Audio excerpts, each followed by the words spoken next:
Chapter 593.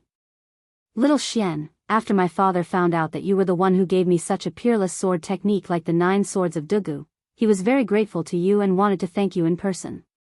He specially prepared some wine in his residence and sent us 2 brothers to invite you to his residence for a chat. I wonder if it's convenient for you. Li Residence, Front Hall. After Li Zishuan invited the Dugu brothers to take a seat in the front hall, Dugu Xian explained the purpose of his visit. Li Zishuan's hand that was holding the cup of water paused for a moment. He hesitated and said, "The 9 strategies beyond the swords was just an act of my heart. I didn't think that it could help Xian break through the realm by accident. This is completely your own good fortune. I don't dare to take credit for it. I'm very happy to accept your father's invitation, but I've been busy with the academy's teaching materials recently and can't leave. So, let's meet another day. I hope your father will forgive me for my rudeness." Whether it was in ancient times or modern times, it was very rude to refuse an elder's invitation. What's more, Li Zishuan was rejecting the head of a powerful family. If it wasn't for the fact that he really couldn't get away, he wouldn't have done this. Dugu Xian came to a sudden realization. He glanced at Li Zishuan and said, "No wonder I heard that you've been cooped up in the manor recently, little Xian. So it's because of your Yanhuang College. It's okay, it's okay. Your academy matters more. My father definitely won't blame you." Dugu Xian knew quite a bit about Yanhuang College. First of all, Li Zishuan had put a lot of effort into this college. Secondly, Li Zishuan also had high hopes for this college. Therefore, after hearing Li Zishuan's reason, he understood quite well. Li Zishuan smiled and said, "Thank you for your understanding. When I'm free in the future, I'll definitely pay your father a visit in person." Dugu Xian nodded and got up to leave. Suddenly, he seemed to have thought of God. He stopped in his tracks and pulled out a small booklet with a blue cover. He handed it to Li Zishuan and said, "Li Zishuan. Xiao Xian, this is our Dugu clan's solitary wind sword technique. Take it." Li Zishuan was stunned. "Huh? Isn't this lonely wind sword technique your Dugu family's heirloom sword technique? Why are you giving it to me?" Dugu Xian nodded. "The solitary wind swordsmanship is indeed our family's swordsmanship. Logically speaking, it should not be passed to outsiders. However, you did not hesitate to pass the 9 swords beyond the swordsmanship to me. Without a doubt, the 9 swords beyond the swordsmanship is a better and more exquisite swordsmanship than the solitary wind swordsmanship. The solitary wind swordsmanship is almost equivalent to the introduction to the 9 swords beyond the swordsmanship. The solitary wind swordsmanship is almost equivalent to the introduction to the 9 swords beyond the swordsmanship. After obtaining the 9 swords beyond the swordsmanship, our Dugu family owes you a big favor. Therefore, my father has decided to give the solitary wind swordsmanship to you." When Li Zishuan heard this, his heart palpitated with eagerness, but he still refused. "No. This is too valuable. I can't accept it." Dugu Xian did not take the sword manual back. Instead, he insisted, "You must accept this. Previously, you were able to deduce the 3 sword moves of solitary 9 swords without practicing the foundation of solitary wind swordsmanship. This means that your talent in swordsmanship is far higher than mine. Now that the facts have proven that the solitary wind sword technique is helpful in comprehending the 9 swords of Dugu, Xiao Xian, you must try to practice it. Who knows, you might be able to deduce all 9 sword moves of the 9 swords of Dugu." Seeing Li Zishuan's hesitation, Dugu Feiying chimed in, "That's right. Little Xian, this is my father's wish, quickly accept it. At most, you can wait until you have deduced all the 9 strategies beyond the swords, then share your insights with my big brother." Dugu Xian's expression changed, and he immediately interrupted, "Flying Eagle. Shut up. Exchanging the first 5 moves of the solitary wind swordsmanship for the solitary wind swordsmanship is already a bargain for us. How can we be greedy for other things?" Dugu Feiying smiled embarrassedly. Actually, he was just trying to persuade Li Zishuan to accept the lonely wind swordsmanship. He didn't have any bad intentions. Li Zishuan hurriedly waved his hand and said, "Don't." "Ah, Xian, why are you still being so polite with me? Fei Ying is right. How about this? I will accept this solitary wind swordsmanship, and I will definitely not teach it to outsiders. If I can comprehend all the sword moves of the 9 swords of Dugu in the future, I will share them with you." "Absolutely not. This way, won't I owe you more and more?" Li Zishuan laughed. It's fine. There's nothing between us brothers that we owe each other." "Ah, Xian, aren't you treating me like an outsider?" Dugu Xian said helplessly. "All right then. It's getting late, we'll take our leave first." Li Zishuan nodded and personally sent the 2 of them out. Before Dugu Feiying left, he said, "Xiao Xian, does your academy teach martial arts? If it does, I'll enroll in it later." "Teach martial arts? Well, it's not like it's impossible." After sending the 2 brothers off, Li Zishuan rubbed his chin and thought to himself. Who said that the academy can only teach knowledge? Cultivating both literature and martial arts is not bad. Sigh. No. This bunch of kids are already fixed in their bones. It's too troublesome to teach them. This kind of unreliable thought came and went quickly. After a while, Li Zishuan threw it to the back of his mind and turned his attention to the manual of the solitary wind swordsmanship. F***CK. There's a mountain of treasures in the air, but I can't go in to see it. School was about to start soon, and he had to finish the last textbook, chemistry. He had no time to study swordsmanship. After stuffing the manual into the bookshelf, Li Zishuan bitterly became a porter again, a porter of knowledge. Ganlu Hall. Li Er put down his brush and leaned on the couch. After a while, he suddenly asked, "What has Li Zishuan been doing recently?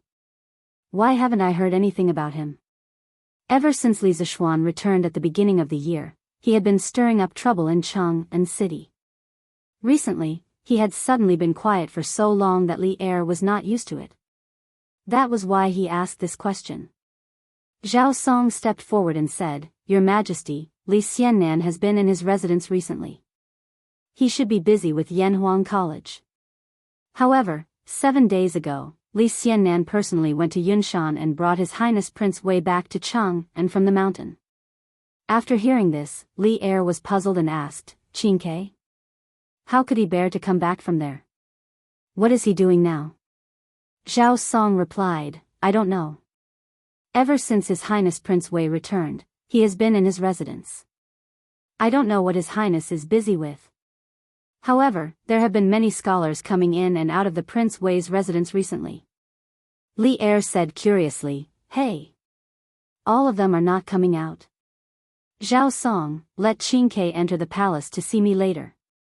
After returning to Cheng and for so long, I haven't seen this child enter the palace to greet his mother. This is outrageous." Zhao Song bowed and said, "Yes." Chapter 594. Prince Wei's Mansion, Literature Hall. There were a dozen or so middle-aged scholars shuttling back and forth among the mountains of books. They were either reading ancient books, discussing with each other in low voices, or flipping through the books while taking notes. The room was filled with a dense aura of books. It had to be said that Li Tai's literature library had a large collection of books. There were at least 10,000 volumes, which was almost equivalent to a small-scale library. And what was Li Tai doing? This little fatty was currently hugging a book, immersed in reading at a table near the window. His expression was sometimes shocked, sometimes intoxicated, as if there was a peerless beauty in the book. Pui, there should be a table full of peerless delicacies, causing him to be deeply immersed, unable to extricate himself. Ahem, to the current Li Tai, beauty was far less attractive than delicacies. "Your Highness." At this moment, a grey-robed scholar walked in from outside. He came to Li Tai's side and called out softly. There was only silence in response. Li Tai still sat there without moving. He didn't even look up. It seemed like he didn't hear him at all. The grey-robed scholar had no choice but to increase his volume and continue calling out, "Your Highness. Your Highness." However, He muttered in his heart, ever since Prince Wei entered the Imperial College to study, he has never studied so seriously like now. What's wrong with him today? It's really strange. Li Tai finally noticed that someone was calling him. He raised his head and looked at the person. A trace of apology immediately appeared on his face. He stood up and said, "Ahem." This prince obtained a new book and was fascinated by it. "Scholar Xiao, what's the matter?" The gray-robed scholar in front of him was called Xiao Dian.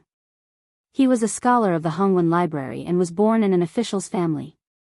His father and grandfather were high-ranking officials of the Qin Kingdom during the Southern Dynasty. During the Wuda era, they served as the Eastern Palace's subordinate, the Crown Prince, and washed his horse. This person belonged to the kind of person who spent his life pursuing the truth of knowledge. He was not interested in fame, fortune, or official struggles. "My ambition is to study, from day to night, without rest. Every time you want to open the 5 classics, you have to tie your belt, wash your hands, and sit still." If history developed according to the normal trajectory, in a few years, Xiao Dian would become one of the main contributors to Li Tai's Kuo-di-ji.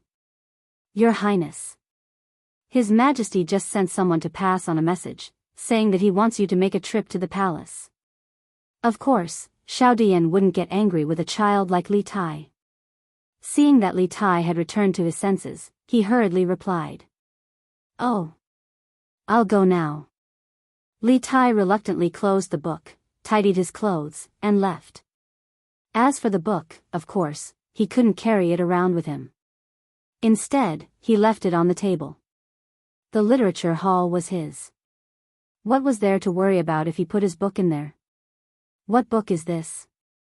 This old man has read all the books in the literature hall. Why have I never seen this book before?" After Li Tai left, Xiao Dian was about to turn around and busy himself with his own matters. However, he was suddenly attracted by the book on the table that Li Tai had just closed and didn't have a single word on the cover. He stood in front of the table and muttered to himself. "This son pays his respects to father." In the Sweet Dew Hall, the rotund Li Tai walked in with small steps and bowed to Li Er. His appearance looked rather comical. No wonder Li Er had always doted on this son. "Qingke is here. Rise." Li Er raised his head when he heard the voice and smiled. Li Tai straightened his body and cupped his hands. "Thank you, father." Li Er smiled, then put down the memorial in his hand that he was reading halfway and asked, "I heard that you haven't been to Yunshan for the past few days, Qingke?" Replying to father, "That's indeed the case." "Since that's the case, why are you still in a hurry these past few days? I don't see you entering the palace to pay your respects to me and your mother." Li Er frowned and asked in a deep voice. Previously, after Li Tai went to Yunshan to help build the academy, Empress Jiangsun felt sorry for her son's tiredness from running back and forth every day. Thus, she exempted Li Tai from entering the palace to pay his respects every day. Now that Li Tai had returned from Yunshan for some unknown reason, he still hadn't entered the palace to pay his respects. This made Li Er a little unhappy. He could tolerate his son's lack of aptitude, but he couldn't tolerate them being disloyal and unfilial. Li Tai's fat face turned red. To be honest, he hadn't entered the palace to pay his respects for a long time and had forgotten about this. Of course, this was something that he couldn't say out loud. He had a legitimate reason. This is indeed this son's negligence. This son will go and pay his respects to mother later. This son has been too busy these past few days and has become muddle-headed. I hope father can forgive me. Muddle-headed from being too busy? What are you busy with? Replying to father, it's some studies that teacher has given to this son. Yanhuang College is about to start school. Teacher Li has been compiling textbooks behind closed doors for the past month. From what I heard, this son seems to be planning to open 4 courses for the new students. They are mathematics, physics, chemistry, and geography. About 7 days ago, Mr. Li brought me back from Yunshan Mountain because he wanted me to participate in the compilation of the geography teaching materials. Thus, this son has been collecting ancient books and literature with the scholars in the literature hall for reference. Li Er's face cleared up a little when he heard this. He frowned and pondered for a long time. Then, he stood up and asked, "Geography? Isn't he teaching engineering? Why is he teaching geography for no reason? Does this kid really think that he's Zhuge Kongming who knows everything from astronomy to geography?" When Li Tai heard this, he looked slightly excited and said, "Father is wise. Teacher Li really knows geography." This morning, teacher sent the first draft of the geography textbook to this son's residence. This son opened it and was deeply immersed in it. I couldn't extricate myself. I didn't even eat lunch. Latitude and longitude, contour lines, sea level, and so on. Teacher put forward some new concepts in the book. It made this son feel as if he opened up a new world. This geography textbook is definitely better than any of the classics in the past. Li Er was slightly moved. No one knew a son better than his father. Li Tai had always been arrogant. A book that could make him praise it so much must be extraordinary. Latitude and longitude, contour lines, sea level. What are all these things? Li Tai cupped his hands and said, "Father, this latitude and longitude is a set of data that teacher specified for each place on the map. It's convenient to find the location on the map. Contour lines are curves that distinguish the height of the terrain on the map. The sea level is the average height of the sea. This is used as a reference for the height of the terrain on the ground." Li Er frowned when he heard this. He didn't understand a single word that Li Tai said. Thus, he frowned and said, "Where is that geography textbook now? I want to see how magical it is." Chapter 595. The geography textbook that Li Arian wanted to read was currently being observed by several scholars. Hiss. The earth under our feet is actually spherical? How is this possible? Li Tai already knew that the earth was spherical, so he wasn't surprised at all when he saw these things. At first, Xiao Dian didn't suppress his curiosity and quietly opened the book that Li Tai left behind. When he saw the first page, he couldn't help but exclaim. This inexplicable exclamation also attracted the attention of the two scholars beside him. However, Xiao Dian couldn't care about this at this moment. He had already put all his attention into the book. He wanted to find out the truth. The first chapter of the geography textbook compiled by Li Zixuan talked about the earth and maps. After saying that the earth was spherical, Li Zixuan gave some evidence that could be given under the conditions of this era to prove that the earth was spherical. After Xiao Dian finished reading, he felt as if he had been struck by lightning. His head was buzzing. He originally wanted to refute the point of view in this book, but after reading this small chapter, he could no longer refute it. However, he found it hard to accept that the earth was spherical for a moment. Oh my God! The earth under our feet is so big. The Tang Empire only occupies such a small area. There are so many countries in the north, west, and south of the Tang Empire. 70% of the Earth's surface is ocean, and 30% is land? How is this possible? The meridian from the south to the north that passes through the Taiji Palace is called the prime meridian or the 0-degree meridian. From the 0-degree meridian to the east and west, it increases to 180 degrees. From the equator, 0-degree latitude, to the north and south poles, it increases to 90 degrees. It divides the Earth, and each part corresponds to a latitude and longitude. Hiss. Who wrote this book? Who proposed the longitude and latitude? It's too bold. He wants to use the Tang Empire as a reference to divide the world. This idea. This boldness. It's simply amazing. At first, only 2 people were attracted, but when they saw the wonderful parts of the book, the 3 people exclaimed again and again. Finally, all the scholars in the room were attracted. Gradually, as time went by, the people in the room were all shocked by the spirit of pointing at the sky and drawing the earth. No one had ever told them that the earth was round, no one had ever told them how big the earth was, and no one had ever told them how big the earth was, or how many oceans and lands there were, and no one had ever divided the earth by latitude and longitude. Just by reading the first chapter of the book, these grand scholars felt that their worldview had been completely overturned, and they were still in a state of confusion. Scholar Xiao, His Majesty has sent someone here. He said that he wants to help Prince Wei take away the geography textbook that he was reading earlier. Just when everyone was shocked to the point of being speechless, a manservant walked in from outside and cupped his hands at Xiao Dian. Seeing that an outsider came in, to escape from the Tang Empire, to escape from the Tang Empire, escape from the Tang Empire was to the Tang Empire to the Tang Empire to read the book. After all, this book was Li Tai's private book. It was against the rules for them to read it without permission. Xiao Dian's face turned red. He stood up and looked at the servant and asked, "Geography teaching material? What geography teaching material? Did His Highness say it clearly?" Although the servant felt that the atmosphere in the room was strange, he did not dare to raise any questions. He directly answered, "His Highness said that it was the book that he read earlier." Xiao Dian suddenly understood. He picked up the book on the table and looked at it. He reluctantly handed it over and said, "Then it's this book. Take it and give it to the person sent by His Majesty." "Yes." The servant took it solemnly and then left. Everyone in the room looked at each other. Xiao Dian sighed and said, "So this book is called Geography. It's really a peerless book." Another scholar also sighed and said, "Yes.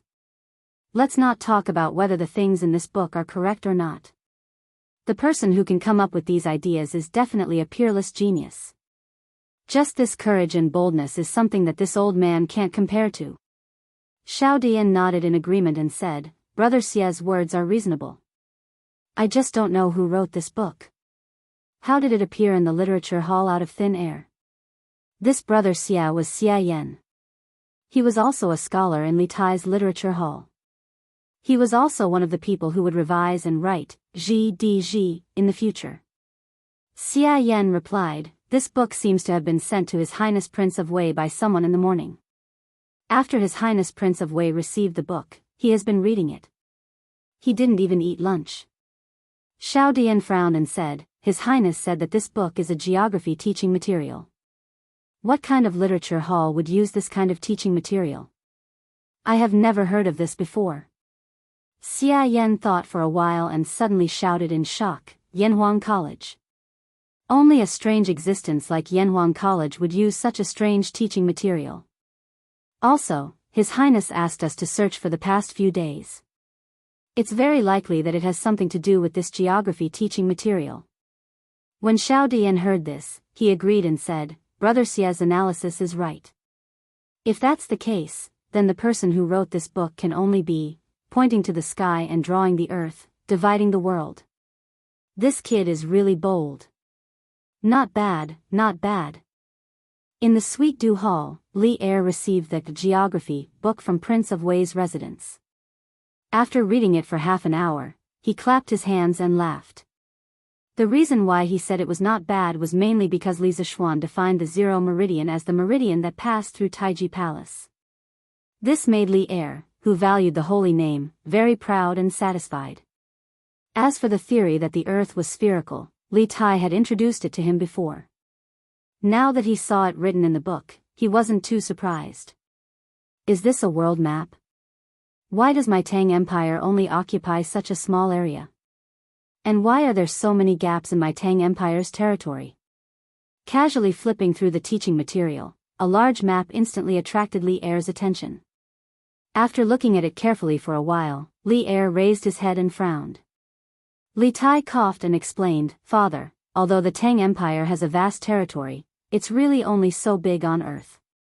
As for why there are gaps, it's because Mr. Li doesn't know much about our Tang Empire's mountains, rivers, provinces, and counties, so he handed the task of perfecting this book to me. After receiving the book today, I'm planning to start perfecting it." Li Er nodded and stared at the map for a long time. Then, he raised his head and an indescribable expression flashed in his eyes. He said to Li Tai, "Good. Then, Qingke, you can go back. You must pay attention to the perfection of this book." Chapter 596. Scholar Xiao, Scholar Xia, you guys haven't left yet? Li Tai hugged the geography book. When he came back from the palace, he saw that no one was missing in the literature hall. He couldn't help but be surprised. When Li Er called him to the palace, it was already very late. At this time, the sky would probably turn dark in a while, so Li Tai was surprised. Xiao Dian went forward and chuckled, "We were all waiting for your highness to come back. May I ask your highness, why is his majesty looking for you?" Under normal circumstances, Xiao Dian definitely wouldn't ask such an unruly question. But today, he was already stunned by the views in the geography book. Moreover, Li Er specially sent people to retrieve the geography book. This meant that Li Er looking for Li Tai today definitely had something to do with geography. He really wanted to know what Li Er thought of this book. Li Tai was startled. Although he felt that Xiao Dian's question was very impolite, he still answered, "N. It's nothing big. This prince had already planned to do this long ago. It doesn't matter if Father Emperor sends a mission or not." "Oh. Damn." Speaking until here, Li Tai seemed to have suddenly thought of something. He slapped his head and said with regret, "AI. After getting the book in the morning, I was too engrossed in it and actually forgot to tell everyone about proper business." "AI. It shouldn't be. What proper business?" Xiao Dian, Xia Yan, and the others asked in unison. Li Tai took out the book from his chest and said, "This book is called Geography. It's Yanhuang College's teaching material. This morning, Mr. Li asked someone to send it to this prince. This teaching material was compiled by him, but there are some missing contents and needs to be supplemented. This is the reason why this prince gathered everyone to help collect the mountain and river records." AI. This prince has accidentally wasted another day. Xiao Dian's eyes lit up, and he said somewhat excitedly, "Does your highness mean that you want us to help perfect this geography book?" Xiao Dian had already guessed who the author of this book was, so he was not surprised at all. But now, he was suddenly interested in the task that Li Tai was going to assign to them. To Xiao Dian, who had been pursuing knowledge and truth all his life, it was simply too blissful to have the opportunity to participate in the compilation of such a peerless book. Li Tai nodded and replied, Scholar Xiao is right. That is exactly what I meant. Next, I will have to trouble you all. My imperial father is also very concerned about this matter. Therefore, from tomorrow onwards, everyone will start to improve the contents of this book. We must hand over a complete textbook of geography within 7 days. When the time comes, I will reward you handsomely." When the scholars heard this, some frowned, and some rejoiced. Xiao Dian thought for a while and asked, "Your Highness, isn't 7 days a little short?" Li Tai spread his hands helplessly and said, "That can't be helped. Yanhuang College will start school in half a month, so we must complete it as soon as possible. This prince will work hard with everyone in these few days. What's more, Mr. Li only spent 7 days to complete 90% of the book's contents. With so many of us, can't we complete the remaining 10% of the book in 7 days? Only 7 days? This?" When Xiao Dian heard this, he couldn't help but be flabbergasted. He never would have thought that the book that overturned his worldview was actually written by a single person in just 7 days. This directly made him doubt his life. The rest of the scholars were not much better. Their eyes were even bigger than Chen Yaojin's eyes. Since ancient times, scholars despised each other. As the saying goes, there is no first place in literature, and there is no second place in martial arts. Among scholars, no one was willing to submit to anyone. But at this moment, when they heard from Li Tai about Li Zishuan's abnormal speed, who would dare to say that they were unconvinced? "Your Highness, rest assured, this old man will do his best." Although Li Zishuan's abnormal speed left many of them in the dust, Li Tai's last sentence still aroused Xiao Dian's competitive spirit in his heart. He cupped his hands and said in a deep voice, "Your Highness, rest assured, we will do our best." When the rest of the scholars saw this, they also cupped their hands and said. Li Tai laughed loudly and said, "Haha. Good. This prince will also do his best with everyone. Why is Erlang so energetic today? Late at night, in Empress Jianghu's bedroom, the candlelight was still swaying in the room. There were some faint sounds that were not suitable for children, which made the little palace maid guarding outside the door blush. For a long time, it was calm. The two palace maids could not help but look at each other, and they both breathed a sigh of relief. Inside the room, Empress Jianghu lay in Li Er's arms and said lazily. Li Er heard this and laughed. He put his head less than an inch away from Jianghu's face and said meaningfully, listening to Guanin's words, "It seems that she is complaining that I only come here once every day. Then I will be like today every time in the future, how about that?" There were 4 great joys in life: rain after a long drought, meeting an old friend in a foreign land, the wedding night, and being nominated for the imperial role. Although they had been husband and wife for many years, the relationship between Li Er and Empress Jianghu belonged to the type of aged wine. The longer it was, the more mellow. Therefore, after a certain someone got married twice, he was in a very good mood. Empress Jianghu symbolically punched Li Er's chest and said angrily, "Erlang, you are not serious again. I am asking you seriously. I feel that Erlang is a little unusual today." Li Er laughed loudly and then said, "Maid Guanin, you know me." "Haha. That's right. My heart is full of fighting spirit today." Empress Jianghu asked curiously, "Oh? Why?" Li Er turned sideways and hugged Empress Jianghu completely in his arms. He patted Empress Jianghu's jade back and sighed deeply. After the Wei River Alliance, the whole Tang Empire is hoarding provisions and preparing the soldiers and horses. Seeing the Tang Empire's national strength gradually increasing, while I am gratified, I also can't help but feel a little lonely.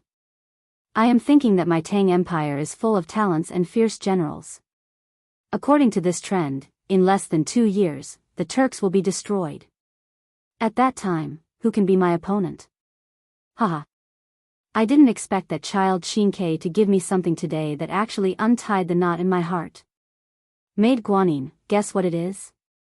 Empress Jianghu looked at the man beside her who was smiling from the bottom of his heart and suddenly felt very happy. She shook her head and said, "I can't guess." "Erlang, tell me." Li Er smiled and said, "Haha. It is a map, a world map. I only found out today that my Tang Empire's vast territory is not even the size of a palm on the world map.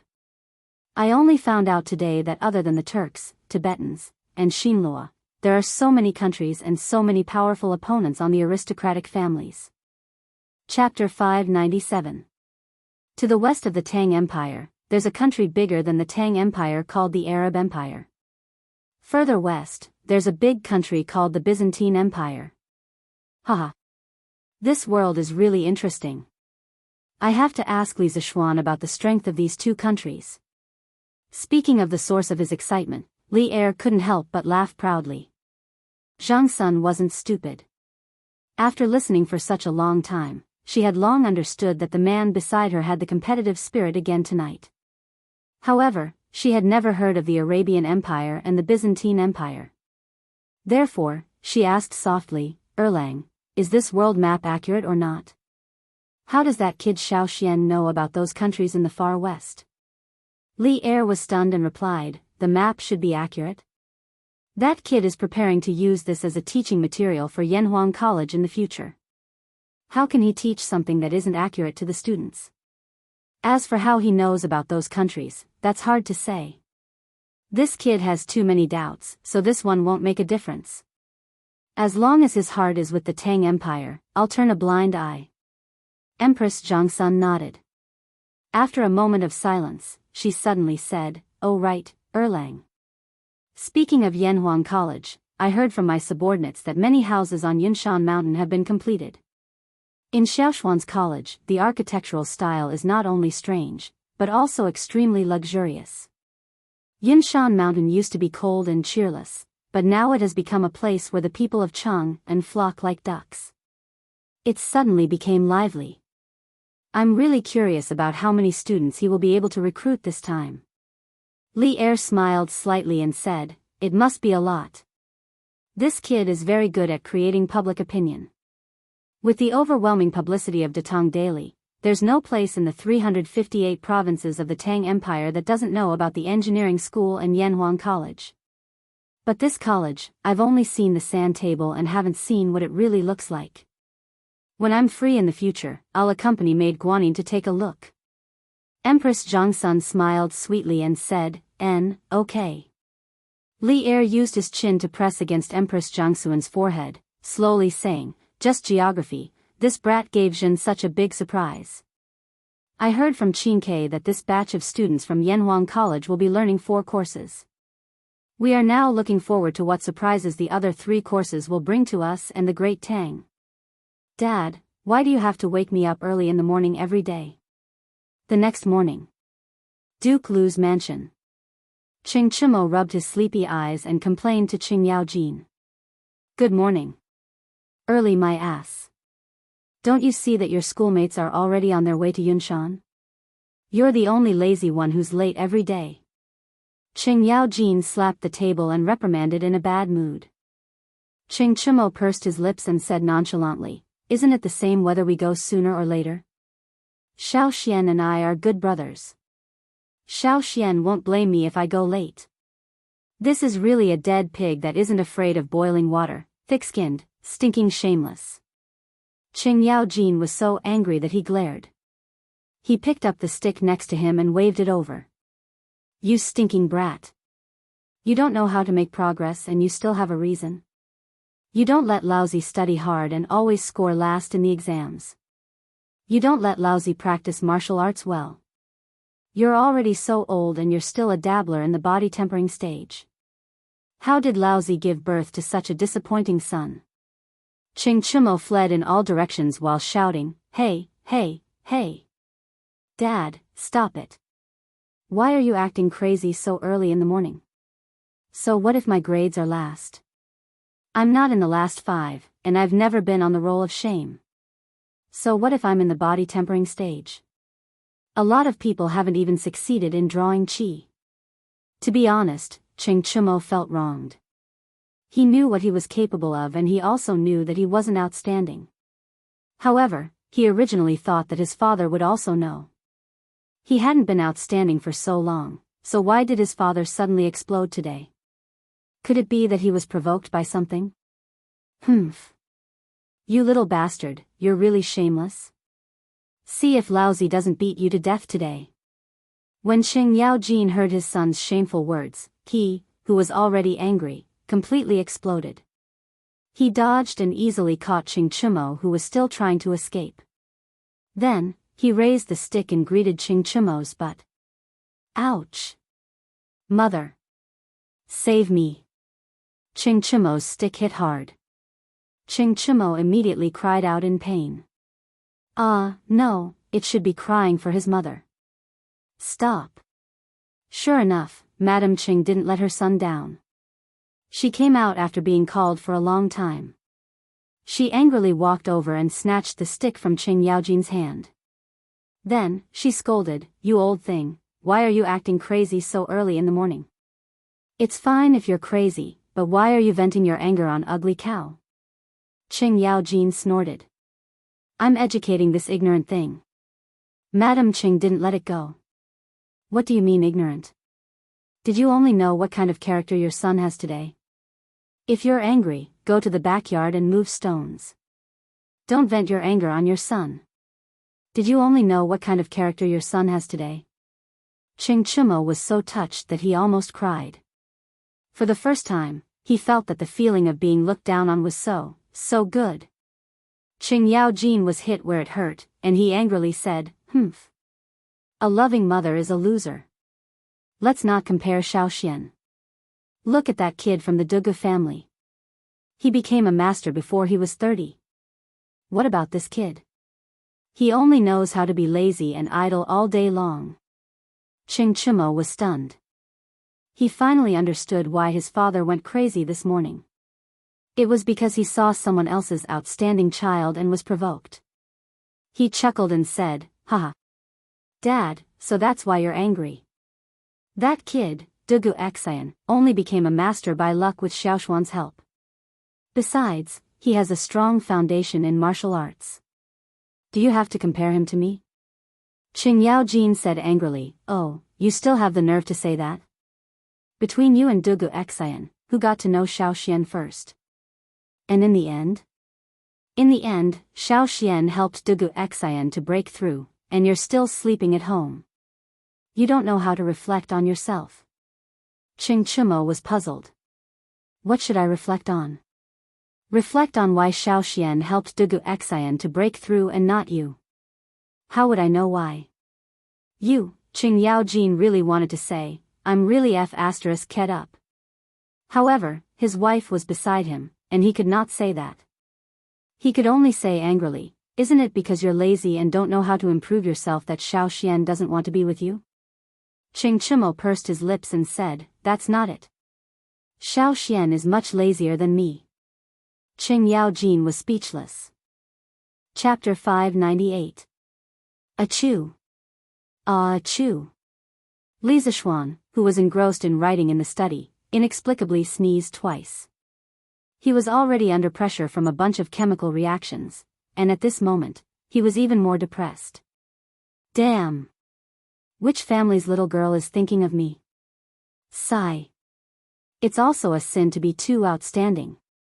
As the saying goes, when you sneeze once, someone will scold you. When you sneeze twice, someone will think of you. When you sneeze thrice, someone will think of you. And when you sneeze thrice, someone will think of you. That's why Li Zishuan shamelessly muttered to himself. Ha! Who are you thinking of? Han Yushi pushed open the door at this time and quietly came to Li Zishuan's side. Li Zishuan blushed and quickly said, cough, cough. Do you still need to ask? Of course, I'm thinking of you. Han Yushi sneered and said, glib tongue, it's clearly not like that. Although that was what she said, Han Yushi didn't intend to dig into it seriously. She was mostly joking. Li Zishuan smiled embarrassedly.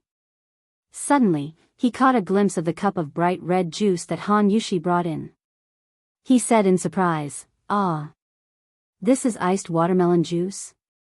Logically speaking, there were no juicers in the Tang dynasty. Han Yushi smiled gently and said, ah. How did you know? I smelled it. Was there anything more blissful than having a cup of iced watermelon juice in front of him on a hot summer day? Li Zishuan didn't bother to ask Han Yushi how she squeezed the juice at this time. He directly picked up the cup and enjoyed it while answering Han Yushi's question. Now it seemed that although writing books at home was a little tough, it felt good to have a considerate person by his side to take care of him. 6 days later. Haha. I'm finally freaking liberated. Damn it, I didn't expect being a rich second-generation heir to be so tough. On this day, Li Zishuan finally walked out of his western courtyard. His 1-month closed-door training had made the people of Chang'an very lonely. Without the big news that he made every now and then, the people of Chang'an felt that their lives were less interesting. Fortunately, they still had the Datong daily to pass the time. Hee hee. Young master, have you come out of seclusion? Xiao He trotted over from a distance, and said with a bright smile. That's right. What do you think? I went into seclusion for a month. Xiao He, did you miss me? Li Zishuan squinted his eyes and teased. Cough. Actually, it couldn't be said to be flirting. He had been with the 2 maidservants for so long that they couldn't be more familiar with each other. Rather than flirting, it was more like playing around. Li Zishuan would never joke about this kind of thing with an unfamiliar girl. Speaking of which, during the month of his closed-door training, not only were the people outside unable to see him, but even many people in the mansion rarely saw him. Xiao He, who spent every day in the western courtyard, could only see Li Zishuan's real body when he came out to go to the toilet every day. Hee hee. No way. Young master, aren't you afraid that young madam won't let you enter the room at night? Xiao He wasn't afraid of Li Zishuan. She stuck out her tongue and said mischievously. Li Zishuan was amused by her words. He laughed carelessly and said, "Ha! My Yushi isn't such a person. On the other hand, little girl, when you get married in the future, you might become a fierce shrew. Young master, you. Xiao was furious. She put one hand on her waist and pointed at Li Zishuan with the other. She said angrily, young master, you're too much. Xiao doesn't want to get married. I'm ignoring you. If the person in front of her wasn't Li Zishuan, with Xiao's unruly temperament, she would have already verbally abused him or punched him. It was rare that the little girl could still maintain her last bit of rationality at this time. Haha. Little girl, you still want to fight with me? Li Zishuan looked at Xiao's back and muttered to himself happily. It seemed pretty good to be able to bicker with such an unruly little girl every day. Husband, you're really too much. How can a girl like Xiao withstand your words? Han Yushi walked in from outside the courtyard and complained to Li Zishuan slightly. Li Zishuan laughed and said, haha. It's fine, it's fine. This little girl forgets everything after a meal and a nap. Han Yushi was speechless. She looked at Xiao's back and then turned to Li Zishuan and said, by the way, Mother just said that the villagers of the Han family manor and Plum Village have begun to urge us to collect rent. It just so happens that you've finished your work, husband, so I won't participate. Li Zishuan was stunned. Only then did he remember that he was a big landlord. Under normal circumstances, he only needed to eat at home and wait for death. However, since ancient times, when would a villager take the initiative to urge the owner to collect rent? It was really strange. Shaking his head and throwing away the messy thoughts in his mind, Li Zishuan replied, that's fine. I'll go on a trip. But wife, how's the harvest on the farm this year? With his current wealth, of course, he didn't care about the rent. The quality of the annual harvest didn't affect him much, but the impact on the villagers was too great. That was why he asked this question. Han Yushi's face darkened when she heard this. She said softly, there's little rain this year. I heard from my father that the harvest on the farm wasn't very good. Overall, it will be about 10 to 20% less than last year. The villagers of the Han family manor and Plum Village didn't have much of an impact because you gave them a discount on raising chickens. However, the villagers of the other farms probably didn't have it easy. Li Zishuan heard this and couldn't help but ask, didn't the imperial court also issue a decree to reduce the burden of raising chickens? Although it's not as strong as our families, it can at least reduce their burden. Han Yushi rolled her eyes and said helplessly, husband, aren't you asking the obvious? Although the imperial court's decree can reduce the burden of some people, that's only for the villagers who have land to enjoy. Most of the villagers farm the land of the landlords. Those landlords can't wait to collect 100% of the rent. Why would they care about the lives of the villagers? The Tang dynasty implemented a system of equalization of fields. Yongye fields and oral fields were divided. Yongye fields could be inherited and didn't need to pay taxes. Oral fields had to pay taxes and had to be returned to the country when they died. Every adult could be allocated 80 mu of oral fields and 20 mu of Yongye fields. Yongye fields could be bought and sold. When the year wasn't good, many people's oral fields weren't enough to pay taxes. They had no choice but to sell their Yongye fields. The landlords collected a lot of Yongye fields, but their oral fields were only 80 mu. They only needed to pay a small amount of taxes. What about the villagers who sold their Yongye fields? Although they received a large sum of money from selling their land, they still had 80 mu of oral fields to pay taxes. When the year wasn't good, they would still have to spend a lot of money. Therefore, many people eventually went to the landlords to rent land to make up for their income. Chapter 599. The land equalization system implemented at the beginning of the Tang dynasty was one of the means to cultivate the feudal landlord's annexation power and consolidate the foundation of the feudal regime. The law itself was to protect the landlord class, so of course, it would be more lenient to them. The reason for this situation was mainly because the era was different. The sharpest contradictions in society were also different, so the policies implemented were naturally different. At the beginning of the Tang dynasty, when the country was just established, there were many things waiting to be done. A lot of land was wasteland, so there was no need to worry about land. On the other hand, the ruler had to cultivate a group of feudal landlords to consolidate the regime. But later, with the development of land annexation, farmers lost a lot of land, and rent adjustment could not continue to be implemented. The government's land tax income was greatly reduced, and financial difficulties. Therefore, during the Tang Dizong period, the tax system was reformed and implemented two tax systems. The biggest change was to change the tax based on the number of people to the tax based on the amount of land. This increased the country's land tax income and weakened the landlord's power. Li Zishuan sighed helplessly, "Ai. If you are poor, you should take care of yourself. If you are rich, you should help the world. Now, I, Li Zishuan, can be considered to have a small fortune, but I am powerless to help the world." Logically speaking, he also felt that the current land tax system of the Tang dynasty was a trap, but what could he do? Although his rank was not low, he did not have much authority in the imperial court. With his strength alone, he could not change the situation at all. Han Yushi stepped forward and took the initiative to hold Li Zishuan's hand. She said, "Helping the world has nothing to do with one's personal wealth.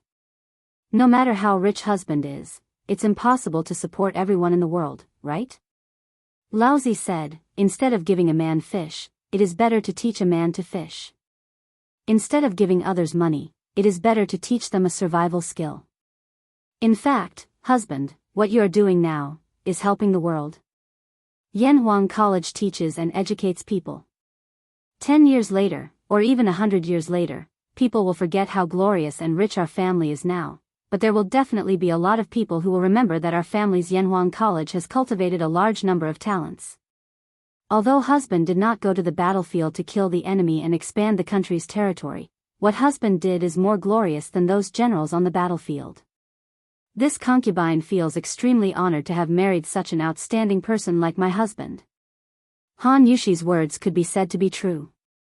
That love that came from the depths of her heart, no one doubted that it was fake. After Li Zishuan heard this, he could not help but be stunned on the spot. Right now, he felt really comfortable in his heart. Cough, cough. That's right, so comfortable. After living for 2 lifetimes, this was the first time he had a female fan, and it was a liquor. How could he not feel comfortable? Also, Han Yushi almost praised him as a saint. This made him a little smug. Such a real female fan, pink. Li Zishuan wiped his nose and said, "Cough, cough. Wife, you're praising me so much that I'm almost embarrassed.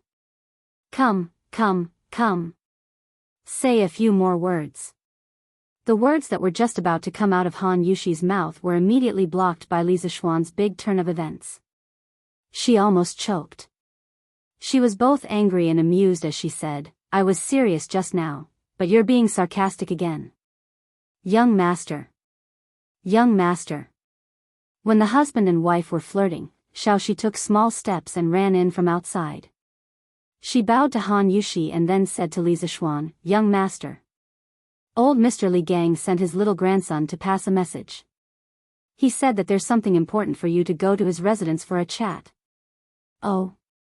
Li Zishuan was stunned at first, then he reacted and said to Han Yushi, "Wife, looks like I have to go and get busy again. In the afternoon, let Uncle Wang go to the manor to collect the rent. Father-in-law is there to take care of it, so there shouldn't be any problems. You just rest at home." Sigh. "What's the matter, husband?" Han Yushi asked in confusion, but Li Zishuan's figure had already disappeared. This made her a little depressed. "Xiaoxi. Old Mr. Li, why are you looking for my husband?" Since the main character had run away, Han Yushi could only ask Xiaoxi, the witness. Xiaoxi's face was bitter as she shook her head and said, "Young mistress, even you don't know about this, how would I know?" When Han Yushi heard that, she felt that it made sense and felt slightly depressed. At this moment, Li Zishuan ran back in a hurry and shouted as he ran, "Hey, hey, hey. Wife, wife. Hurry. Hurry and help your husband to tie up my hair and change my clothes." Just as he ran out of the front yard, he realized that he was wearing the short-sleeved shirt and shorts that his wife had specially made for him. Moreover, his appearance was very bad. Because he had been staying at home to write his book, his long hair was messy.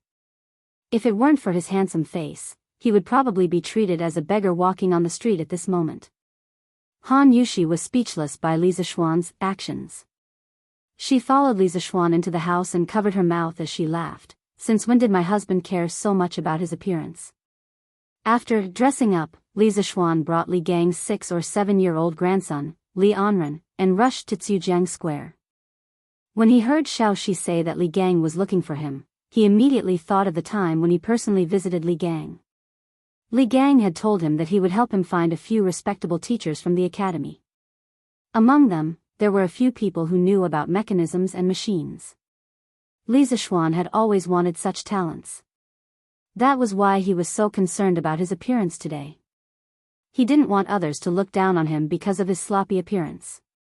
That would be too much of a joke. Furthermore, if he wore short-sleeved shirt and shorts over, Li Gang would probably kick him and scold him for being a disgrace. Anren, how can your grandfather be at ease and come over alone? Li Zishuan had his own way of coaxing children. After stuffing a few pieces of the Li family's exclusive delicacies, Li Anren instantly started calling out, "Brother Xian, Brother Xian." The speed of his betrayal was within Li Zishuan's expectations. An old grandpa and 2 big brothers came over. Grandfather couldn't leave, so he asked Anren to come over. Li Anren licked the syrup at the corner of his mouth and said in a childish voice. When Li Zishuan heard this, he couldn't help but feel happy. Haha. Good. Looks like Li Gang really found a teacher for me. A teacher from Yanhuang College is here. When he thought of this, Li Zishuan patted Li Anren's head and smiled. Anren, let's go. Let's go see your grandfather. When he thought of the mysterious teacher that Li Gang mentioned who was proficient in machines, Li Zishuan couldn't help but feel unusually excited. Chapter 600. His family's carriage had just been pulled to the rear courtyard for a thorough cleaning this morning, so it shouldn't be dry yet. Li Gang didn't seem to be in a hurry either. From the looks of it, he should be freeloading at Li Zishuan's house for lunch. Therefore, Li Zishuan brought Li Anren with him and rushed to Crooked River Square on foot. For nearly a month, they had not strolled outside like now. Li Zishuan looked at the people coming and going around. He felt that Chang and city seemed to be more lively than before, but this was only a guess in his heart. He was not sure. Hey! Little brother, please wait. At this moment, a young man carrying a bookcase, who looked like a scholar going to the capital to take the exam, walked over quickly and greeted Li Zishuan. Li Zishuan looked around. After making sure that the scholar was asking him, he asked curiously, Your Excellency, what's the matter? The scholar smiled shyly, then cupped his hands and said, I heard that Yanhuang College is spreading the knowledge of making mortals soar in the sky, and on the 18th of this month, they are recruiting students. Therefore, I came all the way from Bingzhou to see this grand event. I am ashamed to say that I have just arrived in Chang and am not familiar with the place. I have passed by several inns, but there are no vacant rooms. I don't know if there are any other inns where I can stay. I hope this little brother can give me some guidance. Li Zishuan was stunned. It turned out that the person in front of him had come all the way from Taiyuan to take the exam of Yanhuang College. Thinking about it, today was the 8th of September, and Yanhuang College's entrance exam would begin in 10 days. No wonder there were so many people in Chang'an City. Most of them should be candidates from other places. Thinking of this, Li Zishuan could not help but smile and said, So you are here for Yanhuang College. Sorry for the disrespect. Brother, if you want to stay in a hotel, I recommend you to go to Chongren Square. There are all kinds of inns there, and I am sure there will be vacant rooms for you. Chongren Square in the northwest of the East Market of Chang, and was a place where inns gathered. To the west of this square was the Imperial City, where the government was located. It was very convenient to go there for the examination.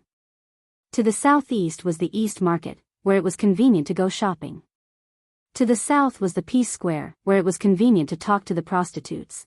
Because of these advantages, this square became the residence of scholars from other places who came to Chang and for the selection of officials and the imperial examination. The service industry such as restaurants and restaurants that were attached to it were also very prosperous. It was noisy day and night and the lights were endless.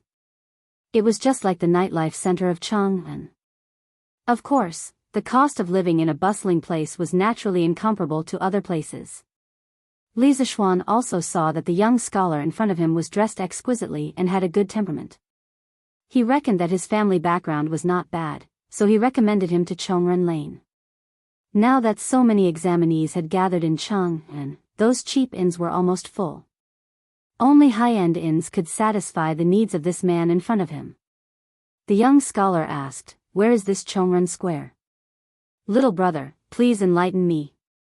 Li Zishuan felt his teeth ache. He thought that this scholar's speech was a little troublesome.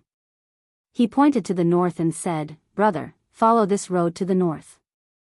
After passing through 4 residential squares, you will see Chongren Lane." The scholar's face lit up.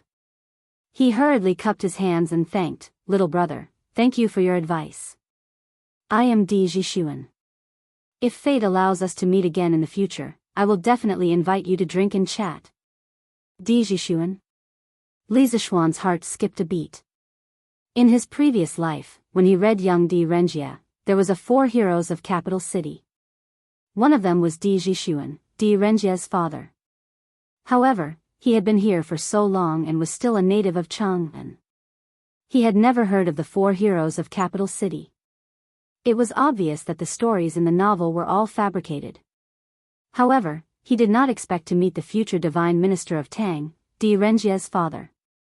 He really had the halo of a main character. "Brother Di, you are too polite. I believe that we will meet again in the future." "Brother Di, don't you have any relatives in Chang'an? Why do you want to stay in an inn?" Li Zishuan smiled faintly and asked with deep meaning. If he remembered correctly, Di Renjia's grandfather, Di Zhishuan's father, should be an official in the imperial court. According to historical records, Di Zhishuan's father, Di Xiaoxiu, had been the general manager of the army, the general, the left minister, the military envoy of Bian province, the golden-purple Guanglu Daifu, the scattered cavalry officer, and the provincial governor of Feng and Bian province. Later on, he was conferred the title of Lin Yingnan and had a prominent position in the early Tang dynasty. Di Zhishuan was Di Xiaoxiu's 5th son. He was a man of great talent. Since his father was a high-ranking official in the imperial court and his family was wealthy, Di Zhishuan had received a good education from a young age. According to the normal course of history, Di Zhishuan would have taken the imperial examination in the 4th year of Zhengguan and become an official. In the same year, he would have given birth to Di Renjia, the divine minister of Tang. At this time, Di Zhishuan's face turned red. He cupped his hands and said, "I do have relatives working in Chang'an. However, I don't want to cause any trouble when I come to take the examination of Yanhuang College, so..." It was also because Di Zhishuan saw that Li Zishuan was dressed in luxurious clothes and had an extraordinary temperament that he explained that he was definitely not the son of an ordinary family. After all, they were in Chang'an, a city where officials were as numerous as dogs. Although his father was an official, he did not want to make enemies for his father. Li Zishuan chuckled when he heard that and hurriedly waved his hand. "Haha. I know. Brother Di, you don't have to say any more. Let's go to Chongren Square." From Di Zhishuan's words, he guessed that Di Xiaoxiu didn't bring all his family members to Chang, and when he was an official. He also hoped that Di Zhishuan would take the imperial examination and become an official. Di Zhishuan was young and frivolous.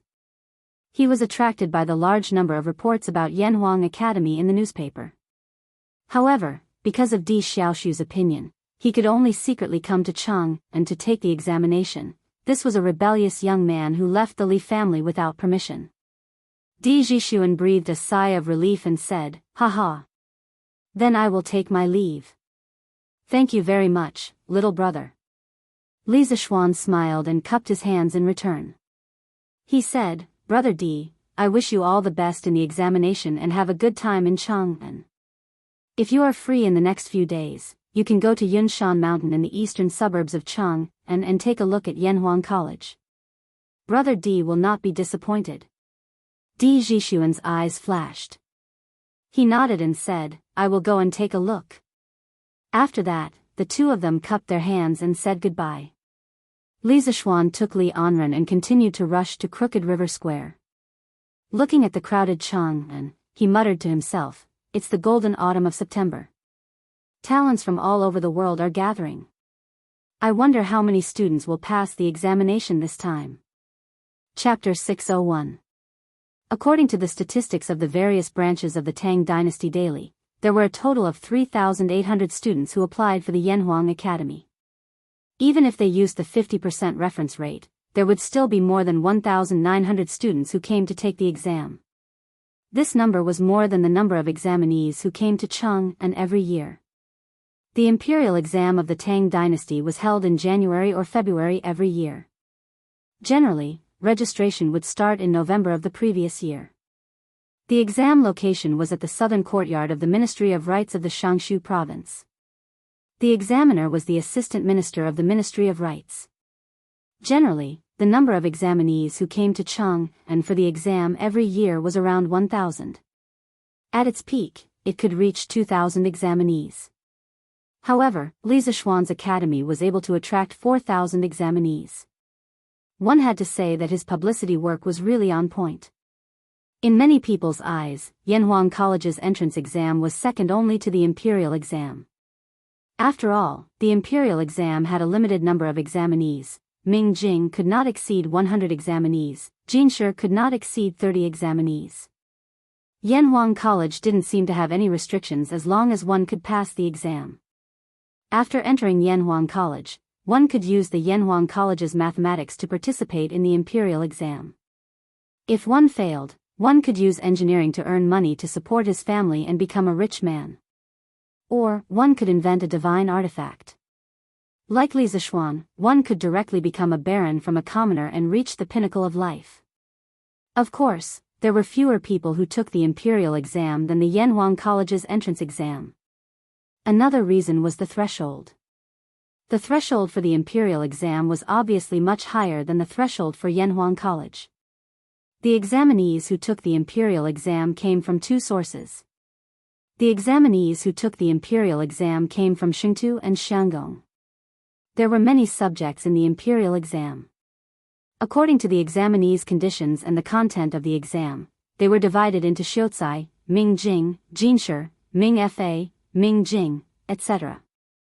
Xingtu were the examinees who passed the entrance exam of the Imperial College, Hongwen Institute, Chongwen Institute, and various institutes. Xianggong, on the other hand, was a person who had passed the capital and state examinations. They were also known as high scholars. They had to be recommended by someone. The examinees who came to the capital for the imperial examinations had to find a backer, hoping to be recognized by others. Therefore, it wasn't until the Kaiyuan age that the number of examinees participating in the imperial examination finally broke through the 2,000 mark. This number was far less than the number of examinees in the Song dynasty. In the 5th year of Zhenzong Xianping of the northern Song dynasty, there were more than 44,000 examinees in the imperial capital. In comparison, the threshold for Yanhuang College's entrance exam was much lower. As long as one had a basic understanding of the 4 books and 5 classics, and then delved into new mathematics, it was very likely that one would be admitted. There was no need to go to the top of the school, give gifts, or give red packets, and so on. Naturally, the number of people applying for the exam was much higher. After walking for about half an hour, Li Zixuan finally arrived at Sujiang Square with Li Anren. Haha. You're finally here. How rude of you to make us 2 old bones wait for a junior like you for so long. When they arrived at the Li family's house, Li Gang heard someone knocking on the door and came to open it. When he saw Li Zixuan, he couldn't help but laugh. Li Zixuan hurriedly clasped his hands and apologized. I was delayed by something on the way here. Please don't blame me for it. After saying that, he saw 3 men in brown linen clothes following behind Li Gang. One of them was slightly older, estimated to be in his 40s or 50s. His hair was faintly silver, and his face was serious. His skin was slightly dark, and there were many wrinkles at the corners of his eyes. He was tall and gave off a strong impression. However, Why did this person look like a laborer and not a teacher? Why did Li Gang invite him over? Could it be that he guessed wrong? The other two people were slightly younger, but they were a little thin, and belonged to the kind of people who were only skin and bones. At first glance, it was obvious that they were malnourished and often suffered hardships. However, the aura of these two young people was actually at the early stage of qi refining. This really surprised Li Zishuan. Sir, who are these people? Li Zishuan looked at the three of them and asked Li Gang. Although these three people didn't look like teachers from their appearance, Li Zishuan still had to ask out of politeness and respect. Moreover, he wasn't a person who cared about appearance. For men, as long as they didn't look scary and were capable, he didn't care about whether they were handsome or not. Cough cough, when it came to women, he still paid a little attention to appearance. Haha. Let's talk inside. Li Gang laughed and led them into the front hall. When they entered the room, they felt a trace of coolness. Li Zishuan smiled slightly. This was the ice that Li Gang had asked his subordinates to send to Li Gang's house every day after Li Gang agreed to work at Yanhuang College. It could be considered an exclusive benefit from the college. After they sat down, Li Gang raised his hand and laughed. Haha. Little Xian, let me introduce you. This is the 45th generation of the Mo family, Mr. Mo Huai. These two are the younger generation of Mr. Mo's family. They are Mo Zhong and Mo Yun. Brother Mo, this is Li Zishuan that this old man told you about. Don't be fooled by his young age, his ability is not small at all. After Li Gang finished speaking, Li Zishuan's eyes widened in shock. There was a huge wave in his heart. The Mo family's giant, this top school or top organization that originated from the Warring States period, its leader actually looked like this? And sat in front of him? The Mo family's giant. In the legend of Qin, the Mo family's giant, the six-fingered black warrior, wore a black cloak and held an ink plum that looked like a sword but not an attack. He had black eyebrows without a sharp edge and was all-powerful. Even the 5 elders of the Enyang school could not take him down. There was also the third generation of the Mo family's giant, the mysterious Yen Dan. What kind of existence was that? Why did the Mo family's giant in front of him look so unsophisticated? Even if he was a low-level version of the six-fingered black warrior, he would not be so low-level. Also, the Mo family's chivalry was so strong. From the Qin dynasty to the Han dynasty, the various rulers had never stopped suppressing the Mo family. Under such an environment, how could the Mo family survive until the Tang dynasty? Li Zishuan did not read about this in his previous life. His understanding of the Mo family was still limited to the anime of the legend of Qing dynasty. As for the status of the Mo family in the Tang dynasty, he had no idea at all. Greetings to Mr. Mo and the two brothers Mo. With a stomach full of questions, Li Zishuan cupped his hands and greeted the three of them. I'm just a villager in the mountains. I can't accept the courtesy of Mr. Li. Mo Huai's cheeks moved slightly as he said with a solemn expression. There was no trace of a smile on his wrinkled old face. Li Zishuan's mouth twitched. This old man was not someone who was easy to get along with. That's right, he was the giant of the Mo family. How could he become a teacher so easily? Looks like my mission today is not easy. Ha! This is the first collision of modern and ancient scientific knowledge, right? Let's see who's stronger and who's weaker. Li Zishuan thought maliciously in his heart. His principle in life was that if others were not convinced, then he would torture them until they were convinced. Chapter 602. Cough cough. Old brother Mo, little Xian is outstanding in both martial arts and knowledge among the younger generation of our great Tang. Don't look down on him because of his age. In the main hall, Li Gang stroked his beard and said to Mo Huai with a spurious smile. He had lived a lifetime, from the emperor to the common people. What kind of person had he not seen? He had seen Mo Huai's reaction just now and remembered it in his heart, which was why he had reminded him. Of course, he was extremely dissatisfied with Mo Huai's contemptuous attitude because Li Zishuan was his superior. Mo Huai's contempt was also an insult to him, Li Gang. Mo Huai's expression froze. He looked at Li Gang and said with some dissatisfaction, Wenji, you came all the way here to send this Mo to Chang, and just to let this Mo work under a 14 or 15-year-old child? Although the Mo clan has declined and disappeared from the world today, our Mo clan has not fallen to the point of listening to the orders of a child. Mo Huai, you. Li Gang's face flushed red.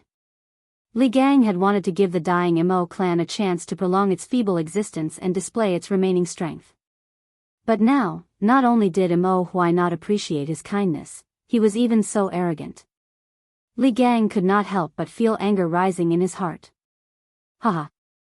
A hero's background does not matter, and a man's ambition does not depend on his age. Every dog has its day. Don't bully the young for being poor. The great son of the Mo clan is actually so short-sighted. It seems like the Mo clan's decline is not without reason. Before Li Gang could finish speaking, Li Zishuan mocked him. Some people, even at the lowest point in their lives, were still unwilling to give up their lofty status and exuded an air of arrogance.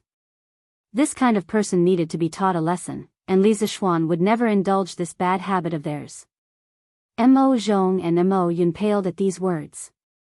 Mo Huai slapped the table and stood up, scolding Li Zishuan angrily, impudent. How dare an ignorant child humiliate our Mo clan? Mo Zhong drew his sword and said, Uncle. I'll go teach him a lesson. Then, he ignored Li Gang's attempt to stop him and channeled his qi into his sword to stab Li Zishuan. Tisk. You don't know the immensity of heaven and earth. Li Zishuan sneered. With his current strength in the Grandmaster realm, Mo Zhong's sword was like a child's play, so he didn't even bother to dodge. He just stood there and stretched out two fingers in an extremely pretentious manner, accurately capturing the trajectory of Mo Zhong's sword. With a clang sound, Mo Zhong could no longer move forward. Silence. Everyone in the room, including Li Gang, widened their eyes in disbelief. Mo Zhong's face turned red. He was so ashamed that he wanted to die. In his opinion, the child in front of him was so much younger than him. How could he not be able to defeat him? However, reality was always so cruel. Right now, he only wanted to withdraw and retreat, but Li Zishuan's two fingers seemed to have infinite strength, making his sword immovable. Humph.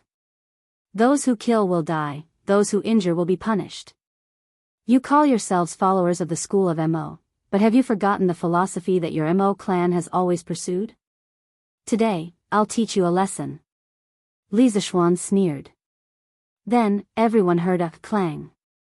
Mo Zhong's sword broke from the middle. Half of the sword fell to the ground, reflecting the sunlight from outside on Mo Zhong's face. Mo Zhong said in shock, Grandmaster? No. Impossible. How can there be such a young Grandmaster? Mo Huai's expression changed slightly. He looked straight at Li Zishuan and said, Those who kill will die, those who injure will be punished. This is the way of the school of Mo that my Mo clan has pursued for thousands of years. Where did you learn this from? Li Zishuan was stunned. He just vaguely remembered that someone in The Legend of Qin had said this before. He didn't expect that he would actually run into the main character. His luck was really unparalleled. There was a related story about those who kill will die, and those who injure will be punished. The fourth generation of the school of Mo had his abdomen in the Qin kingdom. His son had killed someone and should have been executed according to the law. However, King Qin Hui thought that his abdomen was old and only had one son, so he ordered that his son not be killed.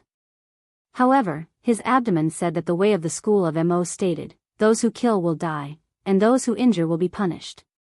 This was a necessary measure to prohibit killing and injuring others. It was in line with the righteousness of the world. However, he still insisted on killing his son. This story vividly reflected the strict discipline of the school of Mo. It was precisely because of this that the followers of the school of Mo were very good at fighting. They had the spirit of walking on fire and dancing on the sword, even if death does not come. Haha. The way of the school of Mo? Do you still know that this is the way of the school of Mo? You use weapons at the slightest disagreement. Not to mention that I'm an official of the imperial court, even if I'm just a commoner. Do you people of the school of Mo have the right to draw your swords against me? Li Zishuan stood with his hands clasped behind his back. With a righteous look on his face, he spat out unforgiving words. Mo Huai's face darkened. He hesitated for a moment, then lowered his voice and ordered, Mo Zhong. You violated the way of the school of Mo. Hurry and apologize to Li Xiannan. Mo Zhong's face turned red. He said reluctantly, Uncle, go quickly. If Li Xiannan doesn't forgive you, you will no longer be a member of the school of Mo. Mo Huai waved his hand and said coldly. When Mo Zhong heard this, his body couldn't help but tremble. Bean-sized beads of sweat rolled down his forehead. One had to know that there were ice cubes in this room to lower the temperature. Li Xiannan. Just now was. After struggling for a long time, Mo Zhong finally moved his feet and arrived in front of Li Zishuan. He then bowed and cupped his hands in apology. Li Zishuan shook his head and didn't let Mo Zhong continue. He said directly, no need. I, Li Zishuan, am not someone who will seek revenge for the smallest grievance. Just treat today's matter as a misunderstanding. Before figuring out what these three members of the school of Mo had, Li Zishuan didn't want to offend them too much. Mo Zhong was in disbelief. He thought that Li Zishuan would definitely not let go of such a great opportunity to hit someone when they were down, but he didn't expect the outcome to be like this. Mo Zhong opened his mouth. After a long while, he finally squeezed out the words, thank you. Then, he returned to his original position gloomily. When Li Gang and Mo Huai saw this, they both looked at Li Zishuan in surprise. Li Zishuan smiled and continued the original topic. He asked, Jizi, from what you said earlier, you feel that coming to Yanhuang College as a teacher is beneath your status, right? The corners of Mo Huai's mouth twitched when he heard this. This kid is really cunning. A moment later, he replied, earlier, Brother Wenji said that you're outstanding in both martial arts and knowledge among the younger generation of the Great Tang. You've already proved that you're indeed very talented in the path of martial arts. Now, it's time to prove your knowledge. Then, we will talk about other things. Chapter 603. Prove my knowledge. When Li Zishuan heard this, the corners of his mouth couldn't help but curl up. If Kong Yingda wanted to compete with him in terms of knowledge, he might be afraid because he didn't know much about the Confucian classics. However, the person in front of him was a big shot of the school of Mo, so it was a different story.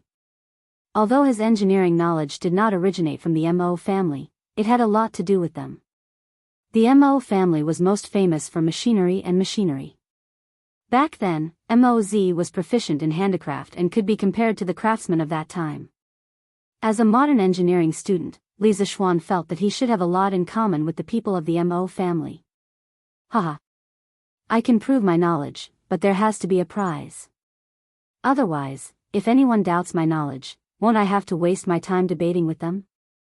Li Zishuan said slowly. He was trying to lure him into a trap. If anyone else dared to treat him like this today, he would definitely fall out with them. With his current capital, there was no need for him to tolerate anyone. However, the person in front of him was from the Mo family, so it was different. He really wanted to see how capable the only school with the highest technological content of the 100 schools of thought in the pre-Qin dynasty was. Mo Huai frowned and said, haha.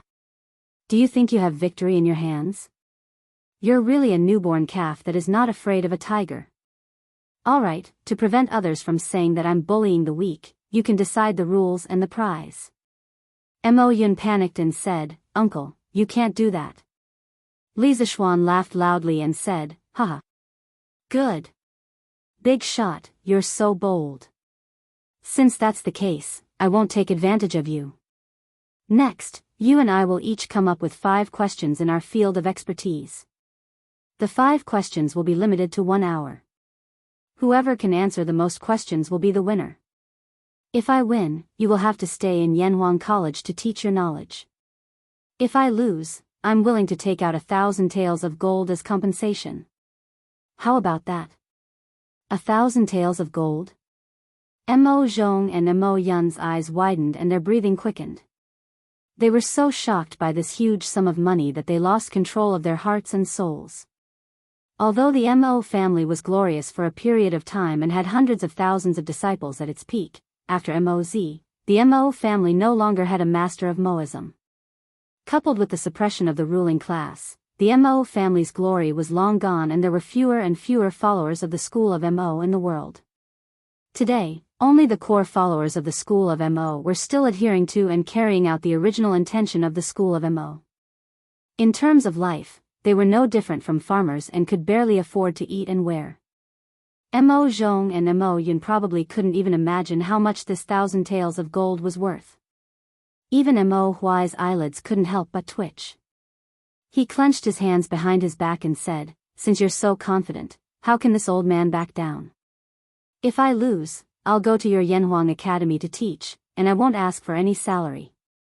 If you lose, I don't want your 1,000 taels of gold." The disciples of the Mahist family use rope ink for self-defense, and in case of emergencies, we wear fur as clothes and sable as uniforms. We work day and night, and suffer ourselves to the extreme. We don't need these worldly things. At this moment, Li Zixuan had a higher opinion of Mo Huai. The school of Moism in the pre-Qin era was originally a school of thought formed by workers and peasants.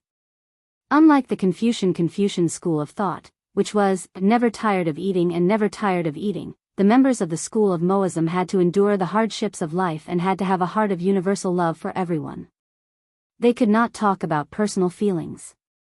The current Mo Huai had a very good character, but he was a little arrogant. Then, Jizi, please set the question first. Li Zixuan said with a smile. If Mo Huai wasn't willing to accept the 1,000 taels of gold, then he wouldn't force him. Mo Zhong and Mo Yun had a look of pity on their faces, but they didn't dare to object. Li Gang, who was watching from the side, glanced at Li Zixuan rather worriedly. He wasn't worried that Li Zixuan would lose face if he lost this competition, but he was worried that if Li Zixuan lost this competition, then it would be a blow to the current momentum of Yanhuang College. At that time, there would probably be many people who would kick Li Zixuan while he was down. Mo Huai nodded. Actually, ever since Li Zixuan took the initiative to let Mo Zhong off, he didn't have much ill will towards Li Zixuan. However, that didn't mean that he was willing to teach at Yanhuang College. These were two different things. After pondering for a while, Mo Huai said in a deep voice, "First question, what is the universe?" Li Zixuan was shocked and cursed in his heart. He didn't expect Mo Huai, a person from the Tang dynasty, to know about the universe. He just didn't know if the universe he was asking about was the same concept as the universe he knew. After hesitating for a while, he could only bite the bullet and answer, "The universe is the general name of all things. It is the unification of time and space. It is the existence of time is endless, space is boundless, and mass is infinite." This answer was the broad definition of the universe in the books of his previous life. The narrow definition of the universe referred to the space and matter outside the Earth's atmosphere. Of course, he couldn't explain the latter concept. What Li Zixuan didn't expect was that after hearing this answer, Mo Huai didn't laugh at him, nor did he have any doubts or confusion. Instead, he was a little shocked. Yes, he was shocked. At this moment, Mo Huai's heart was in turmoil. He said over and over again in his heart, "Impossible. Impossible. How could this little kid in front of me know the holy ancestors' definition of the universe?" That's right, as early as the pre-Qin era, Moz had a detailed definition of the universe. He believed that the universe was a continuous whole, and that individuals and parts were separated from this unified whole. They were all parts of this unified whole. In other words, the whole contained individuals, and the whole was made up of individuals. There was an inevitable organic connection between the whole and the individuals. Starting from this continuous view of the universe, Moz then established a theory of spacetime. He believed that spacetime was both limited and infinite. To the whole, spacetime was infinite, but to parts, spacetime was limited. He also pointed out that continuous spacetime was made up of spacetime elements. He defined spacetime elements as beginning and end. Beginning was the smallest unit in time that could not be divided again, and end was the smallest unit in space that could not be divided again. This formed the theory that spacetime was continuous and infinite. This continuous and infinite spacetime was made up of the smallest units. There was a limit in infinity, and there was a discontinuity in continuity. Although Li Zixuan's theory couldn't be said to be completely consistent with Mo's theory, it coincided with the general idea. How could Mo not be shocked? At the same time, it also showed how awesome Moz was in the field of ancient science. Correct, please listen to this old man's next question. Mo didn't argue and directly admitted that Li Zixuan had answered correctly. Then, he continued. Chapter 604. Please ask, Juzi. Li Zixuan heaved a sigh of relief when he heard Mo's affirmative answer. At the same time, he couldn't help but feel shocked. Since Mo said so, didn't it mean that people in this era were really beginning to understand what the universe was? This made Li Zixuan feel incredulous. The second question, what is force? Li Zixuan was shocked, but how could Mo not be? He had read the definition of the universe from Mo's handwritten notes. He thought that this question alone would make Li Zixuan retreat. He didn't expect Li Zixuan, a 14 or 15-year-old kid, to be able to turn the tables. This made Mo very puzzled. After thinking for a while, Mo asked the second question. Force? Is it the force of force? Li Zixuan suspected that he had heard wrong and asked uncertainly. Mo nodded and said, yes. Li Zixuan smiled and answered, force is the interaction between several objects. Interaction refers to the movement of an object that changes due to the existence of other objects. Objects only have two attributes, mass and speed. Therefore, force can change the state of motion of an object. If the speed of increase is defined as acceleration, then for the same object, the greater the force it receives, the greater its acceleration will be. Li Zixuan talked non-stop about all the knowledge points about force in the physics books of the later generations into words that the ancients could understand. Li Gang, who was listening at the side, was confused, not knowing what the hell Li Zixuan was talking about. Mo, on the other hand, narrowed his eyes and stared at Li Zixuan with an extremely solemn expression. At this moment it was as if his heart had experienced a violent storm, and he was unable to calm down for a long time. The ancestor of the Mahist family, Moz, once had a detailed definition of force in the Mahist classics. He said, force is the reason for the movement of an object. In other words, force was the reason for the movement of an object, even if the action of the object's movement was called force. In this regard, he gave an example and said that it was like lifting a heavy object from bottom to top. It could only be done because of the action of force. At the same time, Moz pointed out that when an object was under force, it also produced a reaction force. For example, after two objects of equal mass collided, the two objects would move in opposite directions. If the difference in mass between two objects was great, although the object with greater mass would not move after the collision, the reaction force would still exist. Then, Moz gave the definitions of movement and stop. He believed that movement was due to force pushing, and stop was the end of an object's motion after a certain period of time. Although Moz didn't clearly point, he realized that the object's motion, after the external force, he realized that the object's state of motion could not exist forever after the external force disappeared. To a certain extent, Moz's research in the field of physics and mechanics was definitely more than 2,000 years ahead of the entire world. If the Mahist family could replace the Confucian family and become the orthodox school of physics, then China would very likely become the origin and prosperity of the world's physics. After a full quarter of an hour, Li Zixuan finally stopped. The two young men, Mo Zhong and Mo Yun, no longer looked at Li Zixuan with contempt.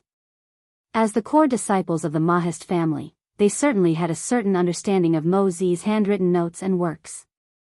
However, they spent most of their time learning martial arts. In comparison, their knowledge in this area was far inferior to Li Zixuan.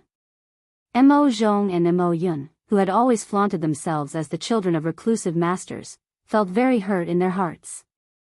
They couldn't win in terms of martial arts, let alone in terms of knowledge.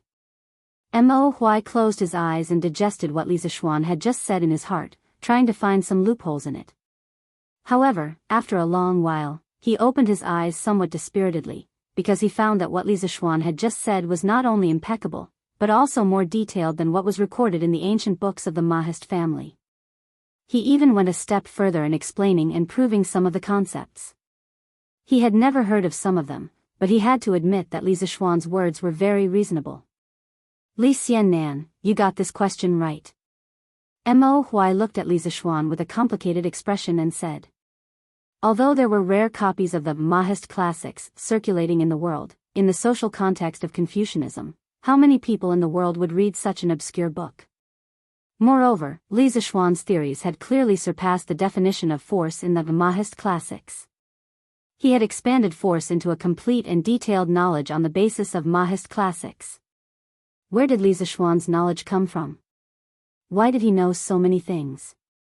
There were many questions buried in Mo Huai's heart, but now was obviously not the time to ask, so he could only endure it. Li Zixuan smiled slightly. He was really liking this Daoist master in front of him more and more now. Where could he find such an advanced physics teacher? Li Gang had helped him a lot this time. The person involved, Li Gang, was now dumbfounded. He really wanted to ask Mo Huai, how did he get it right? He didn't understand at all just now.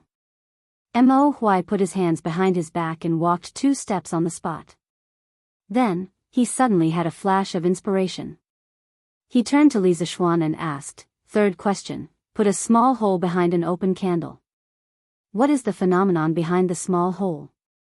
With that, he stared at Li Zixuan. Although he knew the answer to this question from the Daoist classics, he only knew how and did not know why. He planned to make things difficult for Li Zixuan later. Li Zixuan widened his eyes. He now suspected that Mo Huai was a transmigrator. He even knew about the image of a small hole.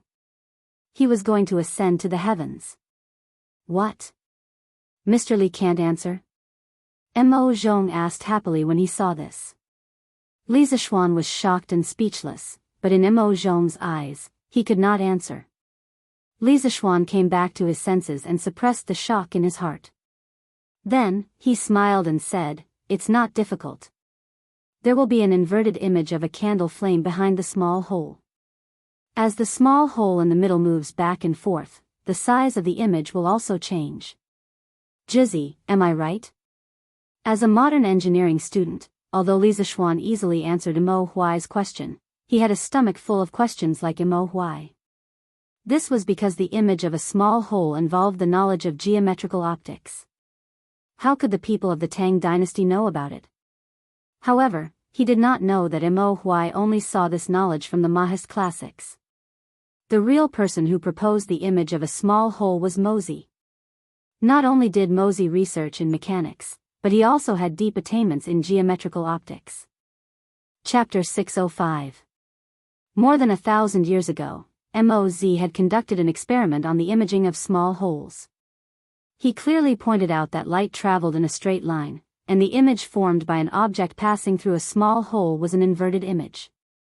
This was because when light passed through an object and then passed through a small hole, due to the straight line travel of light, the upper part of the object would be reflected below, and the lower part of the object would be reflected above. He also discussed the relationship between the size of the image, the object's tilt, and the distance of the light source. He pointed out that if an object was tilted or far, the shadow would be long and thin. If it was reflected light, the shadow would be formed between the object and the light source. In addition, Moz also conducted a systematic research on flat mirrors, concave mirrors, convex mirrors, and so on, and came up with a series of basic principles of geometric optics. He pointed out that flat mirrors formed images of the same size and symmetrical distance, but left and right were reversed. If 2 or more flat mirrors were to face each other and shine light, there would be repeated reflections, forming countless images. The image formed by a concave mirror was a positive image within the middle, a large image if far from the middle, a small image if near the middle, and a large image if near the middle. Outside the middle, an inverted image would be formed, a large image if near the middle, and a small image if far from the middle. A convex mirror only formed a positive image, a large image if near the middle, and a small image if far away. The middle, here, was the center of the spherical mirror. Although Moz had not been able to distinguish the difference between the center of the sphere and the focal point, and had confused the center of the sphere and the focal point together, his conclusion was basically consistent with the imaging principles of modern spherical mirrors. In the history of optics, Moz was the first scientist to conduct systematic research on geometric optics. It was not an exaggeration to say that Moz had laid the foundation of geometric optics, at least in China. As Joseph Needham said in the physics volume of The History of Science and Technology in China, Moz's research on optics was earlier than what we know of Greece, and not even India. At this moment, when Mo Huai heard Li Zishuan's answer, he was not as surprised as the previous 2 times. Instead, he continued to ask, why is there an image of an inverted object? If you don't want to explain, you can treat this as my 4th question. Li Zishuan waved his hand and smiled. No need, no need. Since you want to know why, then I'll explain it to you. It's not considered one of the 5 questions. His desire to rope Mo Huai was growing stronger and stronger. Therefore, he had changed the way he addressed himself. Although he was confident that he would win this bet, he had to give Mo Huai some face and make him accept his loss wholeheartedly. This way, Mo Huai would be willing to teach his students wholeheartedly in the future. This is not called cowardice, but the demeanor of a winner. Li Gang, on the other hand, frowned slightly. He secretly thought that Li Zishuan was a little careless. However, Mo Huai was also his old friend. He couldn't possibly jump out to stop him at this time, right? Li Zishuan asked Xiao Ren to bring a brush and ink, then gestured for Mo Huai to come over. He drew the light path diagram of the small hole imaging system and said slowly, Juzi, please look. This is a candle. The flame of the candle can be seen as composed of many small luminous dots. Each luminous dot emits light in all directions. There will always be a small beam of light that goes straight through the small hole, forming a small luminous spot behind the small hole. Therefore, each luminous dot on the candle flame will form a corresponding luminous spot on the white paper. All the luminous spots on the white paper will form the image of the candle flame on the white paper. After listening to Li Zishuan's explanation, Mo Huai suddenly understood. Now, he finally knew how and why. However, at the same time, he looked at Li Zishuan very strangely, as if he was looking at a monster. At this moment, Mo Huai was very curious about Li Zishuan's background. First of all, to be able to become a martial arts master at the age of 14 or 15 was already a special case in the world. However, Li Zishuan actually had such deep attainments in these very obscure fields. He was a dual cultivator of both literature and martial arts, and he could reach an existence that ordinary people could not reach in every aspect. Mo Huai could not imagine what kind of family, what kind of master, could teach such a monster. How is it? I wonder if this kid is right? Li Zishuan's scalp tingled under Mo Huai's gaze, so he could not help but ask. Mo Huai nodded silently and did not say a word. Li Zishuan said, then, Juzi, please continue with the 4th question. When Mo Huai heard that, he shifted his gaze away from Li Zishuan and sighed deeply. Then, he bowed to Li Zishuan and cupped his hands. There's no need for that, this old man admits defeat. From now on, this old man's old bones will be at your disposal. I don't ask for any remuneration, and I will do whatever you want. Uncle. No. Uncle. Don't. Mo Zhong and Mo Yun were shocked when they saw this, and they shouted one after another. As the Juzi of the Mo family, Mo Huai's knowledge and martial arts were all the role models that they, who adhered to the Mo school, worshipped and chased after since they were young. Now, the godlike man in their eyes actually bowed to a young man of 14 or 15 years old. How could they tolerate this? Although Li Zixuan was indeed very powerful, Mo Zhong and Mo Yun still could not accept this reality. Shut up. As the Juzi of the Mo family, how can I go back on my words? Mo Zhong, Mo Yun, the two of you can leave first. In the future, this old man will choose the next Juzi of the Mo family. When Mo Huai heard that, he hurriedly reprimanded them loudly. Then, he cupped his hands to Li Zixuan and said, Lord Li, please give this old man a month's time. After this old man returns to the Mo family's encampment and chooses the next Juzi, I will return to Cheng and to teach the students wholeheartedly.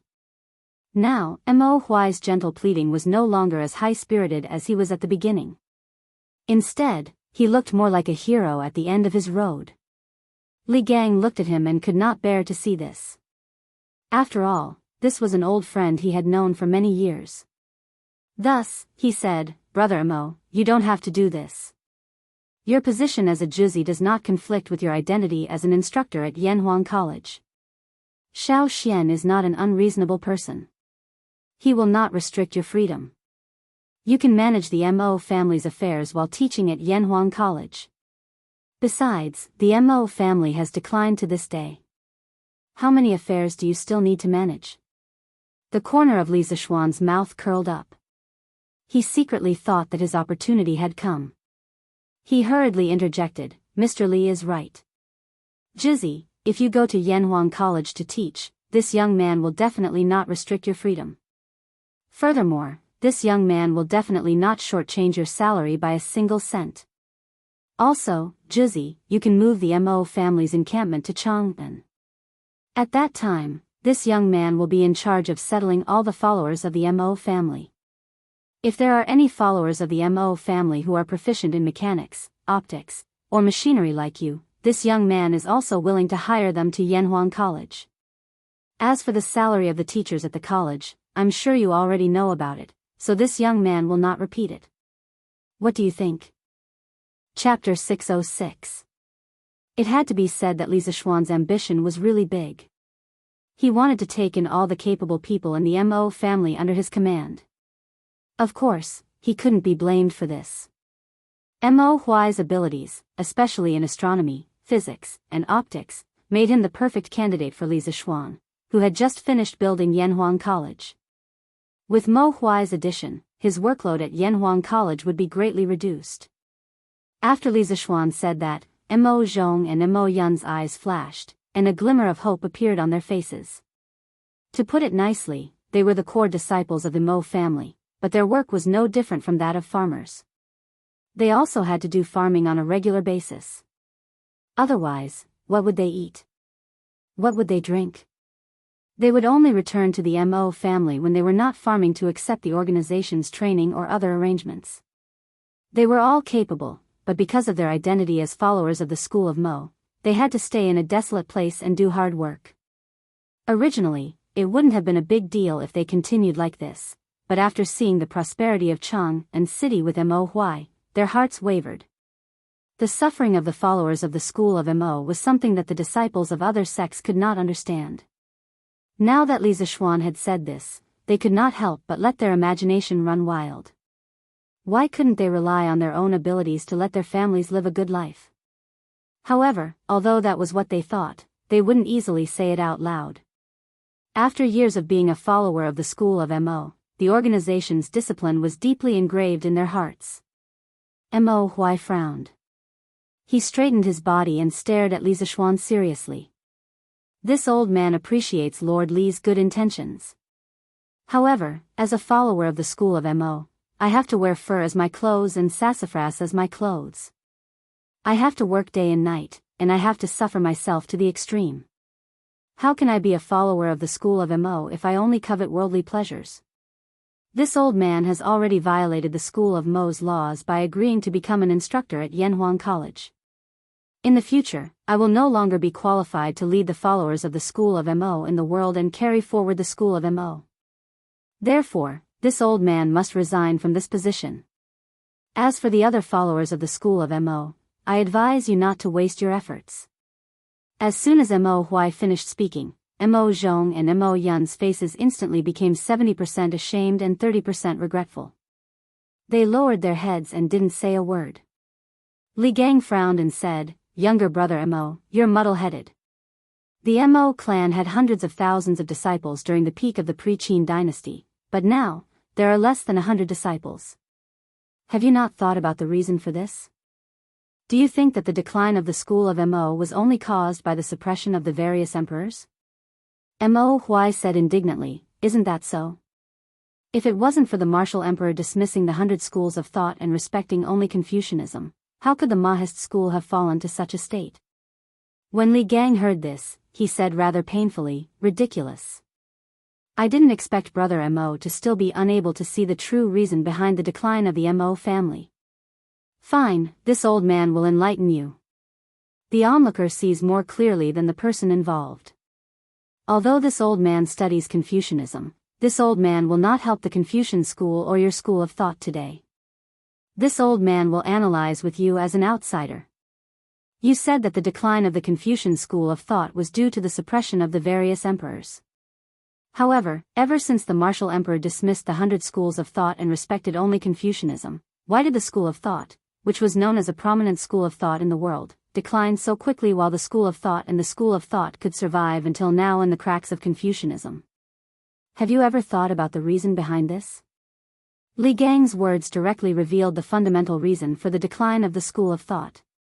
Mo Huai could not help but be stunned, and his face turned pale. Li Zishuan listened seriously at the side. It was obvious that Li Gang knew more about these old matters than him. It was not bad to take this opportunity to learn. Li Gang did not wait for Mo Huai to reply and continued, "In my opinion, the reason why the school of thought fell to its current state is because your school of thought's requirements for your disciples are too harsh. Why can sage Confucius not be tired of eating and not be tired of eating, but you school of thought can only wear fur as clothes, wear silk as clothes, work day and night without rest, and suffer to the extreme? Perhaps this is because you have your own beliefs, but who says that people with beliefs can't rely on their own hands to live a good life? Could it be that living in the abyss of suffering every day makes you school of thought superior to the rest of the world?" It had to be said that Li Gang's words could be said to hit the nail on the head. Li Zishuan could not help but clap and cheer when he heard it. What he said made too much sense. Among the 100 schools of thought in the pre-Qin dynasty, the ones with the greatest influence were naturally the 4 schools of Confucianism, Moism, Daoism, and legalism. However, after the unification of the Qin and Han dynasties, their fates began to diverge. Confucianism became the orthodox and mainstream of Chinese culture. Legalism, due to its special nature, dominated the politics of the imperial court for 2,000 years. Daoism, on the other hand, recruited believers and occupied civil society, becoming the spiritual home of the secluded people. Only the school of Mo, after a moment of glory, disappeared into the long river of history, whether as a school of thought or as an organization. Why did the school of thought end up so tragically? Was the school of thought not brilliant enough? Definitely not. The school of thought was filled with great humanitarianism and scientific spirit. Even from the perspective of a modern person in the 21st century, it was still so dazzling. In addition to the external reason of dismissing the 100 schools of thought and respecting only Confucianism, there was also an internal reason for the demise of the school of thought. If a person wanted to be a loyal believer of the school of thought, he must have a strong spirit of sacrifice and dedication. He must have a heart of universal love for everyone, and he could not talk about personal feelings. Therefore, Zhuangzi, the world, criticized the school of thought. His life is hard, his death is shallow, his Tao is great, he makes people worry, makes people sad, and his actions are difficult. I'm afraid that he can't be a saint and have the heart to rebel against the world. Although the school of thought alone, what can he do to the world? Apart from the world, he is also far away from the king. In contrast, being a disciple of Taoism was much better. The goal of Taoism was to become an immortal. This was a beautiful wish that could attract a large number of believers. Moreover, for Taoism, especially for Zhengyi, which had a long history, there were not many rules about abstinence. Sexual intercourse was even a secret technique of the immortals. As a religion that was born, although Buddhism required abstinence, the monks could enjoy spiritual satisfaction while abstinence. Thus, they saw all suffering as a raft that led to happiness. It was because of this chicken soup for the soul that devout Buddhist disciples could ignore the physical hardship and pursue the metaphysical Zen. However, the school of thought's love with impartiality, non-aggression, respect for the virtuous, respect for the common, non-life, non-pleasure, frugality, and frugality in funerals. These ideas were not enough to be the foundation of the school of thought's belief. If it was not based on a firm belief, that bitter and abstinent life would not attract new blood to join the school of thought. The number of followers of the school of thought in the world would only decrease. This was the internal reason for the decline of the school of thought. Chapter 607. In the main hall. Li Zixuan saw that the time was right, so he stood up and said, "Juzi, the previous causes and effects are all gone, but they will also serve as a warning. If you don't want the Mo family to continue to decline, you have to make some changes." Didn't Moz establish the Mo family to use his talent in manufacturing to let the farmers in the world live a good life? Although the Mo family is declining now, Moz's knowledge must have been passed down. You are content to stay in a corner and forget Moz's original intention to save the world. In the long run, the only thing waiting for the Mo family is complete extinction. Back then, Moz called himself a humble man and was called a commoner. He used to be a doctor in the Song Kingdom and was a scholar with considerable cultural knowledge. He was also closer to the workers and farmers. He boasted that there was no ruler above, no farmer below. He was a scholar who sympathized with farmers and workers. Moz had once studied under a Confucian scholar and learned the skills of Confucius. He was called Yao Shun the Great and learned Confucian classics such as poems, books, spring and autumn. But later, he gradually became tired of the cumbersome etiquette of Confucianism and finally abandoned Confucianism to form his own school of thought. Before the rise of legalism, which represented the interests of the new landlord class, the Mo family was the largest school of thought in opposition to Confucianism in the pre-Qin dynasty. Han Fizi, Eminent Learning, recorded, "The eminent learning of the world is Confucianism. Where Confucianism is, Confucius is, where Mo is, Mod is." At this moment, Mo Hui sighed deeply and looked at Li Zixuan with a complicated expression. He said, "After the divine ancestor passed away, the Mo family was divided into three factions: the Mo family of Xiangli, the Mo family of Xiangfu, and the Mo family of Dengling. The Xiangli family was led by the divine ancestor's chief disciple, Qin Liali. He had the Jizi's keepsake, the inky snow sword." Speaking of this, Mo Hui pulled out the inky sword at his waist and looked at the sword with a solemn and sad expression. He continued, "The inky snow sword is inscribed on the world, and only the heart is unmoved." Since ancient times, the Mo family's Jizi has always held on to this belief even if they died in battle. As the 45th generation of the Mo family, it took me until today to recognize the root cause of the Mo family's decline. I deserve to die. I, Mo Hui, have let down the holy ancestor. After saying that, 2 drops of turbid tears fell from the corners of his eyes. Li Zixuan comforted him, "Don't blame yourself, Jizi. It's never too late to mend the pen after the sheep is lost." Truth be told, the reason why I was able to answer all 3 of Jizi's questions was because my skills have a lot in common with the Mo family's Mo school. If you're willing to bring your school of Moism disciples to Yanhuang College to teach, then not only will we be able to discuss knowledge together, we'll also be able to bring engineering and Moism to greater heights, allowing the students to bring this knowledge to the people of Great Tang. Mo Hui was puzzled. Engineering? What is engineering? Li Zixuan asked with a smile. "Jizi, didn't you read the previous editions of Datong Daily?" Mo Hui said awkwardly, "I've heard of it before, but I've never seen it for myself." It wasn't that he couldn't afford newspapers, but he felt that as the Mo family's Jizi, he had to set an example and stay away from those vulgar things that only entertained the masses. Mo Zhong and Mo Yun hung their heads dejectedly, feeling that their boss had embarrassed himself greatly. Li Zixuan didn't mind and explained patiently, "Engineering is the study of engineering. Its main purpose is to serve the needs of the people and improve their lives. Its ultimate goal is to achieve prosperity for all. Civilian houses, palace pavilions, river dams, imperial tombs, and agricultural production can all be supported by engineering. In short, engineering is only for the benefit of the people of the world, not for the fight between schools. Mo Huai was stunned and muttered, engineering is only for the benefit of the people of the world. How similar is this to the Moism's purpose? The Moism's purpose was, for righteousness, while Mencius said it was, for the benefit of the world. Zhuangzi, the world, said it was, for the sake of the world. The Moism gathered disciples to teach and practice. They were the main opposition of the Confucian school. Back then, in order to realize his ideas, Moz personally led his disciples to various countries so that the Moism could bring convenience and benefits to the people of the world. After a while, Mo Huai came back to his senses and said, "Forgive me for being presumptuous, but Lord Zhu, you said that your engineering has many similarities with the Moism. Do you have any proof?"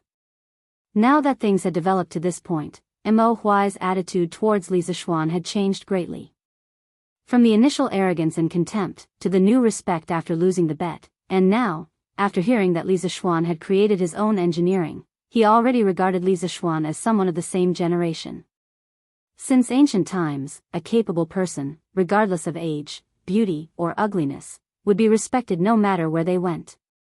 Li Zishuan laughed and said, "What's so difficult about that? Mr. Li, can you let your servant go to my house and fetch 2 books?" Li Gang naturally agreed. After a while, a servant in Li Gang's house rode an old horse out of the back door and rushed to Yongla Lane. The people in the house were not idle either. After seeing that Li Gang had arranged for someone to fetch the books, Li Zishuan cupped his hands and said to Mo Huai, "Juzi, to be honest, I was very surprised by the 3 questions you raised just now. I originally thought that I was the only one who studied astronomy, mechanics, and engineering. I never thought that I would meet a like-minded person today. If it's convenient, can you tell me where the 3 questions came from?" There was no other reason. Li Zishuan asked this mainly because he wanted to confirm whether Mo Huai was a transmigrator or not. After all, the 3 questions Mo Huai asked just now were really shocking, and he could not help but be suspicious. Mo Huai heard this and said, "Those 3 questions were all recorded in the notes or books left behind by the divine ancestor. I originally thought that I only needed to use one of them to stump Lord Zhu, but I never thought that Lord Zhu would be so knowledgeable about these things at such a young age. I'm ashamed to say that as the Mo family's Juzi, I'm not as knowledgeable as you, Lord Zhu. I can only guard the knowledge left behind by the divine ancestor and struggle at death's door." Sigh. Not only me, but none of the previous 43 Juzi could reach the divine ancestor's achievements. It was not easy for Mo Huai to have this kind of awareness. As he said, after Moz, there was no other great thinker in the Mo family, and there was no further improvement of the Mo family's thinking to maintain its vitality. They did not keep up with the times. As for the other schools of thought, after Confucius, there was Mencius, Sun Zi, Dong Zhongshu, and so on. After Laozi, there was Zhuangzi, Luan, and so on. The legalists were even more valued by the ruling class.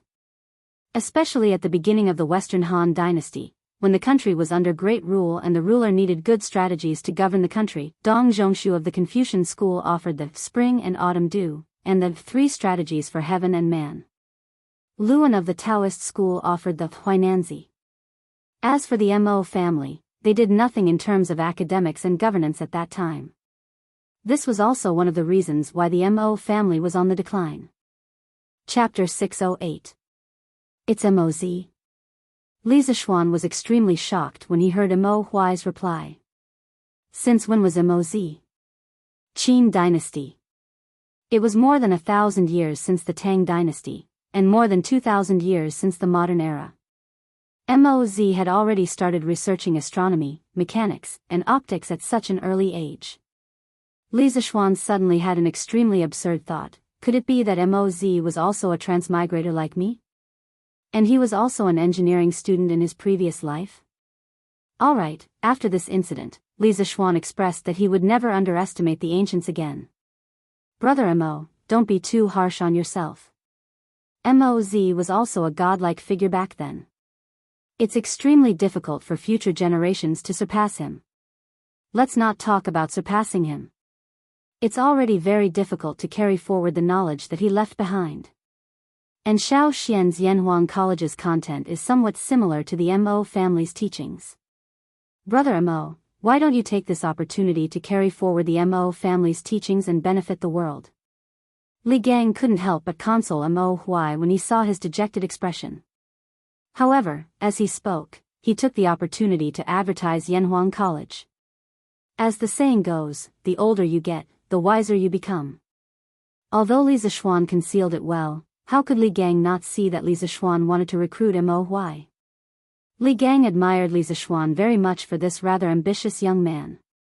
Naturally, he would help him if he could. Mo Huai was silent for a while. He narrowed his eyes and didn't reply. No one knew what he was thinking, but Li Zishuan caught a fleeting glimpse of interest in Mo Huai's eyes. Thus, Li Zishuan struck while the iron was hot and said, "Juzi, you just said that although the Mo family's bloodline hasn't been cut off until today, the Mo family hasn't made any fundamental progress after so many years. In the long run, the Mo family will completely disappear. From the way I see it, if you want to bring the school of Mo to greater heights, you have to bring the remaining followers of the school of Mo out into the world. Any sect that was content to stay in a corner and build a cart behind closed doors would not be able to progress and develop. On the other hand, Yanhuang College is a place where the young talents of the Great Tang's 360 provinces and counties are gathered. This is the best opportunity for you to promote the Mo school." When Mo Huai heard that, he couldn't help but ask in confusion, "Didn't Lord Zhu establish Yanhuang College to spread engineering? If I go and teach, aren't you afraid that your disciples will change their allegiance to the Mo family?" Li Zishuan laughed and said, "First of all, no matter if it's you or the other followers of the school of Mo, after being hired to teach at Yanhuang College, you only have one responsibility, and that is to teach the knowledge in the textbooks to the students of Yanhuang College. You only have one identity, and that is to be the teachers of Yanhuang College. In the college, there will no longer be a hierarchy between you. You will all be colleagues who will work together. I've said a long time ago that engineering will not compete with other schools. My purpose in spreading engineering is to benefit the people of the world. Therefore, in the future, Yanhuang College will be a very clean and pure place. There will be no fighting, no deception, and only the pursuit of truth and knowledge. During the teaching period, no activities unrelated to teaching are allowed. If there are students who are interested in the school of Mo and want to join the school of Mo after class, Li Zishuan will not stop them in any way. Everyone has the freedom to choose." When Li Zishuan first had the idea of roping in Mo Huai, he was worried that this giant of the school of Mo would preach and steal his students after entering Yanhuang College. Later, when Li Gang dug up the past and analyzed the reasons for the rapid decline of the school of Mo, Li Zishuan's worries disappeared without a trace. He did not believe that the students of Yanhuang College would give up a good life and insist on becoming ascetic monks in the school of Mo. On the other hand, if Mo Huai brought the followers of the school of Mo to Yanhuang College, Li Zishuan felt that with the luxurious facilities and rich and friendly academic atmosphere of Yanhuang College, those followers of the school of Mo might be assimilated. Mo Huai did not know the evil plan in Li Zishuan's heart. When he heard these righteous and tolerant words, he praised, "Everyone has the freedom to choose. Lord Zhu is so bold, this old man is ashamed. This old man believes that in the future, Yanhuang College will definitely become my Tang Empire's academic holy land. Master, this little one has brought back the books that Lord Li wanted." At this moment, Li Gang's servant came back riding an old horse. Li Gang nodded. Li Zishuan hurriedly went forward to take the two teaching materials. One was mathematics and the other was physics.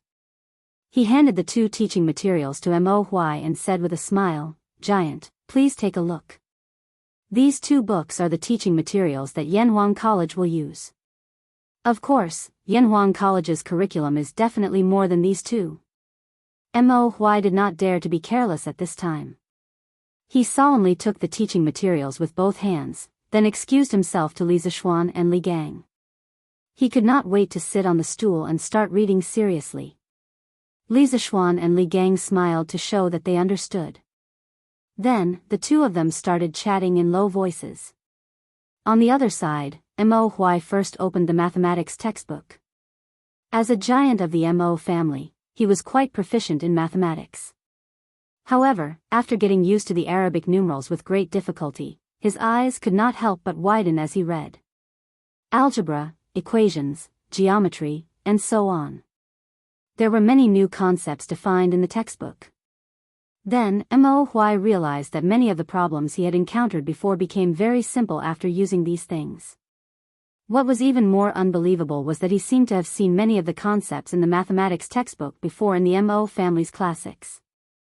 After flipping through another 10 pages, Mo Huai put down the mathematics textbook and opened another physics textbook.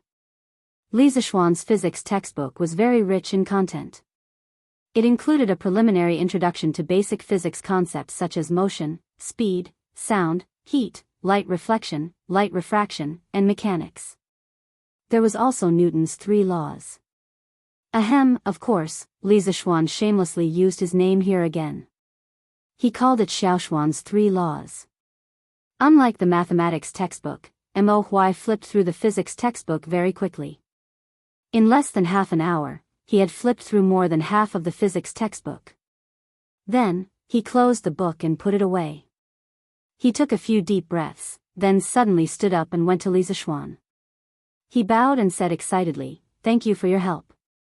The 45th generation of the Mo family's giant, Mo Huai, pays his respects to the divine ancestor.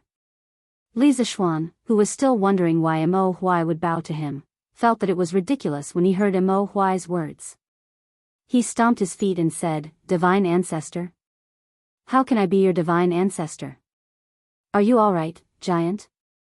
Chapter 609. In the main hall. Li Gang, who was sitting on the couch, was so shocked that he almost pulled his beard off when he saw this absurd scene. Mo Zhong and Mo Yun, who were supposed to be guarding Mo Huai, saw that their boss actually bowed to Li Zishuan and even called him divine ancestor. Both of them looked as if they had seen a ghost. As disciples of the Mo family, no one knew better than them what the 2 words, divine ancestor, meant. In the Mo family, the giant was called a saint, and there was only one person who could be called the divine ancestor since ancient times, the founder of the Mo family, Moz. As the giant of the Mo family, would Mo Huai use the 2 words, divine ancestor, as a joke to others? Obviously not. Even if he died, it was impossible. But how was he going to explain the current situation? At this moment, Mo Zhong and Mo Yun were completely dumbfounded. Mo Huai did not let everyone wait for long. He said firmly, "You are the reincarnation of the divine ancestor. You are the Mo family's divine ancestor." Li Zishuan was speechless. Reincarnation? Jizzy, did you make a mistake? You believe in something as non-existent as reincarnation?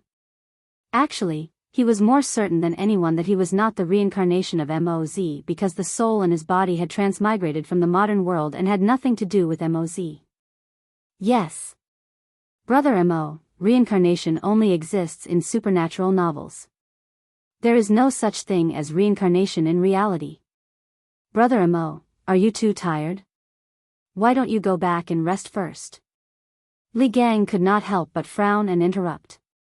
If it wasn't for the fact that he knew Mo Huai well, if it were someone else like Mo Huai, he would definitely think that this person was crazy. No, no, no. Brother Wenji, I am very clear-headed. I know that no one will believe in the existence of reincarnation. I didn't believe it at first either. However, after reading those 2 books, I am convinced that Sir Li is the reincarnation of the Mo family's divine ancestor. Mo Huai first shook his head and declined Li Gang's good intentions. Then, he began to analyze, for example, in this book of arithmetic, that a multiple, midpoint, circle, decimal system, and so on are basic concepts that I have seen in the divine ancestor's handwritten notes. 1,000 years ago, the divine ancestor proposed these concepts. What shocked me the most was that the things recorded in this book of arithmetic were actually more detailed than the divine ancestor's handwritten notes. Also, this physics textbook covers the concepts of motion, speed, sound, heat, reflection of light, refraction of light, mechanics, and so on. I've read all of these things in the sacred ancestors' notes. Moreover, this physics textbook's research on these problems is obviously more in-depth. Back then, the divine ancestor was a genius and spent his entire life to have some attainments in these aspects. However, Li Xiannan, you are so young, but you can study these aspects more thoroughly than the divine ancestor. Other than the fact that you are the reincarnation of the divine ancestor and are born with the will of heaven, I really can't think of any other reason. Li Zishuan was dumbfounded. It turned out that Moz had studied the concepts written in his book before. He had to admit that Moz's interests and hobbies were really broad. His understanding of the world had been refreshed once again. However, did he count as being unjustly implicated? In fact, what Mo Huai said was not nonsense. In history, Moz was the first scientist in China's history to treat mathematical problems from a rational perspective. He gave a series of propositions and definitions of mathematical concepts. These propositions and definitions were highly abstract and rigorous. Secondly, Moz's research on physics involved the branches of mechanics, optics, acoustics, and so on. He gave many definitions of physics concepts and made many important discoveries, summarizing some important physics theorems. These included the principle of leverage, small hole imaging, light and shadow, as well as the imaging characteristics of flat, concave, and convex mirrors. Lastly, Moz himself was also an expert in mechanical manufacturing. He once spent 3 years to meticulously develop a type of wooden bird, kite, that could fly. He was also an expert at manufacturing vehicles. He could build a vehicle that could carry 30 tons in less than a day. Combined with the new horse carriage that was popular in Chang and City, Don't Touch Me, and the crane that had just appeared recently, Mo Huai was even more certain that Li Zishuan was the reincarnation of Moz. Jizzy, this kid really isn't the reincarnation of your divine ancestor. The knowledge recorded in these 2 books were all taught to me by my master, spiritual master Ling Su, when he was still alive. I call them all the knowledge. The reason I set up Yanhuang Academy is to spread my master's knowledge to the world. Li Zishuan rubbed between his eyebrows and explained helplessly. Li Zishuan felt a little uncomfortable being the reincarnation of someone else's divine ancestor for no reason. Although this divine ancestor used to be a very awesome existence, this had nothing to do with him. He just wanted to be himself. Mo Huai said in disbelief, impossible. Other than the divine ancestor, who else in the world could have such deep attainments in these aspects? Li Zishuan spread out his hands and said, you haven't seen it, but it doesn't mean that it doesn't exist. Moreover, my abilities came from my master. There's probably no one in the Great Tang who doesn't know about this, right? Wake up. I'm definitely not the reincarnation of your divine ancestor. Li Gang also nodded and said, Brother Mo, although there are many coincidences in this matter, Xiao Xian's abilities are also open and aboveboard. He definitely isn't the reincarnation of the Mo family's divine ancestor. Hearing Li Gang's words, Mo Huai finally wavered a little. His face was filled with disappointment as he muttered, is it really not? Li Zishuan couldn't help but feel a little sympathy for this old man's disappointed look. He thought for a moment and said, Jizzy, I know what you're thinking. You're hoping that there really is the reincarnation of the Mo family's divine ancestor and then lead the Mo family to become strong again. But it's better to rely on yourself than on others. The spread of the Mo school still depends on you and the current followers of the Mo family. Mo Huai was stunned. Li Zishuan's words stabbed him in the heart. He did have such thoughts before. After a while, he cupped his hands and bowed to Li Zishuan. Thank you for your advice, Lord Li Zishuan. I've made up my mind. I'll issue an order for all followers of the Mo family to come to Chang and help Lord Zhu impart knowledge and enlighten the people. When Mo Zhong and Mo Yun heard Mo Huai's words, they couldn't help but look at each other. It seemed like they were happy with this result. Li Zishuan was overjoyed. He said excitedly, that's great, that's great. Jizzy, welcome to Yanhuang College. When the rest of the followers of the Mo family arrive in Chang, and just let me know and I'll take care of them. Chapter 610. Little Xian, although the Mo family's Juzi has agreed to lead the rest of the Mo family into Yanhuang College, you mustn't reveal their identities to others. Moreover, many of these followers of the school of Mo are skilled in martial arts. You must pay attention to management and don't let these people go out and cause trouble. You must know that there are many people watching you now. After Mo Huai, Mo Zhong, and Mo Yun left with their mission, Li Gang looked at Li Zishuan and said earnestly. Li Zishuan was stunned. He didn't understand, so he asked, "Sir, why is that? Do you know why the emperors of the past have been suppressing the Mo family ever since the Qin dynasty unified the world?" Li Gang clasped his hands behind his back and sighed deeply. Then, he turned around and stared into Li Zishuan's eyes with a burning gaze. Li Zishuan answered matter-of-factly, "Isn't it because Confucianism can better govern the people? That's why the other schools of thought can only slowly die out."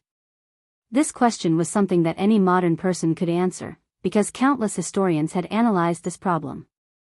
For the feudal rulers, Confucianism, which centered on the benevolence of hierarchy, was more suited to the needs of the ancient emperors to implement feudal autocracy. Therefore, when Confucianism became popular, other schools of thought would naturally die out. "You brat." Li Gang glared and pointed at Li Zishuan. He was old and experienced, so of course he knew that Li Zishuan was speaking the truth. However, how could the truth be said so casually? He scolded jokingly, then said, "You can talk nonsense in front of me, but don't say these words outside." Li Zishuan knew that he had misspoken and hurriedly agreed. Li Gang shook his head and continued. "Actually, other than Confucianism, there's another important reason why the emperors of the past suppressed the Mo family. Under the background of great unification, a strong organization with strict internal discipline would inevitably make the imperial court extremely wary. Although the Mo family may only be hot-blooded and have no political ambitions, the emperors of the past were not afraid of greedy villains, but sages with the ability to mobilize people. For example, Shao He. When Emperor Gaozu of Han stabilized the country, Shao He's right-hand man advised him to buy more land and dirty himself. Only then would he feel at ease. Shao He listened to the advice and forced the commoners to buy their houses and land at a low price. As expected, Emperor Gaozu was very happy. If Prime Minister Shao wanted to benefit the world like Moz, there might be another headless ghost in the Weiyang Palace. Therefore, after the first emperor, he immediately sent the secret shadow guards to kill the Mo family. In the Han dynasty, the imperial court suppressed the Mo family several times and almost wiped out the entire Mo family. Although these people are Xian, you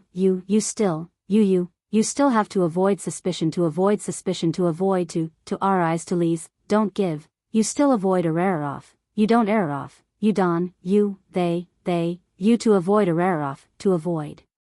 Li Gang's words were not wrong. To a ruler, the most terrifying thing was not the ambition to rebel, but the ability to rebel. Therefore, as an organization, the Mo family could only exist in the era of the various kingdoms. At that time, there was no unification of the four kingdoms. The greatest danger that the rulers of the various kingdoms faced was the enemy countries around them. Therefore, they were much more relaxed towards the commoners under their rule. Once the 6 kings are gone, the 4 kingdoms are won, the ruler would definitely treat his subjects as his enemy. Not only would organizations like the Mo family not be able to continue existing, even those who inherited some of the Mo family's ideas and took the responsibility of eliminating violence and protecting the common people would not be tolerated by the imperial court because of using martial arts to violate the law. Li Zishuan stood to the side. As he listened, he couldn't help but think of that turbulent and bloody era. He couldn't help but feel sad that such a great school of thought like the school of Mo was born in this terrible era. After a long silence, he solemnly cupped his hands towards Li Gang and said, "Thank you for your reminder, I will be careful." He knew in his heart that if Li Gang didn't really treat him as a junior, he definitely wouldn't have said these words. Li Gang shook his head. It was obvious that he also felt pity for the Mo family's ending. At this time, he looked at the green bamboo at the corner of the door and said with a sigh, "The Mo family's motto is, words spoken by mouth must be carried out by body. The Mo family has many brave warriors, and every member of the Mo family is willing to go through fire and tread on blades without hesitation. This kind of dedication is valuable, but it can easily be expressed as a collective action, which is not beneficial to the long-term development of the school. In the past, when the Mo family's great son Meng Sheng was appointed as the lord of Yang City in the Chu Kingdom, he and his 183 disciples all died in battle. In the chaotic times at that time, such an incident was definitely not the only case for the Mo family. Although the Mo family had hundreds of thousands of disciples at its peak, no matter how many disciples there were, how many times could they withstand such a great battle? Therefore, this old man believes that the Mo family's bravery and ruthlessness are not desirable. Today, Yanhuang College is a good place for them to go. This old man hopes that they can peacefully teach and educate people in the college, and don't cause any more trouble. With lofty ideals as the goal, a strict organization as the norm, and a willingness to sacrifice themselves for their ideals, this was the overall characteristic of the Mo family. When they participated in social change and practice in a collective and group way, they could demonstrate an extremely powerful force. However, the tragic result could also happen. When this group of people suffered a strong blow, with their dedication to justice and ideals, with their spirit that would rather die than retreat, the result would not only be a collapse, but also a complete wipeout. If the group collapsed, it could still be dealt with, but a wipeout would be impossible to continue. Forget it. Forget it. Let's not talk about these old things. It's getting late, and I know that you're very particular about your food. This old man only has coarse bran and pickles at home, so I won't keep you here to eat, lest you dislike it. After a long time, perhaps Li Gang realized that these topics were too serious, so he stood up and looked at the time, half joking. Li Zishuan blushed with shame and said, "Sir, what are you saying? I'm not a spoiled rich young master who can't bear hardships. Back then, my master and I ate wild vegetables in the mountains. To be able to eat at the same table as you, even if it's coarse bran and pickles." Li Gang waved his hand in annoyance and said, "Go, go, go. This old man didn't cook for you, go home and eat by yourself." "Oh, right, in 2 days, 2 of my good friends will be coming to Chang'an, you should come and meet them." Li Zishuan was still gloomy at first, but when he heard the second half of the sentence, his eyes suddenly lit up, and he hurriedly asked, "Sir, your 2 good friends are?" "You'll know in 2 days, but you don't have to worry, they're just like me, easygoing people. I'm sure they'll be willing to stay at your college." Chapter 611. Prince of Wei's Mansion, Literature Hall. "Scholar Xiao, are you done with the proofreading?" Li Tai came in from outside and walked around the people around him. He went straight to Xiao Dian's desk and asked expectantly. Looking at Xiao Dian again, his hair was disheveled, his face was haggard, and he had 2 large dark circles under his eyes. He looked like a devil that had just come out of hell. Where was the gentleness from a few days ago? When he heard Li Tai's question, he replied without raising his head, "Soon, soon. Your Highness, please wait a moment. The last proofreading is about to be completed." When Li Tai heard this, he nodded in relief and did not rush him. This was because he knew that the people in the literature hall were already working to their limits. Therefore, he acknowledged and sat by the side to wait for the results. After about an hour, Xiao Dian slammed his brush on the inkstone and laughed loudly, "The proofreading is complete. There are no mistakes. The book is done. It's finally done." Li Tai, who was lying on the desk and flipping through the manuscripts in boredom, suddenly quivered. He ran to Xiao Dian's side and said happily, "Scholar Xiao, are you done with the proofreading?" Xiao Dian nodded excitedly and said, "I'm done with the proofreading. Your Highness, after 7 days of hard work by the 13 of us, this geography textbook is finally done." Xia Yan could not help but say excitedly, "Unbelievable. It's really unbelievable." Although Li Xiannan had already completed most of the geography textbook, even the remaining content added up to quite a lot of work.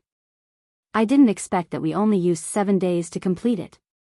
Li Tai said warmly, "This is all thanks to all of you scholars who worked hard these few days. After this prince hands this book to Mr. Li, this prince will personally enter the palace to request for credit for all of you." Although Xiao Dian looked extremely tired, he could not help but laugh when he heard this. Haha. Your Highness is too serious. Even if I don't make any contributions, Xiao Dian, am still extremely happy to be able to participate in the writing of such a peerless book. Xia Yan smiled and said, Dian is right. This geography book will definitely become a masterpiece that will be handed down from generation to generation. At that time, we might even be able to leave our names in history because of it. We are still basking in the glory of your Highness and Li Xiannan. That's right. That's right. The rest of the scholars agreed with him. When little Fatty heard the praises around him, he couldn't help but feel a little proud. He secretly thought that he had the best foresight back then. He was the first one who thought highly of Li Zishuan. After everyone had quieted down, Li Tai said to them, no matter what, you have been busy these past few days. You have stayed up many nights because of this. Now, please go and rest. This prince will return the revised textbook of geography to the teacher. With that, he reached out his hand, ready to pick up the book on the table and go to Yongla Lane to find Li Zishuan. In the end, he actually couldn't pick it up. Li Tai took a closer look. It turned out that there were 4 more hands on the book. He looked at the owners of the 4 hands again. It was Xiao Dian and Xia Yan. He couldn't help but wonder, scholars, what do you mean by this? Cough, cough. Xiao Dian coughed dryly and said embarrassedly, Your Highness, please forgive me. The content of this geography book is really too brilliant.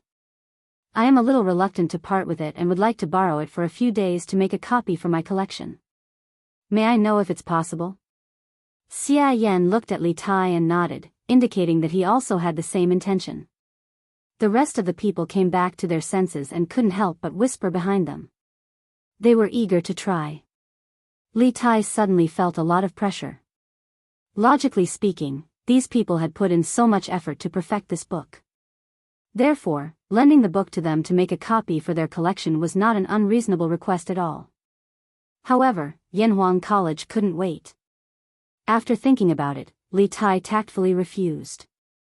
Scholars, you must also know that Yanhuang College will start school on the 18th of this month. At that time, we will need a lot of teaching materials, so we have to print them in advance. Therefore, this revised book must be sent to Mr. Li as soon as possible. If you too want to keep a copy for your collection, this prince will get the workshop to print a few more copies. When the time comes, I will give each of you a copy. How about that? Those who could get along with Li Tai for so long were definitely not the kind of people who were one-track minded. Xiao Dian nodded and said, Your Highness is right. This way, we can save a lot of effort. Xia Yan said, That's right, that's right. We have to thank Your Highness for giving us the book. Thank you, Your Highness. In the afternoon, Li Tai brought the revised geography teaching materials to the Li residence. Li Zishuan, who was taking an afternoon nap in the west courtyard, got up and went to the front hall after hearing the report. What? Could it be that the geography teaching materials on your side have been revised? Li Zishuan asked as he looked at little Fatty, who was drinking fine wine and eating fresh fruits in the front hall. It was not because he could count, but because there was an extra book on the corner of the table. Looking at the thickness of the book, it should be the geography teaching materials that he gave to Li Tai the last time. Yes, yes. Li Tai excitedly chewed the fruit in his mouth and swallowed it. Then, he said excitedly, I finished the revision yesterday afternoon. After that, all the scholars in the academy did not rest and spent the whole night proofreading this book. It was almost noon today when they confirmed that there were no mistakes in it. After that, I personally send it to you. Li Zishuan could not help but nod and say, yes. Not bad, not bad. They have all worked hard. How about this, in my own name, I will give each of the scholars who participated in the revision of this book 30 strings of cash as a reward for their hard work. Later, Qingke, help me pass it to them. Yes. Li Tai nodded. He also understood that 30 strings of cash was not a small amount. Then, he caught a glimpse of Li Zishuan sitting at the side and yawning. He immediately said unhappily, Hey. Little Xian, did you just wake up? You're really not embarrassed? All of us over there have not slept properly for 7 days because of this book. You, on the other hand, are hiding at home alone. You're really relaxed and comfortable. Li Zishuan said unhappily. Which eye of yours saw that I was relaxed and comfortable? All of you were busy these 7 days. Did you think I was idle these 7 days? Didn't I finish the 4th textbook in these 7 days? Li Tai suddenly choked and was speechless. However, after hearing that there was another textbook, he could not help but ask curiously, the 4th textbook? What's it about? Can you lend it to me? Other than mathematics and geography, he did not know anything about the other 2 books. Of course, he was curious. Li Zishuan shook his head and said, no. Now that the 4 books are done, I have to get the workshop to hurry up and print them. If you want to read them, you have to wait until school starts. Chapter 6:12. Master of the Mo clan? Junxian, are you sure? It was the middle of the night, but the Du Hall was still brightly lit. Li Er leaned back on his couch and stared at Li Junxian as he sternly asked. Li Junxian was dressed in a white robe, his face solemn. He clasped his fist and replying to your majesty, this general is extremely certain that this person is the master of the Mo clan. A few years ago, this general personally saw him in Qingzhou. Moreover, the files of the 100 Horsemen Department have detailed records of the master of the Mo clan, so there is no doubt that this person is the master of the Mo clan. Li Er nodded, his eyes narrowed in thought. Li Junxian probed, Your Majesty, should we arrest them? Arrest? Why should we arrest them? Li Er raised his eyebrows and looked at Li Junxian. Firstly, these people did not cheat or rob. Secondly, why should we arrest them? Do we have to arrest them just because they are members of the Mo clan, the sworn enemy of the Confucian school? Ha! Li Junxian pursed his lips, hesitating to speak. Li Er seemed to know what Li Junxian wanted to say and chuckled. Ha! We understand your intentions. But how can the current Mo clan be compared to the Mo clan of the past? We do not deny that Mod was an important figure, but how much ability can the current master of the Mo clan have compared to him? The people he is leading are just a bunch of stubborn disciples of the Mo clan. They can't cause any waves. Speaking up to this point, Li Er suddenly looked towards the north and sighed deeply. He recalled, in the past, the 42nd generation of the Mo family had interacted with my ancestor. Although they were not on the same side, she was still considered a heroine of her generation and was worthy of respect. The Mahist sect has many heroic and righteous people, and they are skilled in engineering.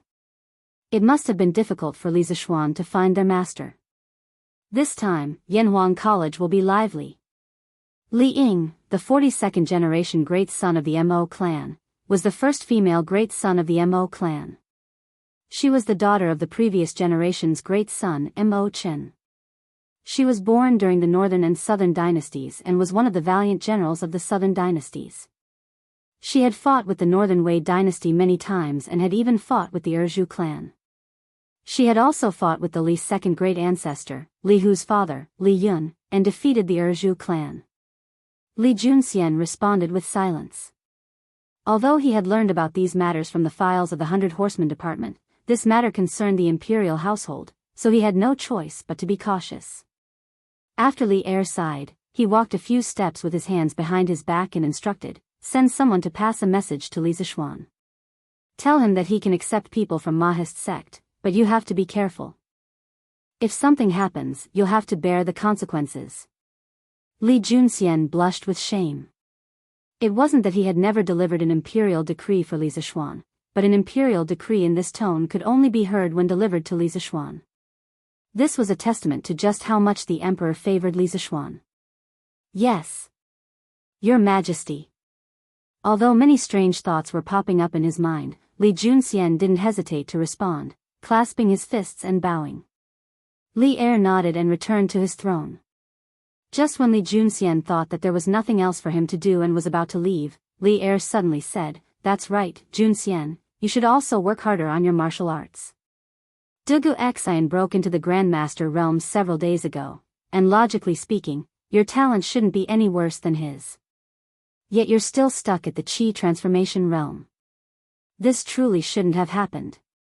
Li Junxian panicked and immediately bowed. This general has sinned. I have disappointed your majesty.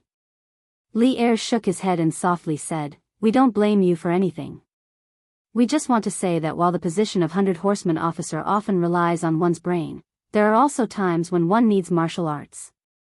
Only if you can reach the Grandmaster realm as soon as possible will we be able to give you more tasks. However, the path of martial arts is often dependent on luck and fortune. There's no need for you to force yourself. Li Junxian fell into thought, and after a few moments, he clasped his fists and said, this general understands. Thank you for your majesty's grace. Luck and fortune? It's said that Dugu Xian's luck came from a sword style that Li Zishuan unintentionally created. Then where's my luck? After leaving the palace, Li Junxian looked up at the bright moon in the sky and sighed. He had known long ago that Dugu Xian had broken into the Grandmaster realm, and he had also understood the various details. While he envied Dugu Xian's good fortune, Li Junxian also felt a great pressure. He and Dugu Xian were both outstanding talents of the Great Tang's younger generation. After Li Er ascended to the throne, the two of them had served at Li Er's side, one in the light and one in the shadows. They were both good partners and potential rivals.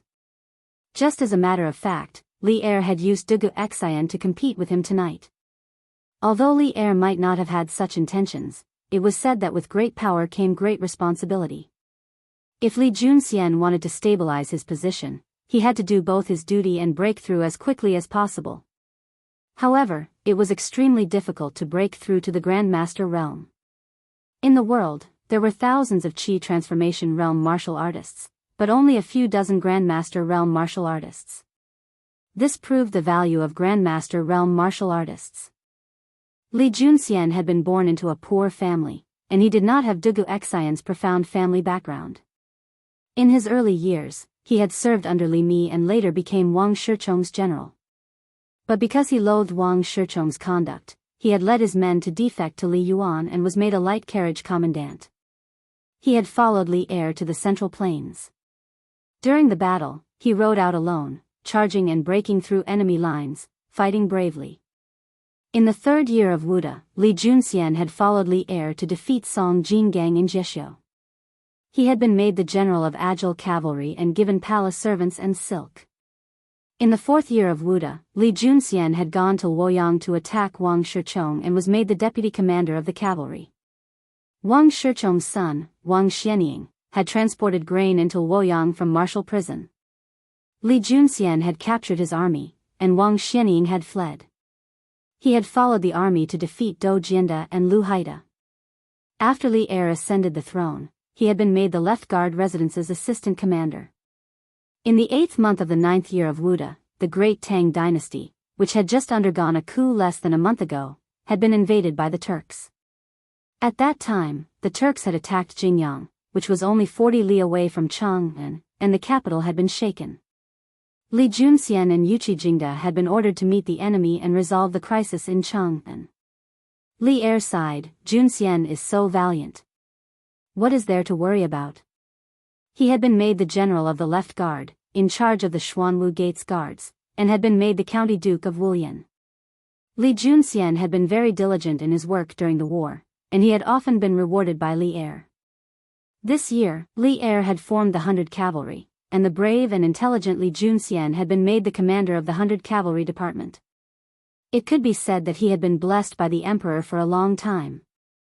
Sigh. I can only take one step at a time. Nothing can be forced. Let the heavens decide everything. Li Junxian shook his head and sighed. Then, he mounted his horse and rode off into the distance. However, he was not the only one who was troubled by the martial Dao. Chapter 613. Your Majesty. Your Majesty. Bad news. Butler Zhao. Butler Zhao, he. Not long after his conversation with Li Junxian, Li Er was preparing to leave Ganlu Palace to rest in the rear palace when a young eunuch came running over, shouting at him as he ran. Li Er stopped in his tracks, looked at the young eunuch, and asked in a deep voice, "Zhao Song? What happened to him?" The eunuch panted and quickly replied, "Your Majesty, Eunuch Zhao, he seems to have gone berserk due to improper training. Right now, his room is like a furnace and no one dares to go near it." Li Er was shocked and said, "There's such a thing? Quickly summon Wang Jian and Wang Gang to the Minister of Internal Affairs." If something had happened to other eunuchs, Li Er would not be so concerned. But Zhao Song was different. Putting aside his martial arts, Zhao Song was an old man by his side. He had been by his side ever since he was still the king of Qin. It had been almost 5 to 6 years. It was said that the emperor was heartless, but that also depended on the person and the time. Right now, Li Er was not willing to see something happen to Zhao Song. "Yes. Your Majesty." The eunuch had the ability to observe people's expressions. He could see Li Er's anxiety and quickly bowed in response before going to pass on the decree. Li Er frowned and ordered the eunuch beside him, "Prepare the carriage for the Minister of Internal Affairs." In the west of the palace, there was a short building complex. That was the Yeding Palace. It was where the palace maids and the family members of the officials who committed crimes lived. To the north of the Yeding Palace was Taizong and to the south was the Minister of Internal Affairs, where all the eunuchs lived. When Li Er hurried over from Taiji Palace, the 2 eunuchs he summoned were already there. They were middle-aged men in their 40s and 50s and wore loose white robes. They had an elegant demeanor and stood out from the crowd. When the 2 of them saw Li Er, they quickly walked over and bowed, "Greetings, Your Majesty." Although the 2 of them were highly skilled in martial arts, but no matter how powerful they were, they could not surpass the secular imperial power. Especially in the face of Li Er, this powerful and iron-blooded emperor, they did not dare to have a trace of neglect. Li Er nodded and asked directly, "How is Zhao Song now? Why don't the 2 of you go in and help?" One of the men with slightly darker skin cupped his hands and smiled bitterly. "Your Majesty, before you came, the 2 of us had already checked on Steward Zhao's situation. It's not that we don't want to help, it's just that our abilities are limited and we can't help." Li Er was shocked when he heard that. He said in surprise, "Even the 2 of you can't help?"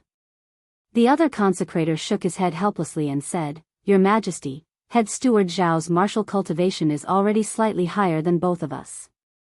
Now that the vital energy in his body is rampaging wildly, if we want to use external forces to help, we must find a martial arts expert who can completely suppress the vital energy in Head Steward Zhao's body. However, only a great grandmaster can do this.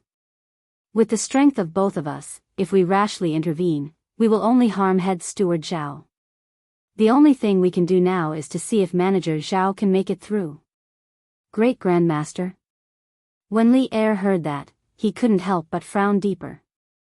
There were only 3 recognized Great Grandmaster experts in the world: Spiritual Master Ling Su of the Celestial Master Sect of Longhu Mountain, Abbot Xian Kong of the Shaolin Temple, and Tujuan Nation Master Wu Jie. Now, one of the 2 Great Grandmasters in the Central Plains was gone, leaving only Abbot Xian Kong of the Shaolin Temple.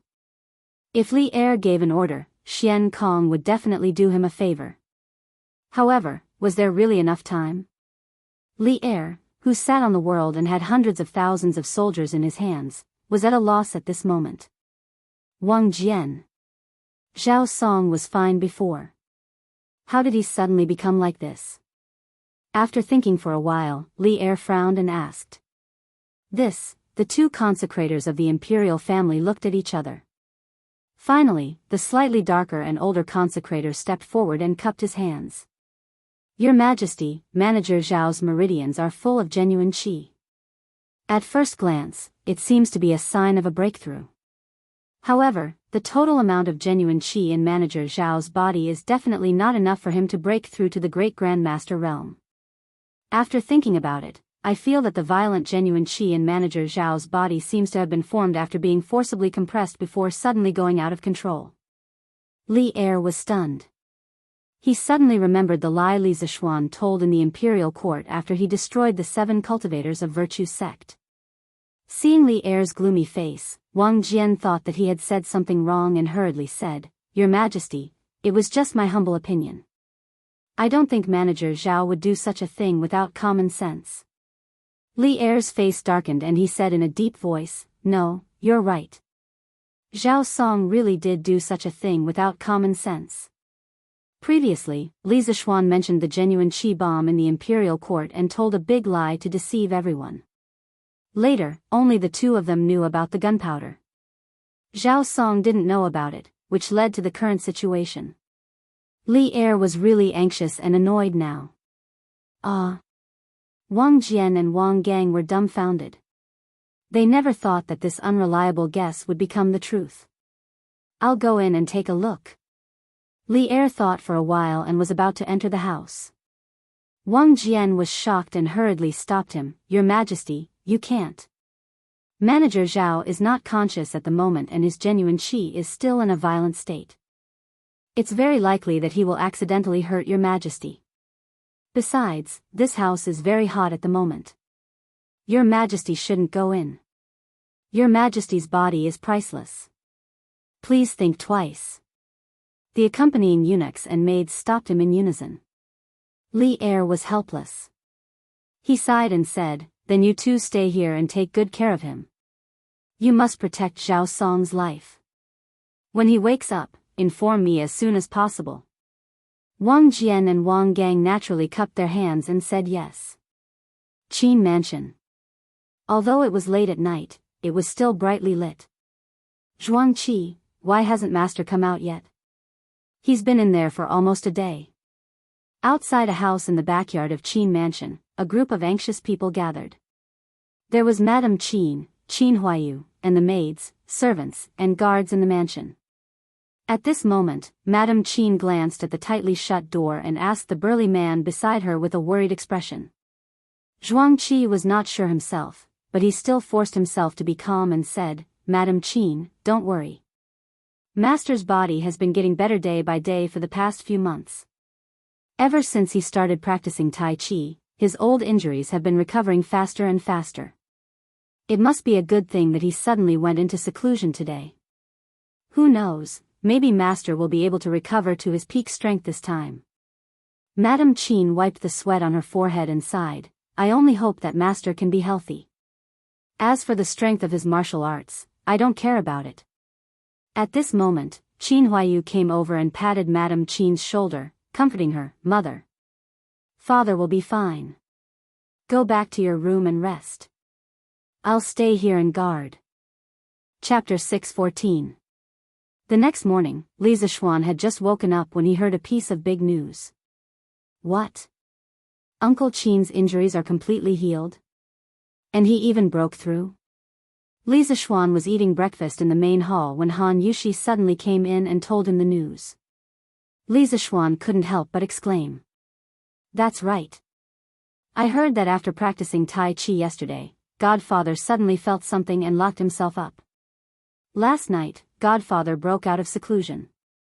Not only were his old injuries completely healed, but his strength had also improved and reached the peak of the master stage.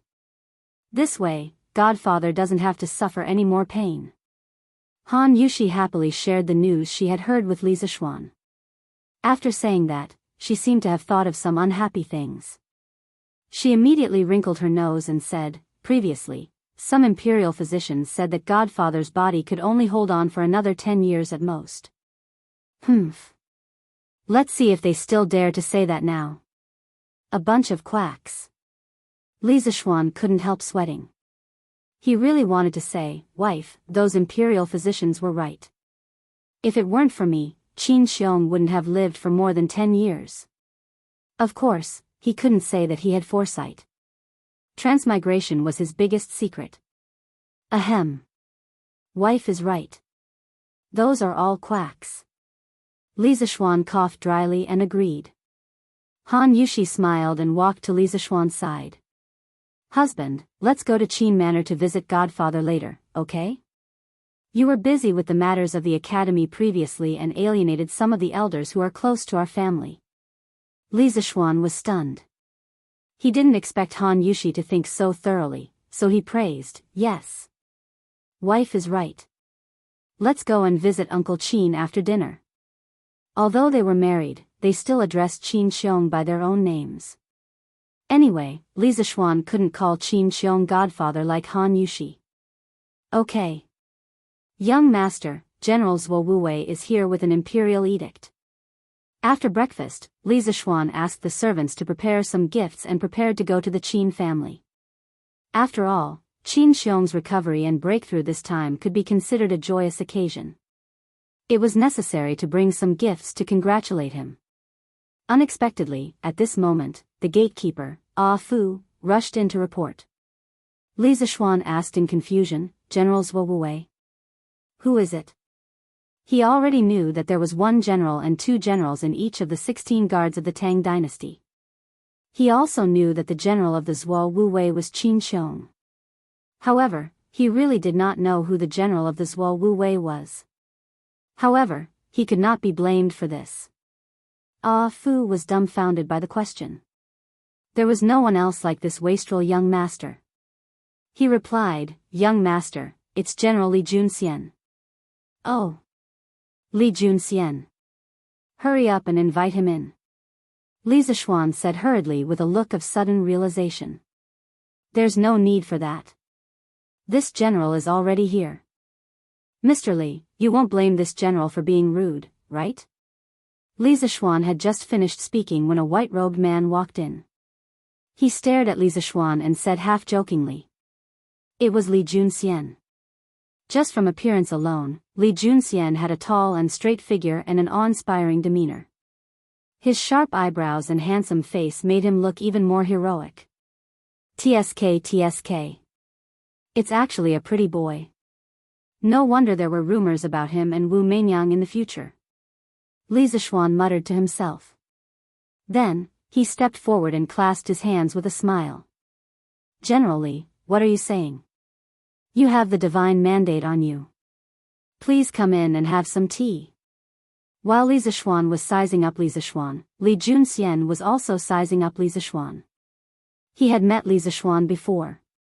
When Li Zishuan had challenged Mount Beimeng in order to save Han Yushi, Li Er had sent him to investigate the situation. Although the situation had already been decided by the time he found Li Zishuan, he had still met Li Zishuan before. But today was his first time meeting Li Zishuan face to face. As he looked at this youth who was about the same height as him but still somewhat childish, he couldn't help but sigh. If not for Li Zishuan, he and Dugu Xian would have been considered outstanding talents of the great Tang's younger generation. But there were no ifs in reality. Although he held an important position at such a young age and was even a second-rank county duke, he was still a little dim compared to Li Zishuan. The other party wasn't even 15 yet, but he was already able to climb to such a high position. Who knew what he would be like when he was in his 20s or 30s?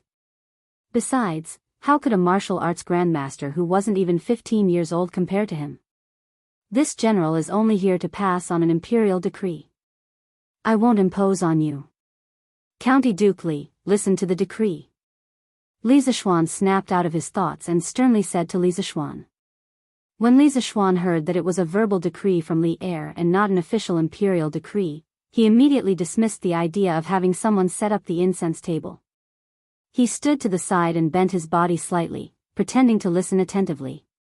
"His Majesty wants this general to inform you that Yanhuang College can accept people from the Mahist sect, but you have to know the limits.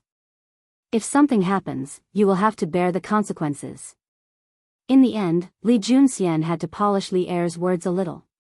Otherwise, he would have been too embarrassed to say it out loud. Even so, this imperial decree was still very straightforward. However, Li Zishuan really liked this kind of straightforward imperial decree. After hearing this, he hurriedly clasped his hands and said, "This subject receives the decree. Thank you for your grace." Li Zishuan's gratitude was sincere.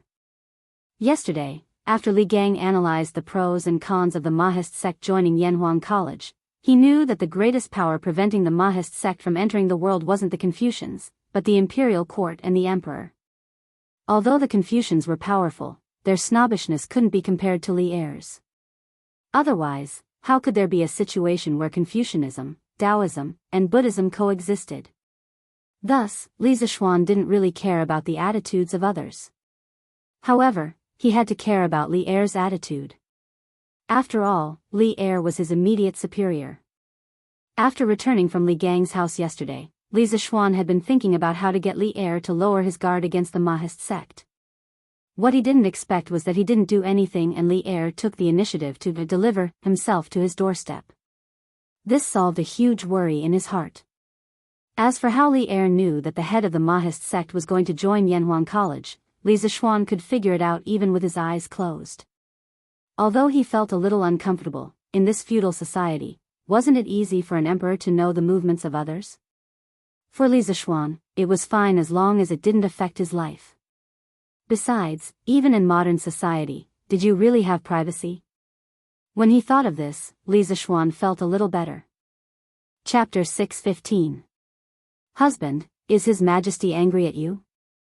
After Li Junxian left with Li Er's decree, Han Yushi pulled on Li Zishuan's arm and asked. Those who didn't know the situation would immediately think that Li Er was reprimanding Li Zishuan, which was why Han Yushi was so worried. Haha. Of course not. There are times when one can't just look at things from the surface. This imperial decree is a good thing for our family.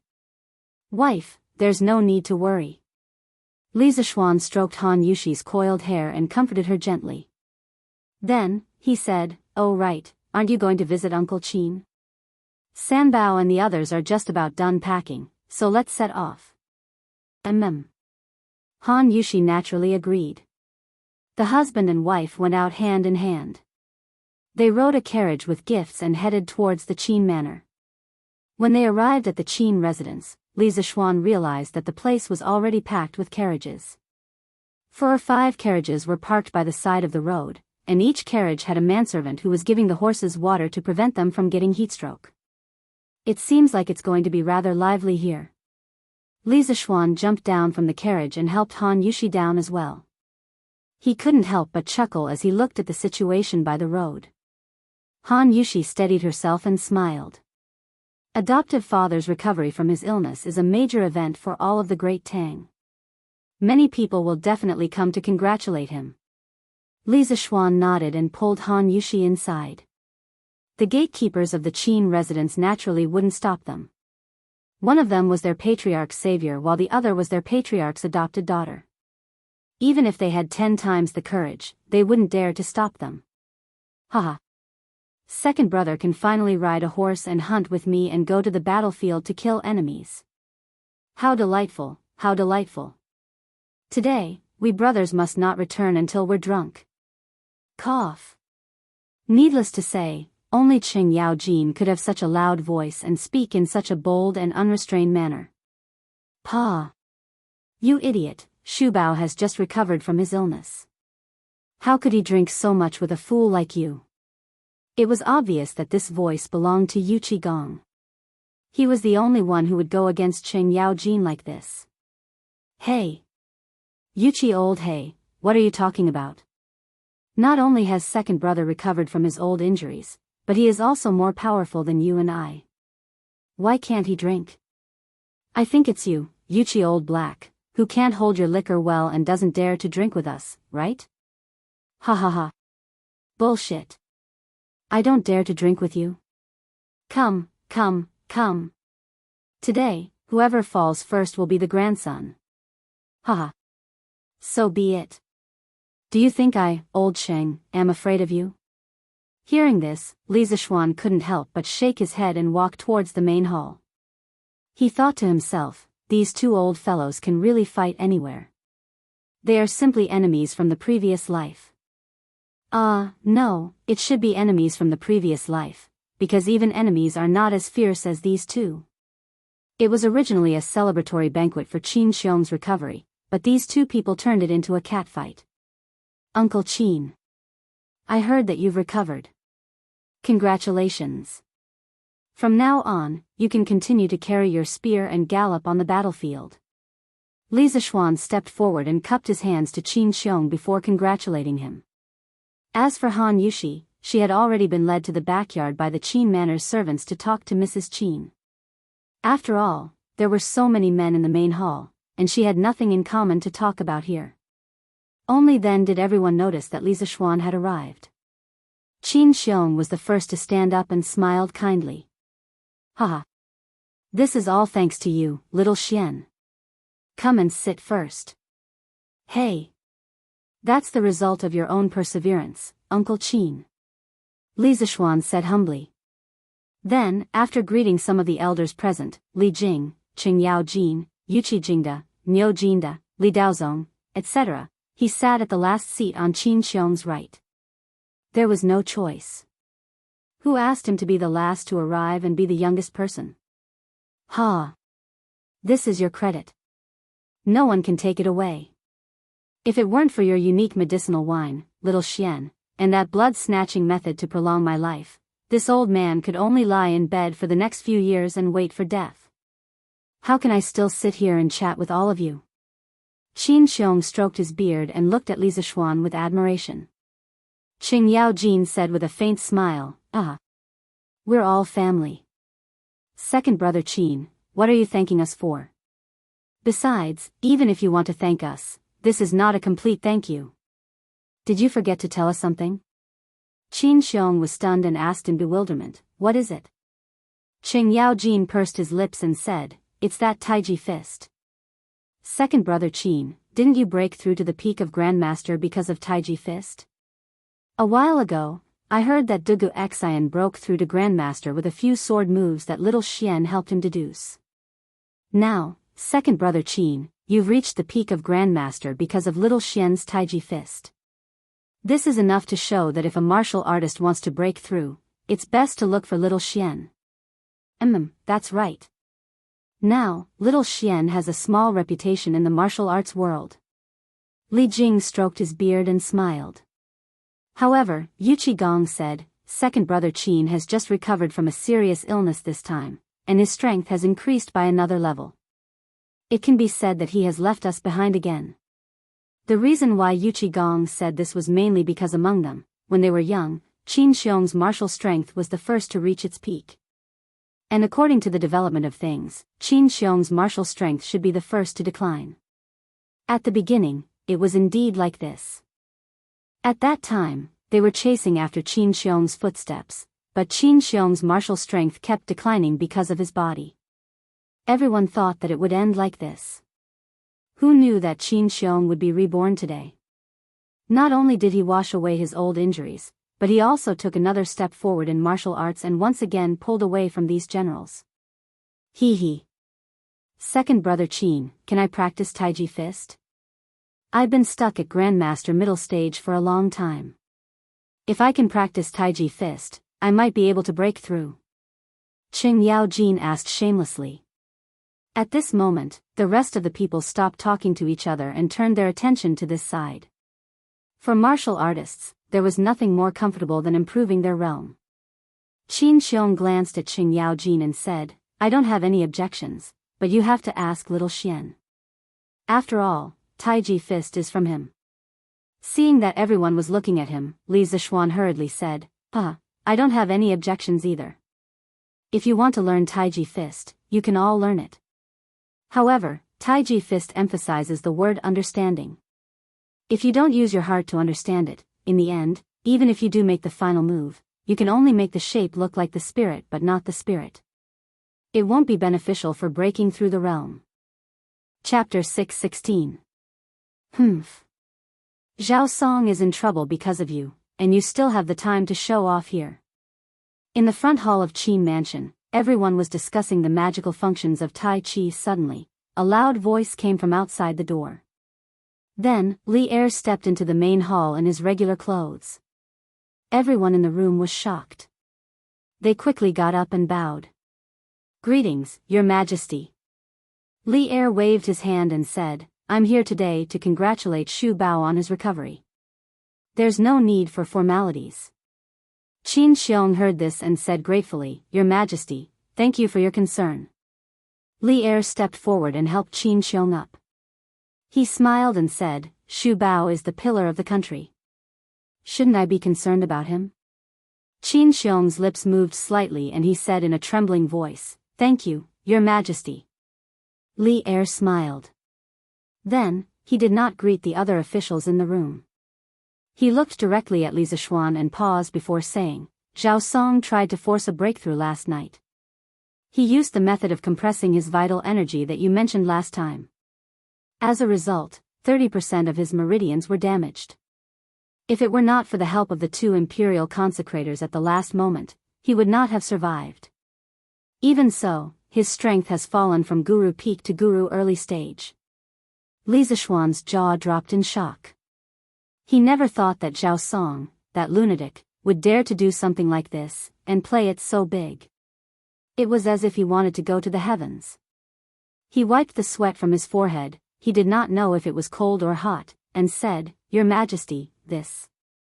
Why is Steward Zhao in such a hurry to break through?" Logically speaking, the Tang Empire was at peace now. Although the Turks in the north were eyeing them covetously, these national affairs should not be rushed by a eunuch, right? So, what reason did Zhao Song have to be in such a hurry to break through? Putting aside the self-blame in his heart, Li Zishuan was very curious about the reason why Zhao Song was in such a hurry to break through. Li Er was obviously speechless about this. He looked away and was silent for a long time, as if he was considering his words. Then, he said unhappily, "From what I've heard, he must have noticed that Dugu Xian had broken through to the Grandmaster realm at such a young age. Including you, there are now 2 Grandmasters in the younger generation. He felt the pressure and felt that if he didn't take the risk now, he wouldn't have a chance when he was old. That's why he took the risk last night. In the end, if it weren't for the presence of the 2 imperial consecrators, he would have lost his life." Li Zishuan broke out in a cold sweat as he thought about the entire situation. If Zhao Song had really lost his life because he had compressed his vital energy to practice martial arts, then even if he was not punished by Li Er, Li Zishuan would not be able to rest easy. He thought for a moment, then stepped forward and bowed. "This is all my fault. I misspoke in the imperial court that day and misled head steward Zhao. I even caused him to almost lose his life. Your Majesty, please punish me." This apology contained 30% of Li Zishuan's guilt and 70% of his retreating in order to advance. This was because when Li Er had just entered, his tone was obviously unfriendly. Old Li had come with a temper today. Seeing this, Qin Xiong stepped forward and bowed. "Your Majesty, this matter can't be blamed on Xiao Xian. When eunuch Zhao used the method of compressing his vital energy to break through to the next realm, he must have known the danger, but he still did it. This can't be blamed on Xiao Xian." Qing Yaojin then echoed in a rough voice, "Your Majesty, this really can't be blamed on Xiao Xian. That day, there were so many ministers and generals in the imperial court. Eunuch Zhao was not the only one who knew the method of compressing his vital energy. In the end, nothing happened to the others except for eunuch Zhao. Can this be blamed on Xiao Xian?" It was rare for Li Jing to speak. He said, "Your Majesty, Xu Bao and Ji Jia are right. Eunuch Zhao is over 40 years old. He is not a 3-year-old child. There is no reason to blame others for his own decision. I think eunuch Zhao himself has never blamed Xiao Xian." Seeing that everyone in the room was speaking up for Li Zishuan, Li Er's face was calm. No one could tell whether he was happy or angry. He paused and said, "I haven't convicted this boy yet. Why are you all so anxious?" Then he turned to Li Zishuan and said, "Although Zhao Song's matter can't be blamed on you, it was more or less caused by you. However, today Xu Bao recovered from his injury and broke through to the next realm because of you. You can be considered to have brought back another tiger general for the Tang Empire. This is something that can't be exchanged for anything. At least your merit outweighs your fault. I bestow upon your wife the title of rank 6 noble lady as your reward this time. Do you have any complaints?" Li Zishuan said happily, "Thank you, Your Majesty. I have no complaints." The more time he spent with Han Yushi, the more Li Zishuan knew about the inferiority complex in Han Yushi's bones. He was now a higher and higher official, but the pressure on Han Yushi was getting greater and greater. Sometimes, he was also very troubled. He only wanted to live a simple and happy life without any external interference. However, in Han Yushi's heart, she still could not get rid of the secular concept of a well-matched family. Perhaps she agreed to marry him because she was moved by his persistent pursuit. However, ever since she married into the Li family, she didn't have a moment of rest. She learned this and that every day, and even learned poetry. Li Zishuan once told her that she didn't need it. However, she said that she wanted to improve and she wanted to be worthy of him. Humble love, humble self. Many people felt that this kind of humble love was not worth cherishing, but Li Zishuan did not think so. In love, if someone loved more, naturally, there would be someone who loved less. It couldn't be equal. People who loved more would give more, and naturally, they would be hurt more. This wasn't because she was cheap. It was because she loved him and didn't want to lose him. After understanding this, Li Zishuan wouldn't not cherish this relationship. He would only feel that this woman really made people feel sorry for her. And the 6th rank title that Li Er gave to Han Yushi today could be said to be timely reign. In this era, the title of a noble was very rare. If a 6th rank noble was placed in a place, even the county magistrate would have to greet them with the courtesy of an official. Li Er nodded. Qin Xiong and the others quickly cupped their fists and said, "Your Majesty is wise." Li Er laughed and said, "That's enough. Let's not talk about this anymore. Today, Shu Bao's body has recovered. I am really happy in my heart. Jijia, pharmacist, Jingda, since you guys are here, don't leave. Today, we are here to celebrate with wine. We won't go back until we are drunk." Speaking of drinking, Qing Yaojin suddenly became excited. He didn't care about the etiquette of a monarch and minister. He patted his arm and laughed loudly. "Okay. We originally planned to eat wine at Second Brother's place at noon. It's good that your Majesty is here. Speaking of which, we brothers haven't eaten at the same table with your Majesty for a year, right? Haha. Yes. Today, Xiao Xian is here. This kid's culinary skills are excellent. He can cook a few dishes for us to eat with wine. Wouldn't that be wonderful?" Chapter 617. When it came to cooking, many people would subconsciously think of the phrase, "A gentleman should stay away from the kitchen." It was clearly inappropriate for Li Zishuan, the founding baron of the country, to personally cook. However, the elders in the backyard clearly didn't think so. Qing Yaojin, Qin Xiong, Niu Jinda, and Yuqi Jingda had always treated Li Zishuan as their own junior. If something happened to Li Zishuan, the 4 of them would definitely be the first to act. As for Li Zishuan, because of Han Tianhu's Han family, he was considered relatives of Li Zishuan. Needless to say, Li Zishuan himself also wanted to try the dishes personally cooked by Li Zishuan. After all, in the entire Tang dynasty, who didn't know that Li Zishuan was the best at eating? Therefore, Li Zishuan was unquestionably sent to cook for these elders and big shots to go with the wine. As the emperor, if he wanted to eat lunch at the Qin residence, Li Zishuan obviously wouldn't be the only one busy.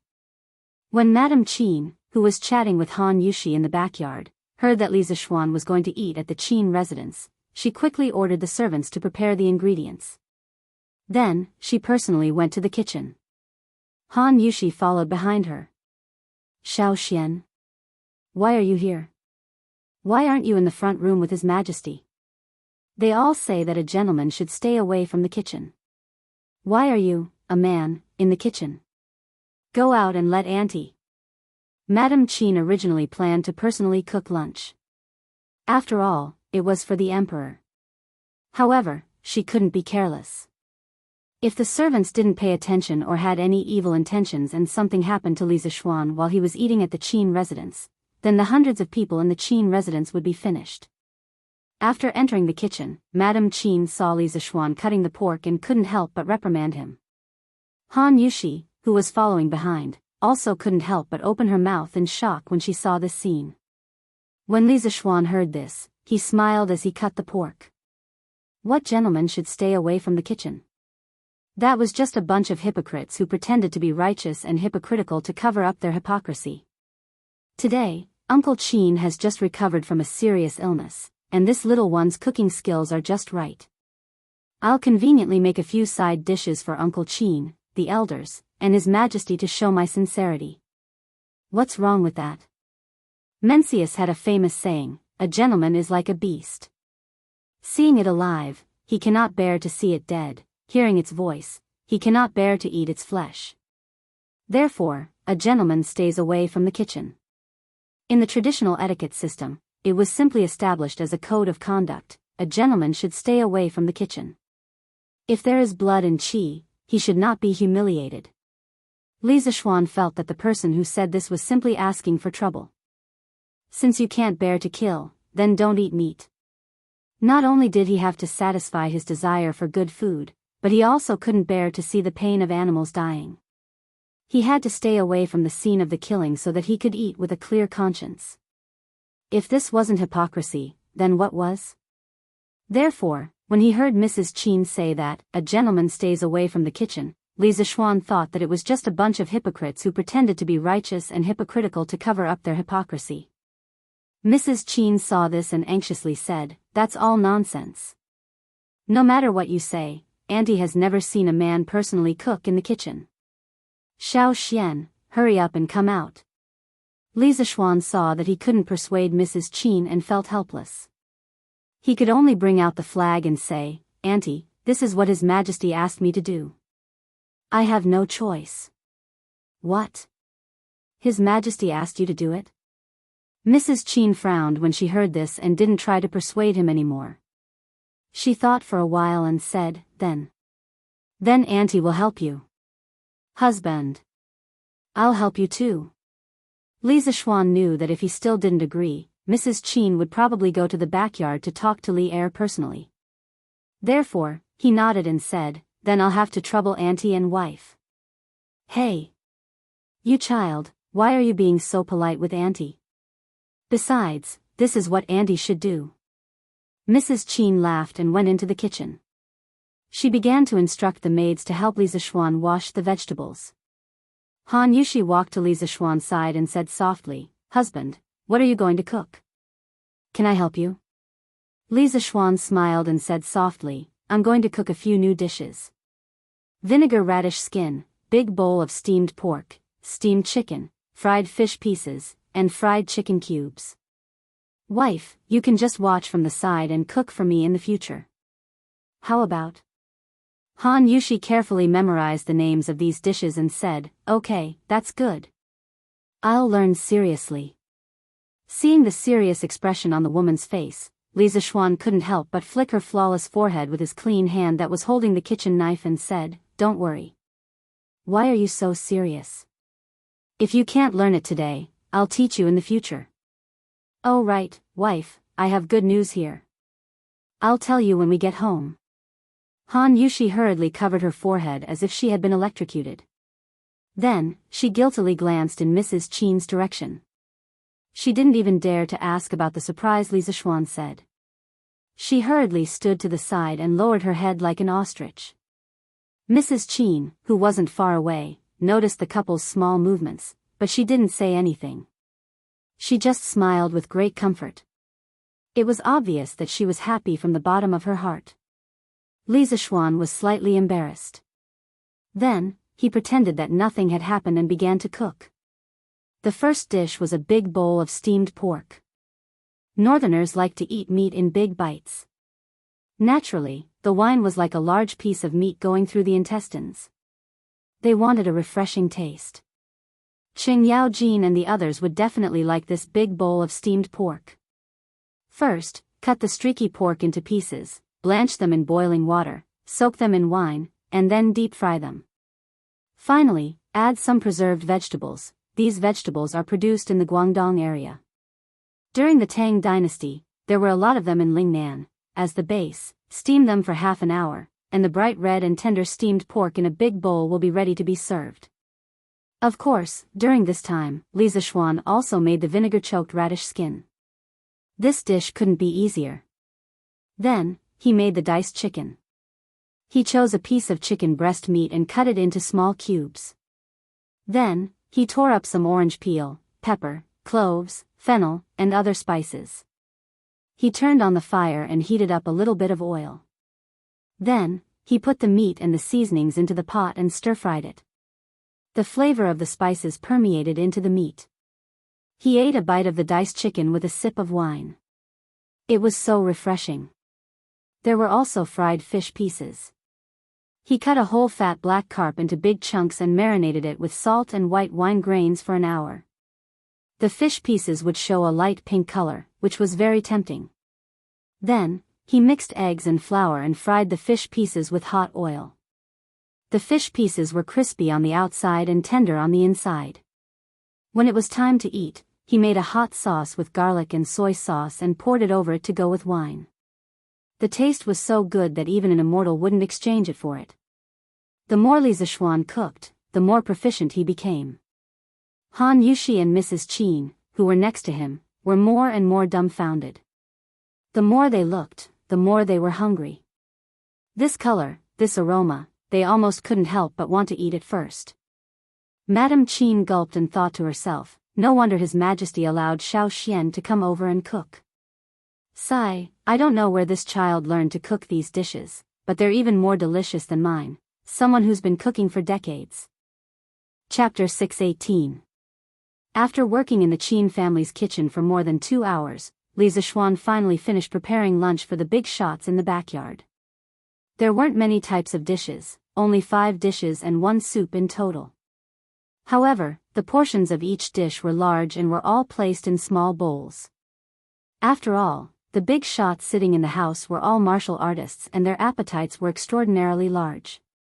After the dishes were done, Li Zishuan naturally didn't have anything to do. Madame Qin ordered the maids to bring the bowls of dishes to the front hall. Li Zishuan didn't care about this. After washing his hands, he pulled his wife out of the kitchen. Unexpectedly, as soon as he came out, he saw Qin Huayu and Qing Chimo walking towards him. Li Zishuan was stunned and asked, "Hey, Huayu, Chonyo, you two are back?" Qin Huayu went to Yunshan to participate in labor as early as a month ago. Qing Chimo liked to slack off, and it had only been half a month since he went to Yunshan. Under normal circumstances, the two of them should be at Yunshan now because Yunshan was a little far from Chang'an. The students of the School of Mathematics would usually eat together in the cafeteria of Yunshan at noon. Oh! What meat is this? It smells so good. Hey! Wait! Don't go. Let me try a piece. Qing Chimo was about to answer when he smelled an extremely rich fragrance of meat. His attention was immediately attracted by the little maid holding the bowls of dishes. What was worse was that this guy was not only talking, but also stretching out his black dog paw. Stop! Madame Qin, who was standing behind him, quickly caught up to him and scolded, "Ugly bull, stop fooling around. This food was prepared for His Majesty. If you really want to eat, then go wash your hands and eat at the table." "What are you doing now?" Qing Chimo immediately stopped. He widened his eyes and said, "Huh? Is Her Majesty here too?" He had just brought Qin Huayu home.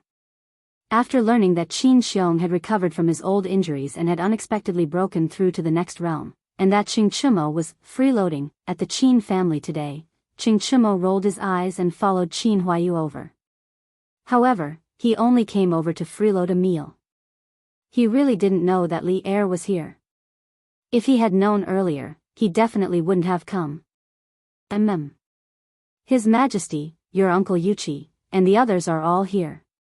Since you're here, Cho Ox, go wash your hands and accompany them to drink later. After saying that, Madame Qin led the maids into the room, leaving behind a dumbfounded Qing Chimo.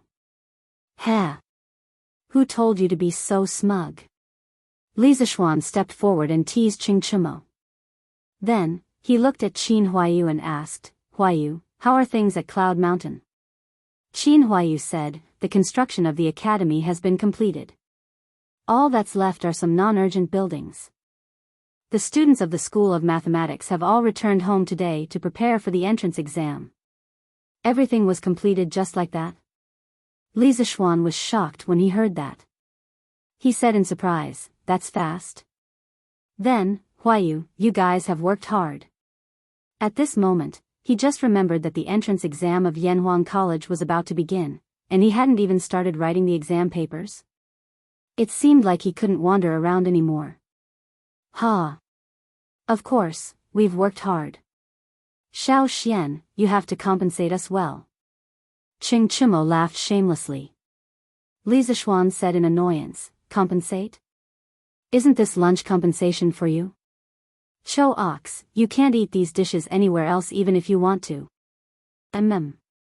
What meat is this?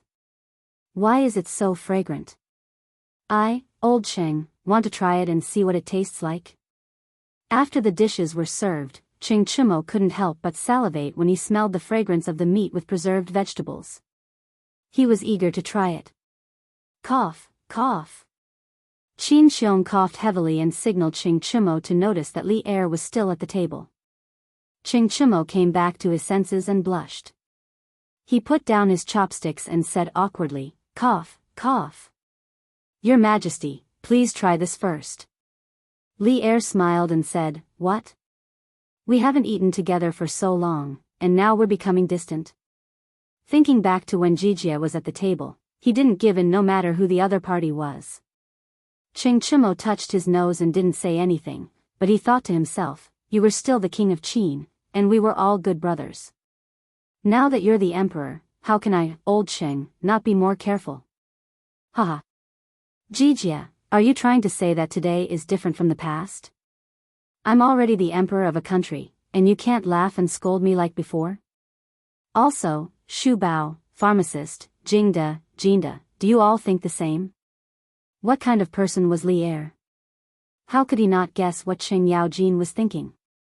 He glanced at the people in the room and said with a meaningful smile. Qing Chimo hurriedly cupped his fists and said, this official doesn't dare. Qin Xiong and the others also bowed slightly and said, this official doesn't dare. Don't dare? Li Er's mood suddenly became agitated. He stood up straight and looked at everyone at the table. He said with a face full of resentment, you all just don't dare? This means that you all really thought so in your hearts. Ha! To put it bluntly, you all are afraid. You all are afraid that I will punish you because of your words and actions. You all are afraid that I will be the emperor now, and my temperament will change greatly compared to before. You all are afraid that I will be like Liu Bang, who just ascended the throne and then killed a meritorious official. You all are afraid, aren't you? At the end of his words, Li Er was almost shouting. The atmosphere in the room suddenly became heavy. Everyone lowered their heads and didn't say a word. They didn't even dare to breathe loudly. Qing Chimo was even grumbling in his heart about why he came to freeload today. In the end, he didn't even freeload the meal, but first freeload the tiger's butt. He was really unlucky. Seeing that no one responded, Li Er was even more depressed. He continued, today, I will tell you clearly. Although I am the emperor, Shu Bao, Jijia, and the rest of you have been with me through life and death on the battlefield, I will always treat you as my brothers. Today, I swear to the heavens that in my lifetime, I will never be like Liu Bang, and you will never be like Han Xian. Liu Bang was already more than 50 years old when he became the emperor. In his later years, he became increasingly suspicious of the meritorious officials who fought with him, especially those with different surnames. In the end, Zhang Tu, Zhang Ao, Han Wang Xian, Peng Yu, Han Xian, Ingbu, and the others were killed one after another. Ingbu even rebelled. Liu Bang personally led an army when he was ill and defeated him. After that, the country was handed over to the descendants of the Liu family. Not only that, but he also became suspicious of Xiao He. He forced him to think of ways to tarnish his reputation to arouse Emperor Yi's suspicion. In the end, he almost died. At this time, after Li Er finished speaking, he slammed the wine bowl heavily and said heroically, serve the wine. Li Zishuan, Qin Huayu, and Qing Chimo looked at each other and went to serve the wine obediently. After all, they were the only ones in the room who could be ordered. Chapter 619.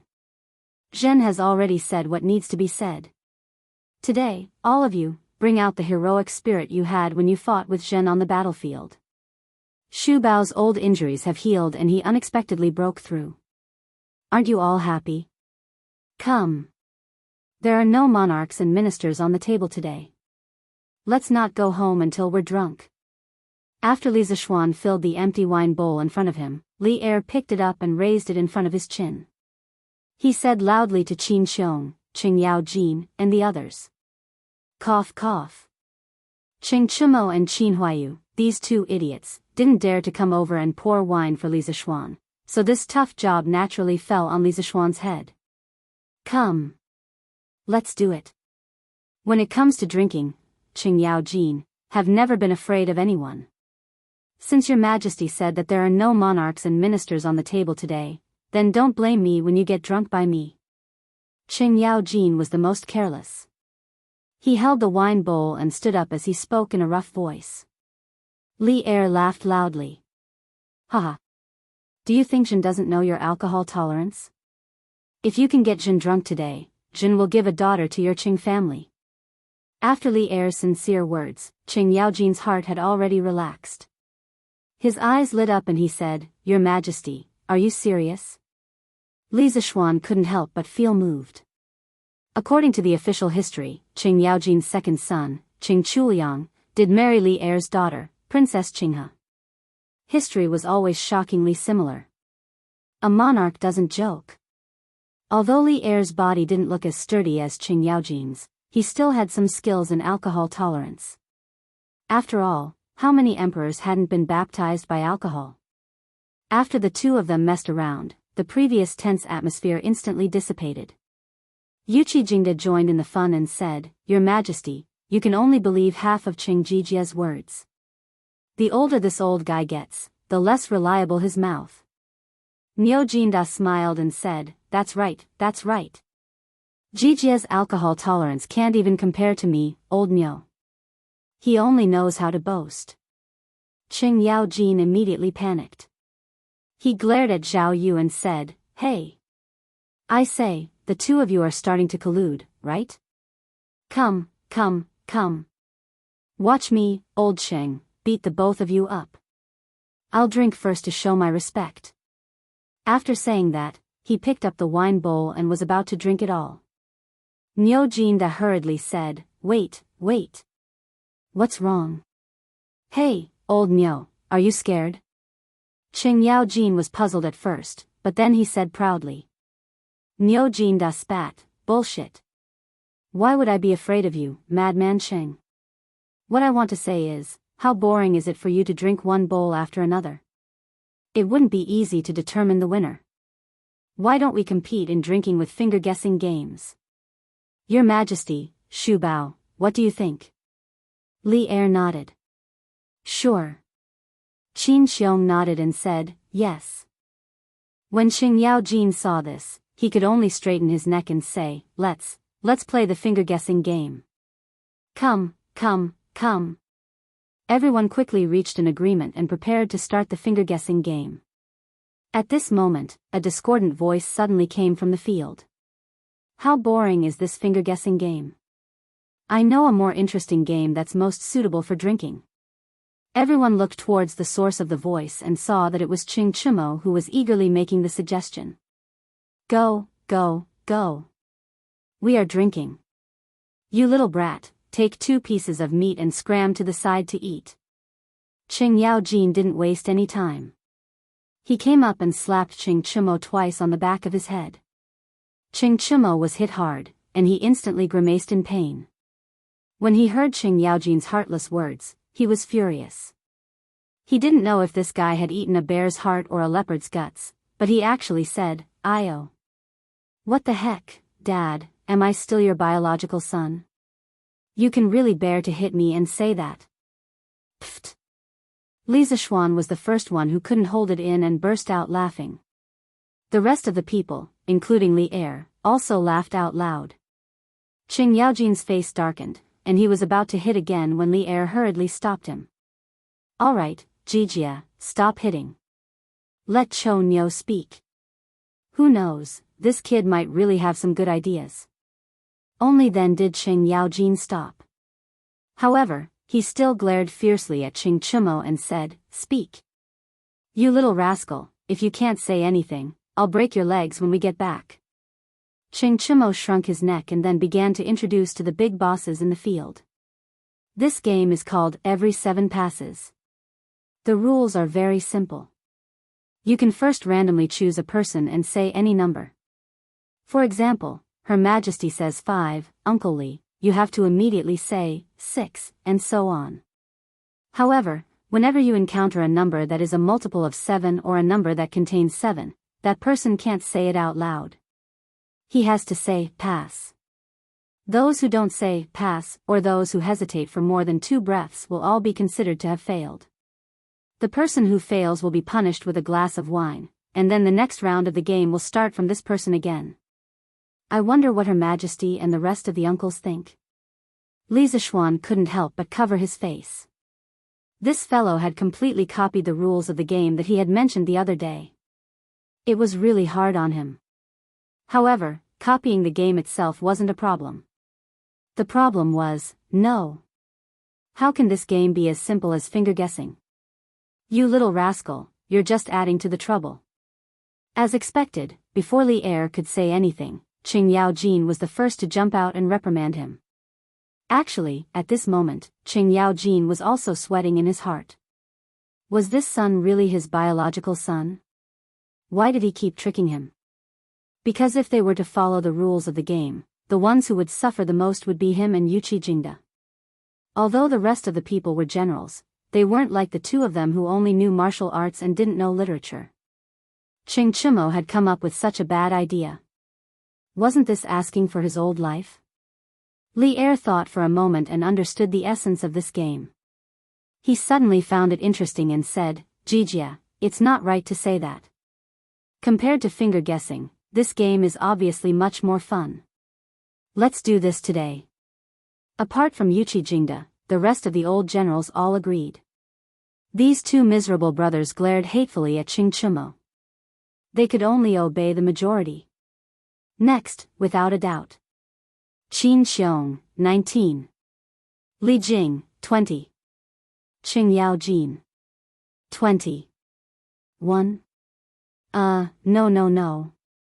Yuqi Jingda, who was below Qing Yaojin, heaved a sigh of relief and then laughed loudly.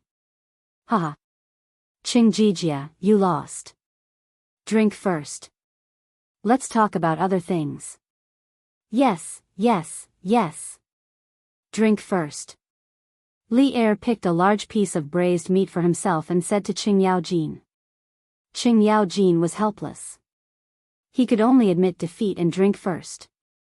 Then, the burning alcohol directly penetrated his heart, liver, spleen, lungs, and kidneys. Qing Yaojin hurriedly picked up a piece of braised meat with his chopsticks and stuffed it into his mouth, wanting to use it to ease his pain. In the end, he was instantly stunned by the taste. As he stuffed himself, he shouted excitedly. This meat is really delicious. It looks greasy on the outside, but it's not greasy at all when eaten. TSK. Little Xian's culinary skills are really good. With these things to go with wine, I won't get drunk no matter how much I drink. Li Er couldn't help but say, this is called fat but not greasy. Qing Jijia, why are you talking so much? Qing Yaojin laughed dryly and said, Heh. How can my knowledge compare to His Majesty? This fried fish is also very delicious. With these dishes to go with wine today, I can definitely not get drunk after 1,000 cups. Let's continue. It's my turn. I say 13. Yuqi Jingda hurriedly said, pass. It was naturally impossible to not get drunk after 1,000 cups. After all, his strength was there. After failing again and again, old Qing finally became cold and collapsed under the table. Li Zishuan and Qing Chumo hurriedly apologized to Li Er.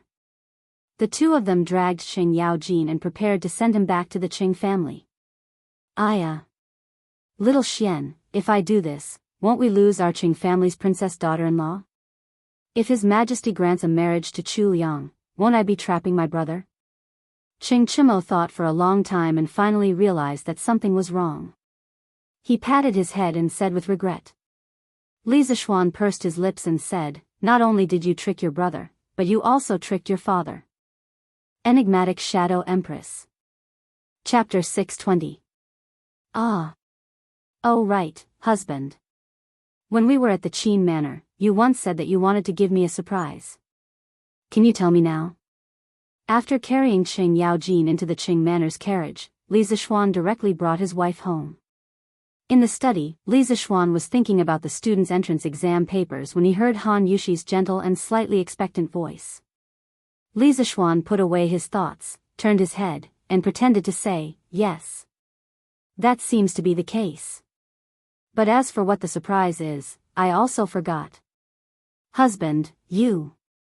When Han Yushi heard that, she glared at Li Zixuan and said, "Haha. Wife, do you really want to know what the surprise is?"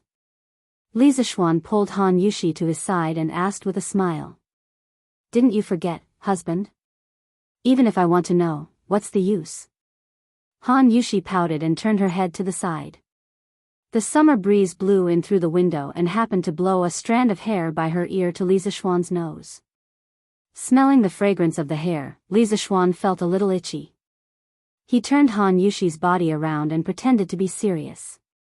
"Although I've forgotten, there's a way for me to remember it immediately." "Yes, come. Wife, you just need to use your lips to leave a mark of love on it. After I feel your love, I will have a flash of inspiration, and I will be able to remember everything." As Li Zixuan spoke, he pointed to the right side of his face. However, this fellow's expression was not vulgar at all. Instead, he looked bright and upright. However, how could Han Yushi, who had been with Li Zixuan for so long, not know that this was Li Zixuan's little trick? She twisted her body and rolled her eyes at Li Zixuan. "Humph. Husband can even lie with his eyes open now. I don't believe it. Hey. You little girl." Li Zixuan's lie was exposed, so he angrily scratched Han Yushi's nose. Then, he walked to the side of the bed, put his hands behind his head, and lay down. He said shamelessly, "Sigh. Regardless of whether you believe it or not, your husband has intermittent amnesia. If you don't give me a kiss today, your husband's amnesia won't be cured. Naturally, you won't know what the surprise is." Han Yushi was furious. She walked over and pinched Li Zixuan's arm. "Husband, you're cheating." "Shameless? Did I? I'm just telling the truth. How am I cheating?" "Humph. If that's the case, then forget it. I don't want to know what the surprise is now." Han Yushi got up and stomped her feet. She turned around and was about to leave. She loved Li Zixuan, but she didn't want Li Zixuan to succeed so easily. Moreover, it was still daytime. As soon as she turned around, Li Zixuan's slightly bewitching voice came from behind. I suddenly remembered something. It seems that this surprise is very, very important to you. Do you really not want to know?" Han Yushi stopped in her tracks and said hesitantly, "I don't want to know. I'll know when I feel that it's time.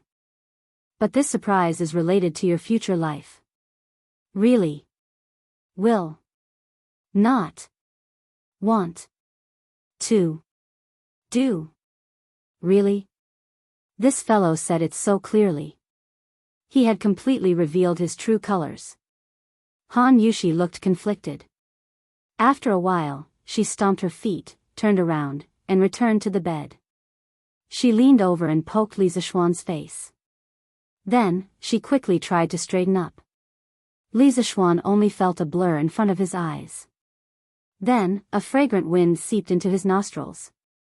Then, he felt something soft, warm, and water-like on his face. This beautiful feeling disappeared in a flash. Seeing that Han Yushi was about to get up, he quickly reached out and pulled her into his arms. "Ah!" Han Yushi exclaimed. She wanted to break free, but she realized that it was all in vain. She couldn't help but be anxious and angry. "Hubby, didn't you just say that a kiss would be enough?" Let go of me and tell me the surprise. Li Zishuan leaned over to Han Yushi's ear and whispered, that was the condition 15 minutes ago. Now, it's time to collect interest. Han Yushi was shocked and instantly understood what this fellow was going to do. She hurriedly said, don't. Hubby, it's still daytime. If Mother and Lon come to the west courtyard later, everything will be over. Oh. Wife, don't worry. Lon won't come. Let's hurry up. At this moment, Li Zishuan, who was obsessed with sex, couldn't care less about that. He mumbled as he snuggled into Han Yushi's arms. Logically speaking, they were newlyweds.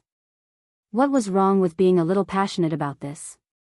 Unfortunately, this fellow was busy with various matters in the academy and didn't have time to be distracted. After holding it in for so long, he was suffocated. Now that there was such an opportunity, how could he let it go? After a while, there was a suppressed gasp in the room, but the volume was very, very low. Oh. Xiaoxi, young madam has been in there for so long. Why hasn't she come out? The sun is going to set soon.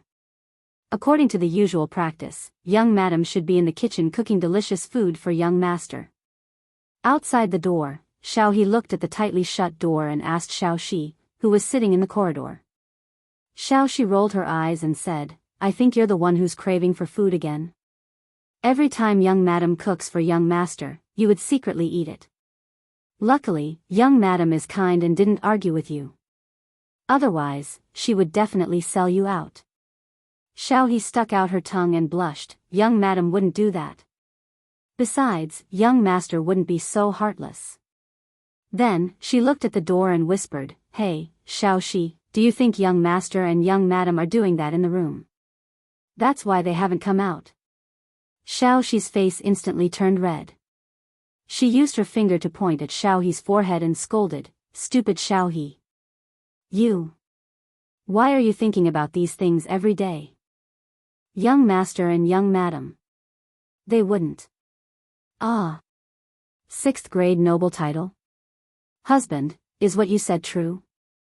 Before Xiaoxi finished speaking, there was a scream in the room. It was obvious that the owner of the voice was very excited. Otherwise, he wouldn't have lost control of his voice. In the room, the two of them were lying side by side on the bed and had already put on their clothes. However, from their messy hair and messy bedsheets, it was obvious that they had a fierce battle just now. Shoo! Lower your voice. Wife, you are trying to invite someone else in. Li Zishuan hurriedly covered his wife's mouth and then glanced at the door with a guilty conscience. If someone else came in now, it wouldn't be a big deal for him as a man. However, he was afraid that Han Yushi would be blamed because of this and be afraid of intimacy in the future. That wouldn't be worth it. Chapter 621. Inside the house, Han Yushi motioned for Li Zishuan to let go of her hand. Then, she took a deep breath. Although she looked excited, she tried her best to lower her voice and said, Husband, I haven't even seen His Majesty today. Why would he give me the title of nobility? Li Zishuan smiled and said, What's so strange about that? Although you haven't seen His Majesty, you have trained your husband well and cultivated such an outstanding talent like me. Of course, His Majesty will reward you. Li Zishuan shamelessly praised himself as he combed Han Yushi's long hair. In his previous life, he liked girls with long black hair very much. However, many modern girls found it too troublesome to take care of long hair. It was too hot in the summer and too cold in the winter when they washed their hair, so they usually couldn't keep it. Now that he was back in ancient times, he could finally fulfill this small wish of his. Han Yushi's was the standard long hair that reached her waist. She was extremely beautiful. Trained your husband well? Han Yushi's expression froze. After she reacted, she said angrily, Husband, you're talking nonsense again. You're already very outstanding. What does it have to do with me? After saying that, her mood inexplicably became a little depressed. When Li Zishuan saw this, he quickly turned sideways and caressed Han Yushi's little face with his hand. He said softly, I'm not talking nonsense. If it weren't for my wife urging me, I might be walking around with a group of rich playboys in Jianghu city right now, or hanging around in brothels. How would I have the perseverance and willpower to go to that Yanhuang college? Husband, don't go to that kind of place. The women there are not worthy of you. When Han Yushi heard about brothels, her nerves immediately became sensitive. She said anxiously. Li Zishuan smiled and said, yes. I'm not going. In this world, only my wife is worthy of me. I only want to be intimate with my wife. Han Yushi's ears turned red. Her voice was as soft as a mosquito as she sighed, this concubine is also not worthy of my husband. Li Zishuan's eyes widened and he suddenly shouted excitedly, you are worthy. Who dares to say that my wife is not worthy of him? Even if you're from a commoner's family, even if you don't understand poetry, even if you're not from a noble family, you're still worthy. If I say you're worthy, then you're worthy. You don't need to learn poetry, you don't need to learn accounting, and you don't need to worry about other people's gossip. Do you understand? Husband, Han Yushi's eyes were filled with tears as she stared blankly at Li Zishuan. She wanted to say something, but nothing came out of her mouth. Li Zishuan held Han Yushi in his arms and rested his chin on her forehead. He said softly, remember, my wife, from now on, you only need to accompany me and grow old together. I will help you solve other things. If others feel that your status is low and you're not worthy of me, then I will find an official position for you. Let's see who dares to gossip behind my back in the future. Wife, it's fine if you don't know how to do accounting and manage the family. I will earn mountains of gold and silver for you. Even if our children and grandchildren are all prodigals, they will never be able to squander the family fortune. Wife, it's even more fine if you don't know poetry. When you want to write poems, tell me, and I will write them for you. You can write whatever you want. Actually, our life doesn't need to be so complicated. I love you, you love me. It's that simple. We will love simply in the future and live together simply, okay? Wah. These ordinary and touching words of love, which seemed to be a reprimand on the surface but were actually full of concern, made Han Yushi unable to hold it in anymore. She burst into tears and buried her head in Li Zishuan's arms as she sobbed, husband. Sob. I'm sorry, I was wrong. I won't have those messy thoughts in the future. I'll accompany you well in the future. I won't study poetry anymore. At this moment, she realized that Li Zishuan wasn't lying to her when he said that this surprise was related to her future life. In the past, in order to make herself worthy of Li Zishuan, she had been working hard to learn this and that. She originally thought that he couldn't tell, but she didn't expect that the man beside her had long noticed all of this and kept it in his heart. He even put in a lot of effort to untie the knot in her heart. When she thought of this, self-reproach, sweetness, happiness, and gratitude instantly surged into her heart. Han Yushi's tears flowed endlessly like a flood breaking through a dam. In just a short while, Li Zishuan's chest was already wet. Li Zishuan quickly patted Han Yushi's back and comforted her gently, all right. Wife, don't cry.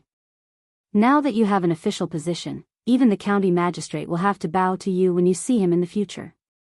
This is a joyous occasion. Wife, don't cry. Stand, cough. In the modern era, there were all kinds of nonsense. Li Zishuan almost said, wife, don't cry, stand up and masturbate. Fortunately, the old driver drove steadily and braked in time. Otherwise, there would definitely be a car accident. Han Yushi, who was in a complicated mood, didn't notice the abnormality. She sobbed twice and then wiped her tears, cough. She used Li Zishuan's clothes to wipe her tears. She raised her head and said, you're right, husband. This is a joyous occasion. I won't cry. Ah. It's so late. Oh no, since His Majesty has given me an imperial edict, then there should be an imperial edict in the afternoon. But husband, did we miss the imperial edict? Han Yushi looked at the sky and only then did she notice that the sun was about to set. She suddenly thought of the 6th rank title and couldn't help but exclaim with a panicked expression. Li Zishuan patted Han Yushi's shoulder and said with a smile, Wife, you're thinking too much. His Majesty drank a lot in the afternoon. He's probably still in the land of tenderness. Where would he have the time to get someone to draft an imperial edict? The imperial edict bestowing the title of wife will probably only be sent tomorrow. Han Yushi heard that and couldn't help but let out a long sigh of relief. She patted her chest and said, "Oh, that's good, that's good. It's all your fault, husband. Xiao He and the others must have noticed something. Forget it, let's not care about this. I have to go to the kitchen and arrange for someone to cook. Otherwise, father and mother will be anxious from waiting." After that, she left Li Zishuan and got up in a hurry to go out. Li Zishuan was speechless. He thought to himself, is it my fault for lasting too long? He looked at Han Yushi's back and added, "Wife, remember to make a plate of scrambled eggs with chives and roast a plate of pork kidney tonight." Han Yushi's tender face turned red when she heard that. She said unhappily, "Stinky husband, you haven't been serious all day. I'm ignoring you." After she finished speaking, she really didn't bother with Li Zishuan and directly fled. Chapter 622. The next day, Li Zishuan slept in, which was rare. On one hand, it was because he had been in seclusion for the past month to compile teaching materials. He would work overtime every night, which exhausted a lot of his physical and mental strength. On the other hand, it was because this guy had another wave last night and worked overtime in bed. Under such circumstances, he could not get up in the morning. But as the person involved, Han Yushi didn't feel sleepy at all. She didn't feel sleepy at all. She knew that Li Zishuan was very tired during this period of time, so she didn't wake him up. Instead, she walked out of the room alone and brought Xiao He, Xiao Shi, and the others to practice Tai Chi. Today, Han Yushi felt more and more that Tai Chi was very beneficial to the body. Not to mention that her husband and her adoptive father had broken through because of Tai Chi. After practicing Tai Chi for more than 2 months, the most direct feeling was that she was very energetic every day. Secondly, she could barely cope with Li Zishuan's various torments at night. The 3 beauties were practicing Tai Chi outside. The scenery was very beautiful, but Li Zishuan had no time to care about it. He lay in bed and slept soundly, going on a date with Zhou Gong. "Hubby. Get up quickly, Mr. Li Gang is here."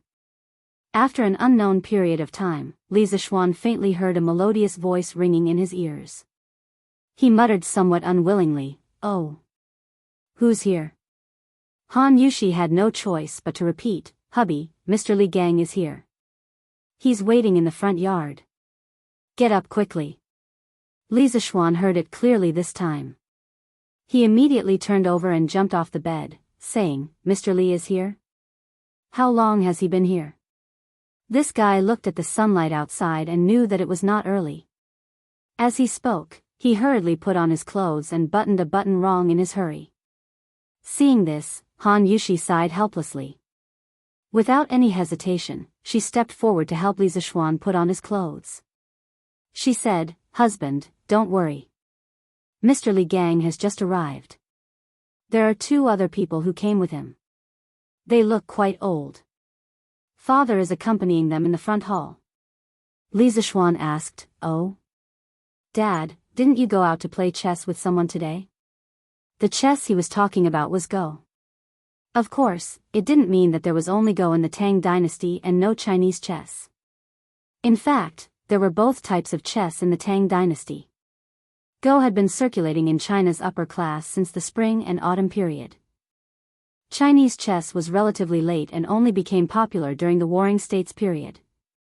A few months ago, after Li Jingma handed over the family business to Li Zishuan, he happily became a rich man. In the morning, he usually played chess with others in the tea house, and in the afternoon, he usually went shopping with Mrs. Li or went sightseeing in the suburbs of Chang'an. He was really comfortable. Not yet. Mother said that the imperial edict might come to our house today. She asked father not to go out. After Han Yushi helped Li Zixuan put on his clothes, she began to pull Li Zixuan to the dressing table to help him comb his hair. At this time, when she heard Li Zixuan's question, she answered softly. "Oh." Li Zixuan responded. Then, he complained in his heart, "I don't know if old Li has recovered today after drinking so much yesterday. He's not like me, who can sleep in the morning." Li Er, who had dark circles under his eyes and was in low spirits, yawned inexplicably on the dragon throne. Wei Zheng, who was standing below, couldn't help but frown. "Mr. Li, you're here. We're honored by your presence. Please forgive us for not going out to meet you." After washing up, Li Zixuan came to the main hall in the front yard. When he saw Li Gang and two unfamiliar old men, he quickly went forward and greeted them politely. Li Gang didn't buy it. He pointed at Li Zixuan and scolded, "What do you mean by not going out to meet you? I think you just woke up, right?" He had been with Li Zixuan for so long and had long regarded Li Zixuan as his own junior. When he saw this situation, he couldn't help but say a few more words. Cough, cough. Li Zixuan blushed and said awkwardly, "Well, I've been too tired to compile teaching materials for the academy recently, so I woke up a little late today. I didn't expect Mr. Li to come in person. Otherwise, I wouldn't have woken up so late." Li Gang glanced at Li Zixuan's legs and wanted to say, "Young people should pay attention to self-control." But when he considered that it would embarrass Li Zixuan in front of others, he could only change his words and say, "Diligence is the key to success. Yanhuang College will soon be on the right track. Little Xian, don't slack off at this time." Li Zixuan cupped his hands and said, "I understand." At this time, Li Jingma finally had a chance to interrupt. He stood up and said to Li Zixuan, "Little Xian, Mr. Li Gang has come to our house. You have to treat him well and don't neglect him. Father will go and order people to prepare lunch. You stay here and accompany these gentlemen." The people who came today were all influential figures. He felt like he was sitting on pins and needles. When Li Gang reprimanded his son, he could only listen. He couldn't say that Li Gang's reprimand was wrong. After all, Li Gang's name was so famous. Li Zixuan knew that his father wanted to sneak away, but he didn't expose him. He replied, "Father, go do what you need to do. I'll stay here." Li Jingma nodded and cupped his hands to everyone. Then, he hurried out. Haha. This kid is in a high position, but he can still accept criticism. His temperament is not bad. After Li Gang left, an old man with half-white hair sitting on Li Gang's right stroked his beard and laughed. "Sir, you flatter me." Although Li Zixuan didn't know who this person was, he still cupped his hands and thanked him. This was because he understood that the person who was brought here by Li Gang must have an extraordinary identity and ability. Li Gang pointed at the old man and introduced him to Li Zixuan. "Little Xian, let me introduce you. This is Dragon Gate's Wang Ji, Wang Wugong. People call him Dong Gaozi. You must have read his biography of Mr. Wu Dou, right? Mr. Wang is a true literary figure. This old man spent a lot of effort to invite him over. You mustn't neglect him." Li Zixuan was confused. Wang Wugong, Dong Gaozi, biography of Mr. Wu Dou. He had never heard of any of these before. He was a complete engineering guy in his previous life. If you were talking about awesome people like Li Bai, Du Fu, Bai Ji, he would definitely know them. However, he had never heard of Wang Ji. But it didn't matter because this guy knew how to act. "Ah. So it's you, Mr. Wang. I'm sorry for the disrespect. After I read your biography of Mr. Wu Dou, I admired your noble character very much. I'm really lucky to be able to see you in person today." Li Zixuan silently gave Li Gang 32 likes. Old Li was really a good friend. He even mentioned Wang Ji's representative work. This teammate was really 66666. Chapter 623. Wang Ji, courtesy name Wugong, also known as Donggaozi, was from Jianghu Longmen, a Tang dynasty doctor and famous poet. Many people might not know the name Wang Ji, but this person had a very powerful grandnephew, Wang Bo, the head of the 4 heroes of the Tang dynasty. Wang Bo was the grandson of Wang Ji's brother, Wang Tong. Speaking of Wang Tong, he was also a famous doctor and a very famous scholar. In the 3rd year of Emperor Wen's life, Wang Tong once traveled west to Chang'an, met Emperor Wen, and presented the 12 strategies for Taiping, respected the way of the king, and analyzed the past and the present. But he was not used. Probably because of the recommendation of his hometown friend, Shui Daoheng, he was given the position of Assistant Secretary of Shu County and Assistant Minister of Shu King. But Wang Tong was not satisfied, so he resigned and became a private educator in his hometown. Later on he devoted himself to the study of Confucius's 6 classics. It is said that he once studied under Li Yu of the Eastern Sea, studied poetry under Xia Dian of the Huiji, and inquired about etiquette under Guan Ziming of the River East. After studying, Wang Tong felt that he had learned something, so he imitated Confucius and wrote Wang's 6 classics, or continued 6 classics. He began to gather disciples and give lectures at Bainyoshi in his hometown. The number of disciples is often in the hundreds. Only Hunan Donghang, Nanyang Qingyuan, Zhongshan Jia Qiong, Hedong Shueshou, Taishan Yao Yi, Taiyuan Wen Yanba, Jing Zhao Du Yan, and a dozen others are outstanding. Yao Yi is generous, so Zhongyu, Shueshou is knowledgeable, so Zhuangzhou. Other than that, it was said that Tang dynasty officials like Fang Xianling and Wei Zhang were also Wang Tong's disciples, but there was no direct evidence to prove it. As for Wang Ji, he was promoted to the position of secretary during the end of the Sui dynasty. But he was not happy in the court, so he resigned on the pretext of illness and returned to being Yangzhou's 6 harmonies minister. When the world was in chaos, he resigned and returned to his hometown. In the Tang dynasty, he ordered the court officials to wait for the imperial decree. At the beginning of the Tang dynasty, he resigned and returned to Hezhou to farm in Donggaozi, calling himself Donggaozi. He was arrogant, addicted to alcohol, and could drink wudo. He wrote Biography of Mr. Wudo, Wine Classic, Wine, and Zhuang. In history, this person's literary achievements were quite high. Later generations evaluated him as follows: his poetry is close but not shallow. His quality is not ordinary. He is frank and unrestrained. He is open-minded and lofty. He chases after the high winds of Wei and Jin.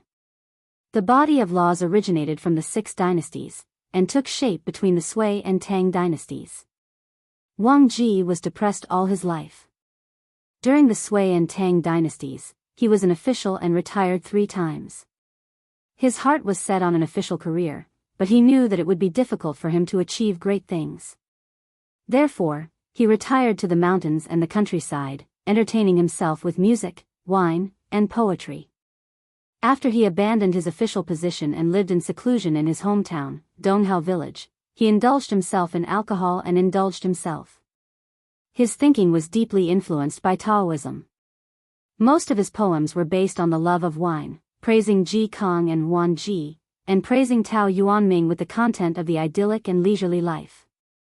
Later generations compiled it into the collection of Donggaozi. At this time, in the main hall, Wang Ji heard Li Zishuan's sincere praise, and a smile appeared on his old face. He said humbly, "Ah, you really know how to talk, but I'm just a country bumpkin. I don't deserve your praise. I heard that you've set up an academy. I'd like to see it for myself." Actually, Wang Ji couldn't be blamed for not being able to see that Li Zishuan was acting. It was just that Li Zishuan's acting was too realistic. The admiration and praise on his face were just right. If it was more, it would appear hypocritical, and if it was less, it would appear insincere. If he was in modern times, he could be an Oscar winner. Li Zishuan smiled and said, "Since ancient times, learning has always been the most important thing in every dynasty. However, it is harder for the poor to enter the academy than to ascend to the heavens. Therefore, I founded Yanhuang Academy to establish my heart for the world and life for the people. I want everyone who is interested in learning to be able to learn useful things." Good. What a good heart for the world. What a good life for the people. The Li family's boy is really bold. When Wang Ji heard these two sentences, he couldn't help but slap the table and praise. He laughed and said, just based on these two sentences, I'll drink to the heavens. After saying that, he picked up the teacup beside him and tilted his head back to pour it into his mouth. As a result, ba ba ba. It's actually tea. You're not honest. Why didn't you serve me wine when I came here? Wang Ji complained as he spat out the sour, sweet, bitter, spicy, and salty tea in his mouth. Li Zishuan blushed with shame. He hurriedly asked someone to bring the iced wine from home and said, cough, cough. Mr. Wugong, please wait a moment. The wine will be here soon. Another old man on the side pointed at Wang Ji and scolded jokingly, Wugong, Wugong, after so many years, you're still so addicted to wine. Wang Ji didn't feel ashamed. Instead, he felt proud and said, so what? If a person lives a lifetime without wine, what's the point of living? It's better to die. Everyone was shocked by these words. What did he mean by addicted to wine? This was what it meant to be addicted to wine. In comparison, those drunkards in other people's mouths were simply too weak. Fragrant. Fragrant. Fragrant. So fragrant. At this moment, a maid from the Li residence brought in a pot of wine. The spout of the wine pot was emitting cold air, and at the same time, it also brought out bursts of wine fragrance. Wang Ji's nose twitched like a pug as he greedily sniffed the wine fragrance in the air. The image of an otherworldly expert from before instantly disappeared without a trace. Li Zishuan's jaw dropped to the ground. Wang Ji didn't care about these things, or rather, he didn't care about these things at all. At this moment, he closed his eyes and was deeply intoxicated. Soft and mellow, mixed with the fragrance of mountain fruits. The ratio of each is just right. The fruit borrows the strength of the wine, but the wine dissolves the fragrance of the wine. Wonderful. Wonderful. Wonderful. It's really wonderful. This winemaker can be called a master. Li Zishuan was speechless.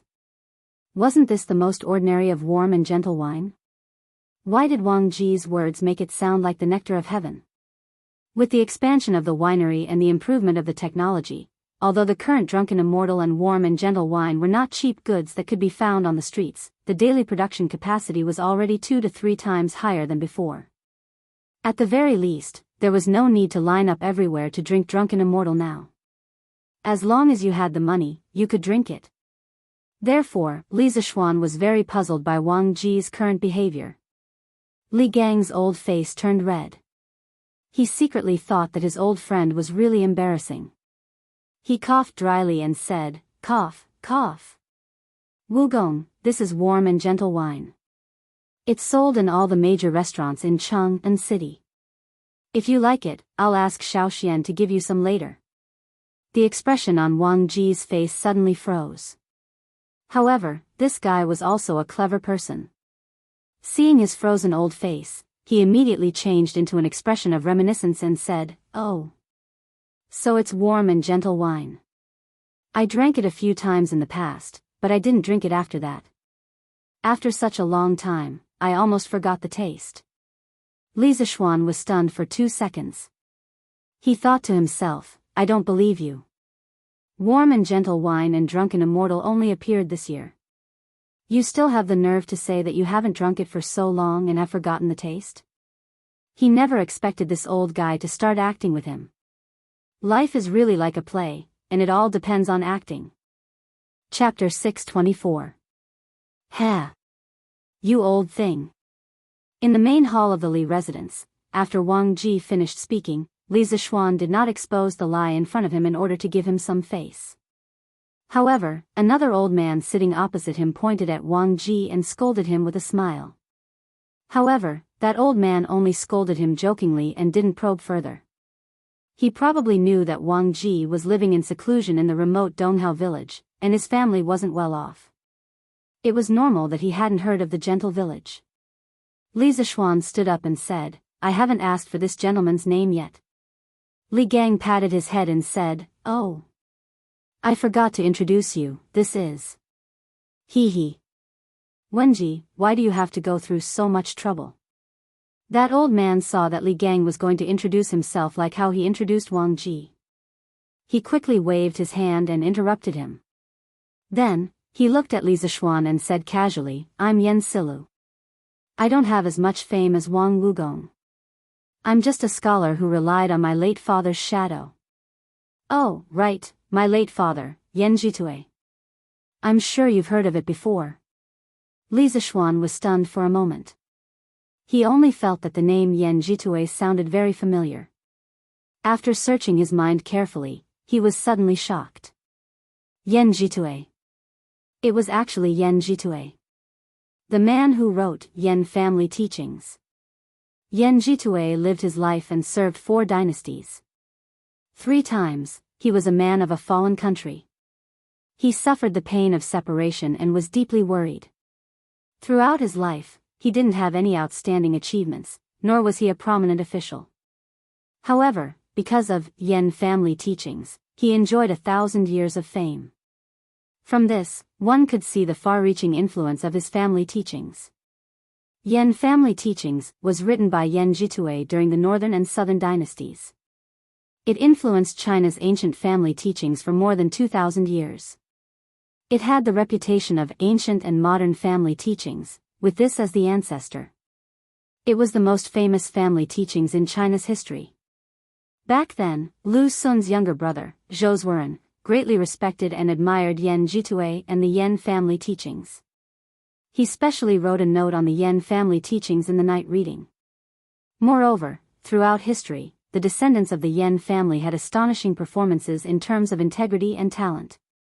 Just in the Tang dynasty alone, people like Yen Shirgu, Yen Silu's eldest son, who annotated the Book of Han, Yen Jinxing whose calligraphy was a model for the world, and Yen Gaoqing whose awe-inspiring integrity shook the world for thousands of years, and Yen Gaoqing who died for the country, and so on, all gave people an extraordinary and deep impression of the Yen family, and also proved the effectiveness of the family teachings set by their ancestors. Even in the Song and Yuan dynasties, the Yen clan members continued to be officials, making the people of the Ming and Qing dynasties extremely envious. So you're a descendant of Master Yen. Sorry for the disrespect. Sir, you must be joking. If you are a sour Confucian, then there is no real Confucian in this world. Li Zishuan came back to his senses and cupped his hands solemnly at Yen Silu. His solemnity was not fake, but sincere. In that moment just now, he had already recalled some of Yen Jitue's deeds. If he remembered correctly, Yen Jitue had an extremely famous descendant, and that was Yen Jinxing, the man who was known as the 4 great families of regular calligraphy, along with Zhao Mengfu, Lu Gongquan, and Ouyang Sun. Later generations said that Yen Jinxing's status in the history of calligraphy in China was very high. Other than Wang Shiji, no one could be compared to him. Since Yen Jinxing was a descendant of Yen Jitue, then wasn't he also a descendant of Yen Silu in front of him? Yen Jinxing was Yen Silu's 6th grandson. Phew. You changed your mind so quickly. You were just praising this old man. Now you're praising this sour old man. Wang Ji, who was drinking at the side, couldn't help but say sourly when he saw Li Zishuan's appearance. Li Zishuan couldn't help but sweat. What do you mean by changing my mind so quickly? You're not AF * King Beauty, so why would I change my mind? Eating and sitting without manners, Wang Wugong, you really don't act like an elder at all. As soon as Wang Ji finished speaking, Yen Silu beat him to it and mocked him. Li Zishuan could see that these 2 old men were completely different from the old-fashioned scholars he usually saw. One had a carefree personality, and the other was easygoing and didn't put on airs. No matter what, Li Zishuan felt that it was a pleasant thing to get along with these 2 old men, so he couldn't help but give Li Gang 32 likes in his heart. Hee hee. Both of you are people of virtue and prestige. No matter who it is, I have admired you for a long time. There's no need to quarrel over such a small matter. Li Zishuan smiled and tried to smooth things over. Yen Silu's eyes flashed, and he said with a smile, Li family's boy, don't beat around the bush. Tell me the truth, do you want to invite the 2 of us to teach at your college? Li Zishuan was slightly speechless. He originally planned to chat a bit more, then have a meal and drink together later, and then invite them to join Yanhuang College. After all, in modern times, wasn't this the process of inviting people to do things? He didn't expect Yan Silu to be so direct, but since things had already come to this, he had nothing to hide, so he cupped his hands and said to the two of them, "To be honest, I have the same intention. I hope the two of you can come to Yanhuang College to teach and educate people." Yanhuang College has just been built, and other than Mr. Li Gang, there is no one else of virtue and prestige. If the two of you can join, Yanhuang College will definitely be able to reach a higher level. Among them, Li Zishuan didn't know what other skills Wang Ji had other than writing good essays. However, Yan Silu was different. First, he had scholarly prestige, and second, he had personal cultivation. If he could come to Yanhuang College to help manage the students, Li Zishuan felt that he would be able to save a lot of trouble. As for Wang Ji, Li Zishuan felt that his personality was good, and he was pleasing to the eye. In addition, he was recommended by Li Gang, so Li Zishuan felt that he might as well hire both of them. Wang Ji, who was enjoying the warmth of a woman while listening to the compliments, had no idea that he had become a buy one get one free gift in someone's heart. Hee. I have nothing to do at home. If it weren't for Li Wenji's multiple invitations, I wouldn't have come here today. You are also a famous person in Chang and this year, and I've heard a lot of rumors about you. But today, you said, set your heart for heaven and earth, and set your life for the people, which made me see you and Yanhuang College in a new light. I'm even a little glad that I came here today. Yan Silla shook his head and sighed. Li Zishuan saw this and was delighted. He asked, "So, Mr. Yan, you agree?" "Yes. You, a young man, can set your heart for heaven and earth, and set your life for the people. How can an old man like me, who is about to know his destiny, shrink back?" Yen Silu stroked his beard and nodded with a smile. Chapter 625. Oh. This old man also agreed. How about it? Kid, don't you feel honored? You must know that over the years, many people have wanted to invite this old man to come out of retirement, but this old man rejected them all. Seeing Li Zishuan and Yen Silla chatting passionately, Wang Ji felt that he was being neglected, so he interrupted somewhat unwillingly. Li Zishuan almost spat out a mouthful of old blood. Sure enough, some people couldn't be judged by their appearance. When he first saw Wang Ji, he thought that this old man was an otherworldly expert, but now, let's not talk about it anymore. Mr. Wang also agreed. That's really great. To be able to invite the two of you is this kid's honor, and it's also the honor of the thousands of students of Yanhuang College. Li Zishuan was still a very polite and good young man.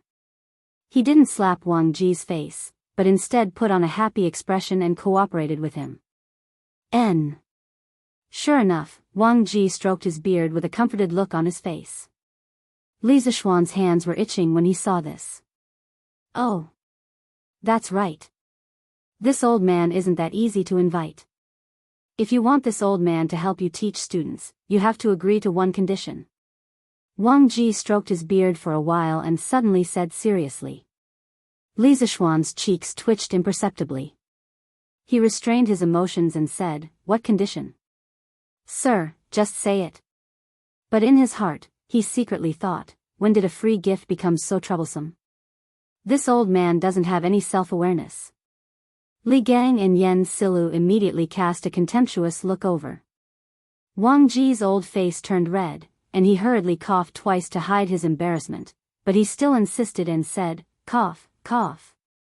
Kid, if this old man goes to your college to teach, will there be good wine for me?" Just this kind of gentle village will do. How about 5 buckets a month? 5 buckets a month? Li Zishuan almost fell to the ground when he heard this. What kind of concept was 5 dough? 1 bucket of wine in the Tang dynasty was about 6,000 milliliters in modern times, which was about 12 caddies. 5 buckets was 60 caddies.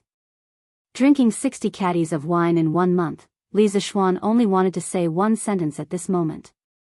Furthermore, according to the current market price of 2 strings of coins per liter, these 5 buckets of gentle village would be 100 strings of coins. 100 strings of coins. Even though Li Zishuan wasn't lacking in money, the salary of a Yanhuang College teacher was still there. Previously, Yanhuang College's salary was 10 strings of cash per month for teaching assistants, 20 strings of cash per month for lecturers, 50 strings of cash per month for associate professors, and 100 strings of cash per month for professors, and 100 strings of cash per month for professors, and 100 strings of cash per month for Yanhuang College. Wang Wugong, you old man, do you really think you're Mr. Wu Dou? You want 5 buckets of wine as soon as you open your mouth. Yen Silu was a native of Chang'an. He was very clear about the current market price of gentle village. At this time, after hearing Wang Ji's request, he spoke out with some dissatisfaction. Speaking of Wang Ji's title of Mr. Wu Dou, it could be said that there was a lot of history behind it. First of all, Wang Ji himself wasn't as bad as Li Zishuan thought. Someone who treated him as a gift was a bit ignorant. Actually, Wang Ji was a very talented person. In the 20th year of Sui Kai Huang, Wang Ji, who was only 15 years old, traveled to the capital and Chang'an to visit the powerful minister Yang Su. He was called the child prodigy fairy by the ministers present. In the first year of the Dai dynasty, Wang Ji was a filial and honest official. But this guy was smart, but he was a bit lazy. Moreover, he was addicted to alcohol. At first, because of his arrogant nature, he didn't want to serve in the imperial court, so he was appointed as the deputy county magistrate of Yangzhou. But because he was addicted to alcohol, he was impeached and dismissed. Actually, he didn't care about the official position. He sighed and said, "The net is in the sky, I'll settle down." At this time, the Sui dynasty was in chaos. He and the hermit Zhong Zongguang were drinking wine, composing poems and raising birds for fun. In the 8th year of Tang Wuda, the imperial court recruited the officials of the previous dynasty. Wang Ji was appointed as an official under the imperial court. According to the rules of the imperial court, he was given 3 liters of good wine every day. His brother Wang Jing asked, "Are you happy waiting for the imperial court?" He replied, "Waiting for the imperial court's salary is low and lonely. Only the 3 liters of good wine makes people reluctant to part with it." When Chen Shuda heard about it, he increased the wine from 3 liters to 1 dou. At the end of the 9th year of Wuda, Li Er killed his brother and imprisoned his father. Wang Ji was once again recruited by the imperial court and appointed as a minister. At that time, Shi Jiaoga of the Tai Lu department was good at brewing wine. After Wang Ji heard about it, he was a bit restless. He hesitated for a long time and finally made up his mind. He told the big boss of the Ministry of Personnel that he requested to be transferred to the Tai Lu department to be the Tai Lu minister. At that time, the Minister of Personnel should have been Zhangsun Wuji. When the old fox heard Wang Ji's strange request, his old face turned black. He then refuted it with the reason that it did not match the rank. Minister of Personnel is a concubine of the 4th rank, while the Tai Lu minister is a concubine of the 8th rank. I have to say, for the sake of drinking wine, this guy is really capable of doing anything. After Wang Ji received Zhangsun Wuji's reply, he did not give up. He sent Zhangsun Wuji a request again and again, stating that he had to go to the Tai Lu department.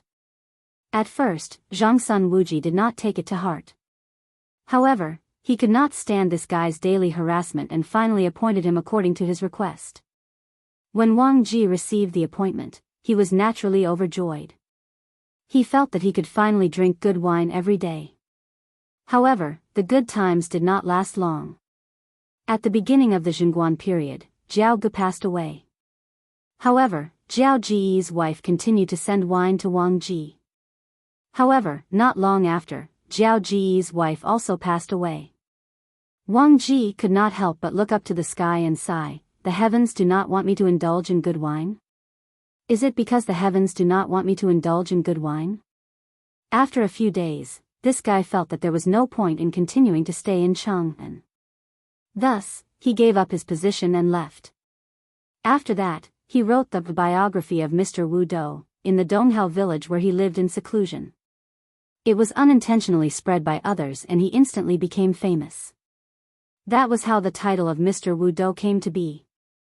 At this moment, when Wang Ji heard Yen Silu's dissatisfied words, he glared at him and said, "Ha! I, Wang Wugong, dare to ask for 5 dou of wine because I am worth the price. Can you, Yen Silu, do you think you can do it?"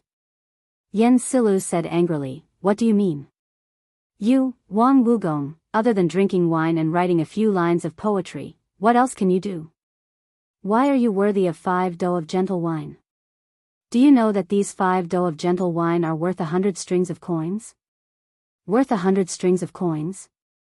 When Wang Ji heard this, he immediately panicked. If Yen Silu did not mention it, he really would not know that the wine he was drinking now was actually so expensive. Oh my God! The price of 1 dou of wine is enough for this old man to drink for half a year. Oh no, oh no. Am I going to let Yen Silu see this old man as a joke? Wang Ji's heart was a little bitter at this moment, but he could not say it out loud.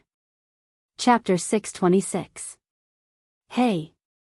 So what if it's worth 100 strings of coins? Seeing Yen Shilu looking at him provocatively, the temper buried in Wang Ji's heart surged. He straightened his neck and said indignantly, "Who said this old man only knows how to write poems and drink wine? The best thing about me is that no matter what I learn, I'm faster than you, Yen Kong." Yen Shilu glared at him and said, "Heh! You're really a toad yawning. What big words." Wang Ji seemed to have recovered by now. He raised his chin slightly and said proudly, "Ah!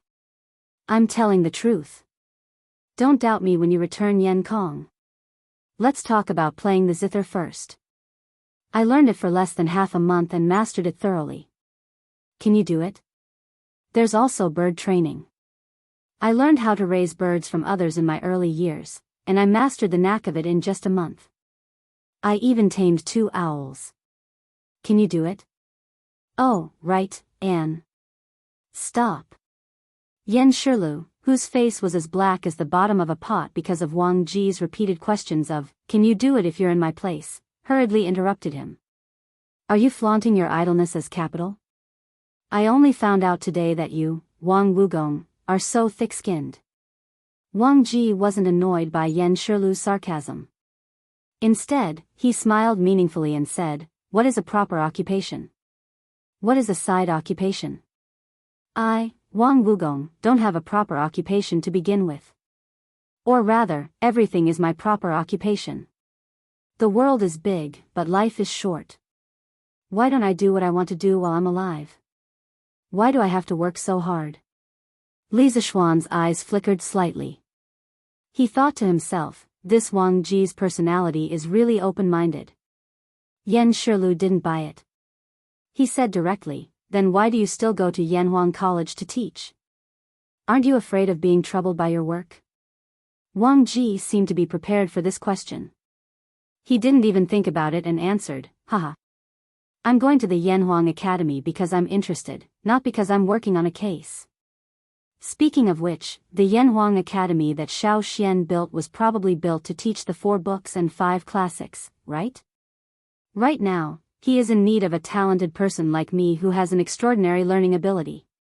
Do you think this old man is worth his monthly salary of 5 buckets of wine?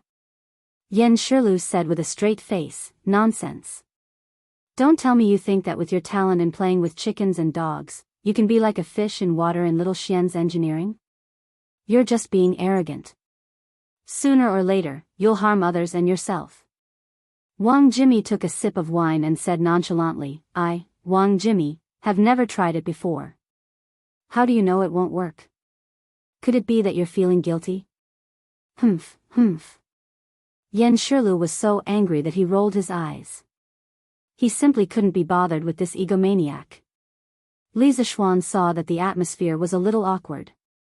He thought for a while and said, "I am deeply honored that the 3 of you could come to my humble abode today. Moreover, we will be colleagues soon. There's no need to be angry over such a small matter. To show my sincerity, I will personally cook a few dishes for all of you. I will also send someone to invite Elder Mo over. The academy is about to start, so let's have a gathering today. Li Gang clapped and laughed. Good.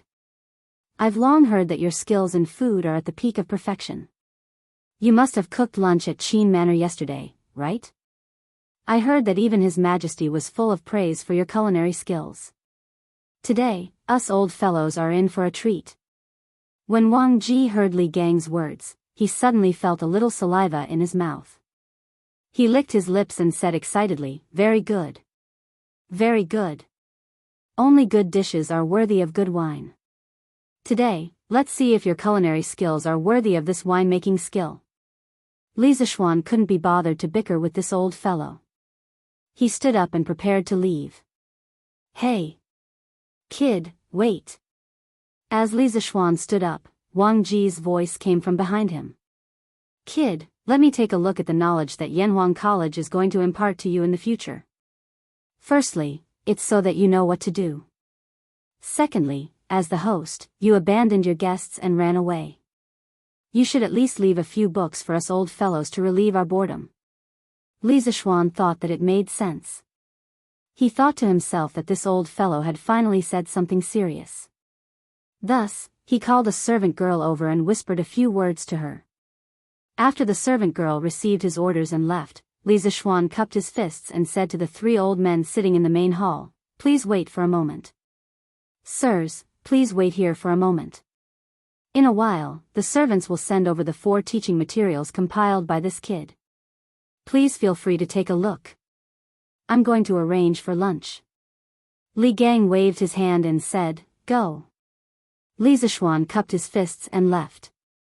When he arrived at the back kitchen, he didn't see Li Jingma. Li Zishuan thought to himself that it was as expected. He knew that his father was just declining when he said that he was going to the back kitchen to arrange lunch. Now that the Li family had a young mistress, how could Li Jingma be the one to worry about cooking? Not only did he not have to worry about it, but the food had also improved a lot.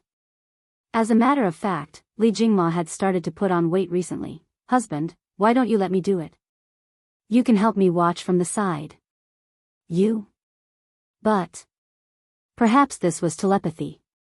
As soon as Li Zishuan walked into the kitchen, Han Yushi seemed to have guessed the purpose of Li Zishuan's visit before he said anything. Thus, the two of them had a conversation. Husband, you should still be cooking the 5 dishes from yesterday, right? Han Yushi asked with a faint smile. Li Zishuan nodded and said, yes, that's right. Look at how confident you are. Could it be that you know how to cook? He indeed didn't intend to develop new dishes. With his abnormal mental strength, he could recall the cooking methods of many dishes. However, good things had to be developed slowly, right? If he took them all out at once, how boring would that be? Han Yushi wrung her hands and thought seriously. She replied, I can try, but it would be great if husband could watch from the side. Li Zishuan was slightly surprised.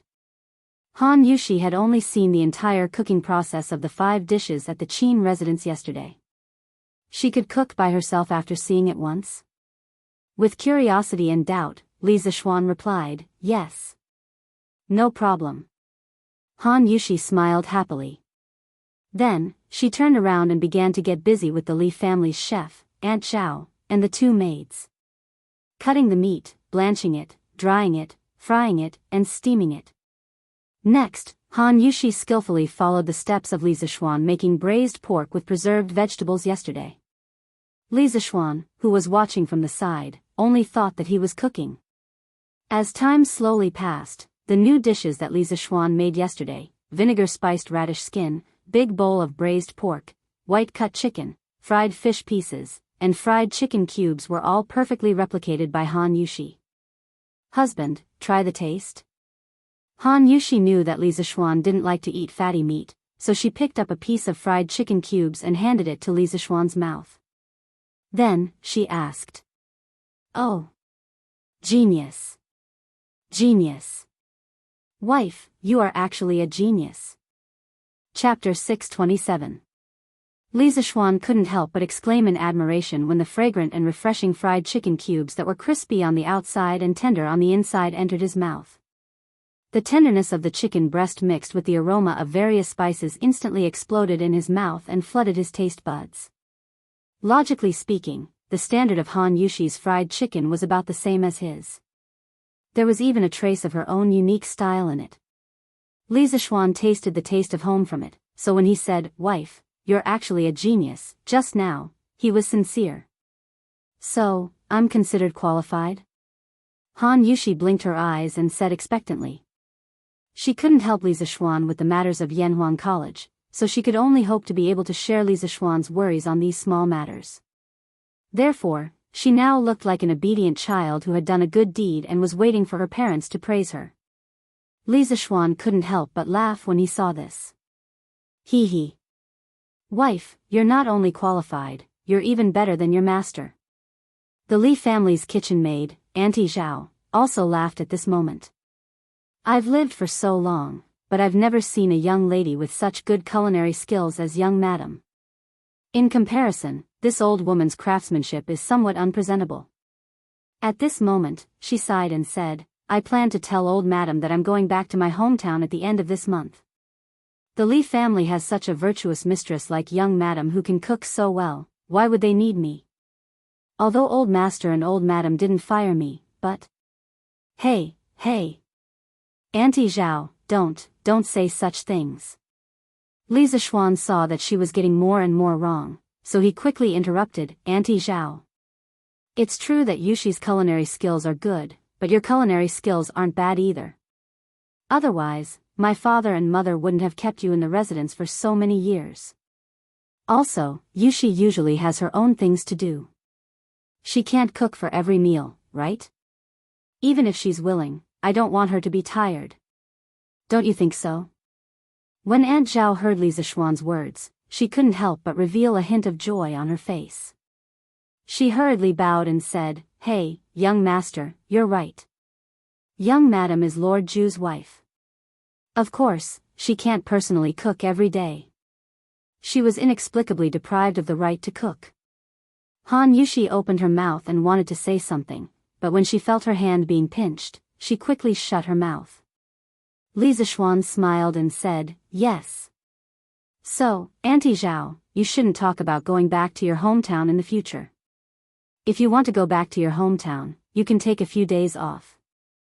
My mother isn't an unreasonable person. Why wouldn't she let you go home?" Aunt Zhao hurriedly waved her hands and said, No. Young master, you're exaggerating. Old master and old madam are good people. Young master, young madam, someone from the palace is here. Old master and old madam want you to go to the front yard." As they were talking, Sanbao ran to the back kitchen and told Li Zishuan and Han Yushi. Hearing this, the husband and wife looked at each other. Almost at the same time, they guessed why the people from the palace had come at this time. Han Yushi's breathing quickened a bit, and her face showed some excitement. It could be seen that she was forcefully suppressing her excitement because Li Zishuan felt that the beauty's small hand was still trembling. Hee. "Wife, let's go quickly then. Don't let the angel wait too long." Li Zishuan squeezed Han Yushi's little hand and chuckled softly. Han Yushi bit her lip and replied with an yes. Then, she let Li Zishuan drag her away. The Tang Empire's emperor decrees that Li Zishuan's wife, Han Yushi, has adhered to her principles ever since she entered the Li family. She is neither arrogant nor rash. She takes care of her husband and herself. She is virtuous and has a pure heart. She is a role model for women in the Tang Empire. This time, the imperial edict was very short. Li Zishuan felt very comfortable listening to it. Even the little eunuch reading the imperial edict was much more pleasing to the eye. Of course, the eunuch reading the imperial edict was not Zhao Song. Our chief steward Zhao is probably still recuperating from his injuries. Han Yushi also felt very comfortable listening to it. As for the reason, it was obviously different from Li Zishuan's. After she married into the Li family, she had accompanied Li Zishuan to listen to many imperial edicts. However, in the past, she was happy because Li Zishuan was rewarded and put in an important position. Today, she was truly happy for herself. "I accept the imperial edict. Thank you, Your Majesty. Han Yushi suppressed the excitement in her heart and walked to the eunuch with dignified steps. She took the imperial edict with both hands. A palace maid next to her saw this and took the opportunity to send the neatly folded noble dress to Han Yushi. Xiao He saw that Han Yushi was holding the imperial edict with both hands and it was not easy to receive the dress. She was very perceptive and helped Han Yushi to receive it. Li Zixuan smiled and waved at San Bao. This matter was originally under his father's care. However, his father had completely abandoned all responsibilities and no longer cared about matters outside the family. Li Zixuan had no choice but to come personally. San Bao brought over the prepared gift tray. Li Zixuan chuckled and said, "Little eunuch, it must have been hard on you to come all the way here. Please come in and have a cup of tea." The little eunuch was flattered and said, "Lord Zhu, you are too courteous. You can just call me Little Un. Mr. Zhao, Zhao Song, is so close to you. I dare not accept your gift. We still have matters to attend to in the palace, so we will take our leave first. Lord Zhu, please wait." After that, he cupped his hands and excused himself from the crowd. Then, he left with his men. Li Zixuan was stunned and couldn't help but wonder, do I look that scary?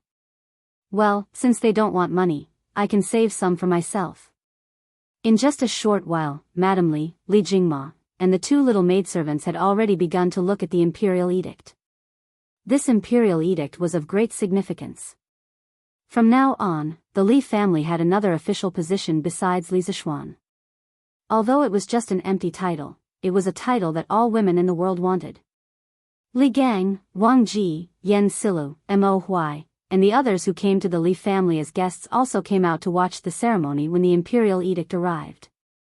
At this moment, when they saw how happy the family was, they couldn't help but feel happy for Li Zixuan. Haha. Looking at the time, it's time for lunch. Today is a joyous occasion. Father, why don't you accompany the gentleman for a drink or two?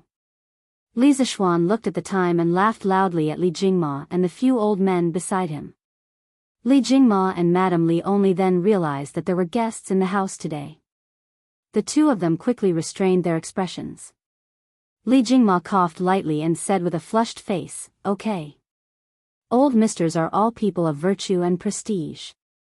How can this old man not accompany you? Serve the dishes. Gentlemen, please come in and have a seat." Chapter 628. Wang Ji couldn't help but feel a little disappointed when he saw that there were only 5 dishes and 1 soup on the table.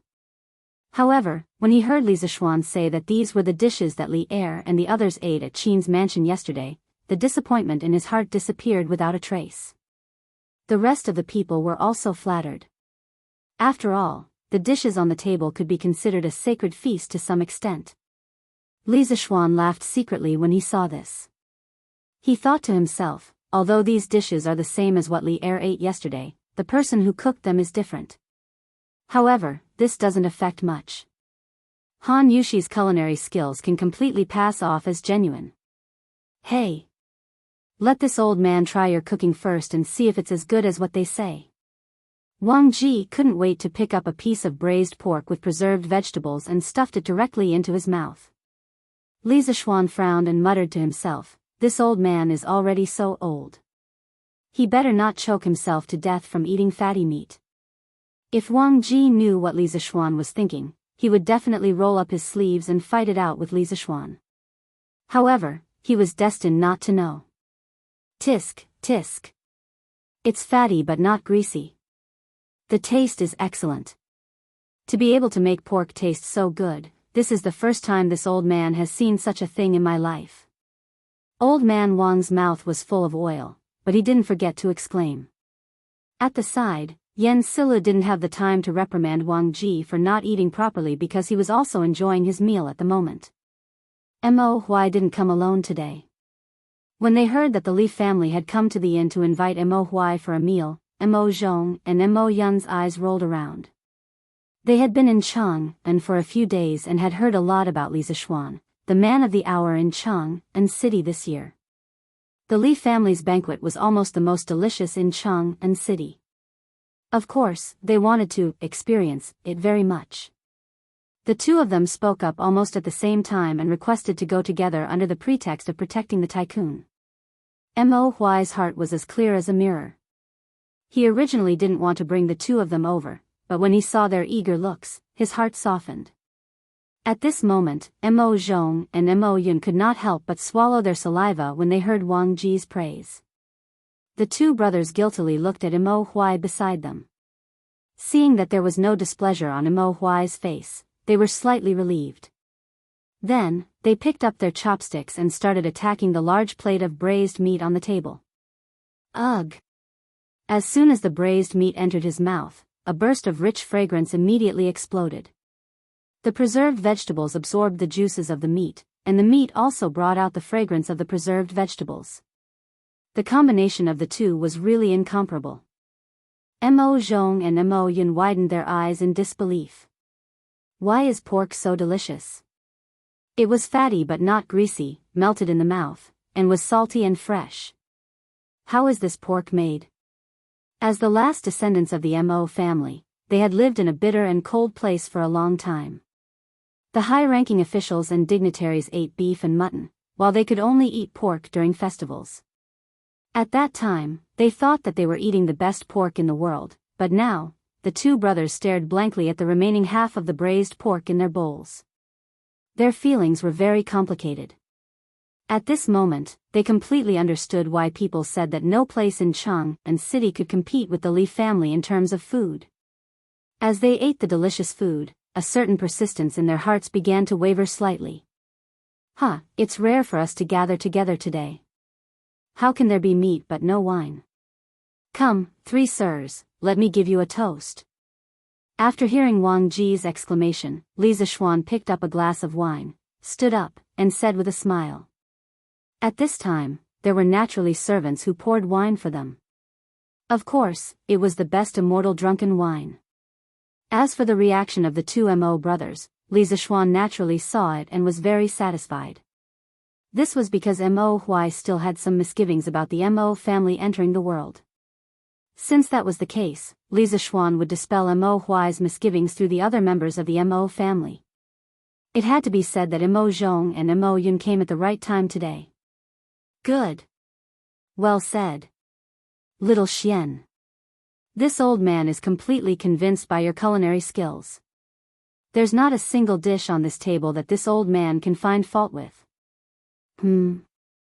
What wine is this? Why is the wine aroma so strong? Wang Ji first praised the dishes on the table sincerely. In just a short while, the old man had already tasted every dish.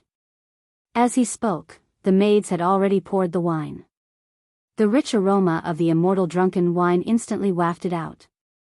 Wang Ji couldn't help but take a deep breath and ask.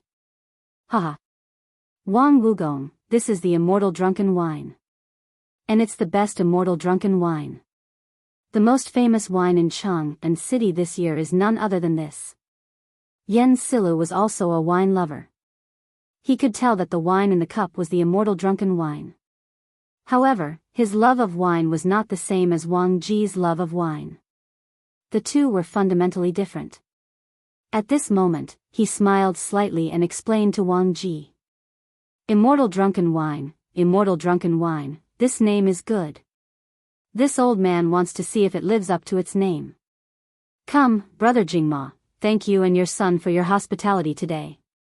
Sitting beside Wang Ji was Li Jingma. It was rare for him to think of old man Li at this moment, so he spoke politely. Old man Li's face was flushed red, and he said happily, You're too kind. Gentlemen, you're all full of wisdom. Since you're here to help my son, this old man should be the one toasting you. Come, let this old man drink first. Brother Jingma, you're too kind. Li Gang, Yen Silu, and Mo Huai smiled slightly and also raised their wine cups. However, they didn't dare to drink it in one go because they knew that the wine in the cup was abnormally strong just by smelling it. They couldn't bear it. Cough, cough. This wine is really strong. This old man has also studied the art of winemaking, but I don't know how to make such strong wine. I'll have to ask Xiao Xian for advice later. Wang Ji drank a cup of drunken immortal in one go and almost choked to death. When he recovered, his first reaction was to be concerned about the winemaking method of drunken immortal. Well, if Mr. Wang is interested, we'll talk about it in detail later. Li Zishuan replied. While they were chatting happily, Mo Zhong and Mo Yun didn't have time to pay attention to them. The two of them ate happily. At first, they were afraid of Mo Huai's power and didn't dare to go overboard. However, once they started eating, how could they resist the temptation of delicious food? They opened their stomachs and started eating. Vinegar choking radish skin. Crispy and refreshing, delicious. Big bowl of braised pork, fatty but not greasy, salty and just right, delicious. White cut chicken, fragrant meat, delicious. Fried fish, crispy on the outside and tender on the inside, fresh and delicious. Fried chicken cubes, crispy and tender, also delicious. At first, they felt that there were too few dishes, but now they didn't know which dish to eat. Every dish was the best taste, how could they choose? They could only eat whatever they picked up randomly. Chapter 629. Little Xian, how much of the content in this chemistry book is true? Why do I feel like it's a little mysterious? After the meal, they didn't leave. Instead, they stayed in the main hall and chatted while drinking tea. Wang Ji picked up a book from the table next to him, pointed at the book and asked Li Zishuan. It's worth mentioning that Wang Ji drank a lot of drunken immortal at noon. At this moment, only his cheeks were red and he wasn't drunk. Li Zishuan admired his alcohol tolerance from the bottom of his heart. This chemistry book, I can guarantee that it's 100% true. Chemistry is about the study of transformations. If you just look at the book, you'll feel that it's a little mysterious. Li Zishuan laughed when he heard this. He was still very confident in the course of chemistry. In his previous life, he had been a chemistry class representative and was always at the top of the class in every exam. In this life, he had an abnormal spiritual force, so he was even more confident that he would not make any mistakes. Wang Ji nodded thoughtfully. After a while, he asked tentatively, "This book's structure is really big. It's really rare in the world. Although I didn't have time to read it, based on the first half of the book, doesn't it mean that all substances in the world can be transformed into each other?" Li Zishuan was slightly stunned. He didn't expect that Wang Ji, this old urchin, would be interested in chemistry. He thought for a while and replied, "If it's based on the transformation between elements, Mr. Wang's theory is correct. But sometimes we have to consider reality because many chemical reactions have very strict requirements for external conditions. For example, temperature, catalyst, etc. If you don't meet certain conditions, even if you put two substances together, they won't have a chemical reaction, let alone complete the transformation between substances." Wang Ji frowned and said in surprise, "This little chemistry actually has so many tricks." Li Zishuan laughed and said, "Of course. Strictly speaking, the content of this class covers everything in the world. You have to know that there are millions of substances in the world and there are even more chemical reactions between them. So there's a lot of knowledge in this." As Wang Ji listened, he pinched his chin and pondered seriously. After a while, he opened the book and pointed to a page. "You used chemical symbols to represent many substances according to their elemental composition. Of course, I don't know if your representation is right or wrong, so I'll follow your thinking first. For example, in this chapter, you said that hydrogen can be burned in oxygen to produce water. According to what you said earlier, doesn't it mean that water can also be converted into hydrogen and oxygen under certain special conditions?" Li Zishuan was really surprised this time.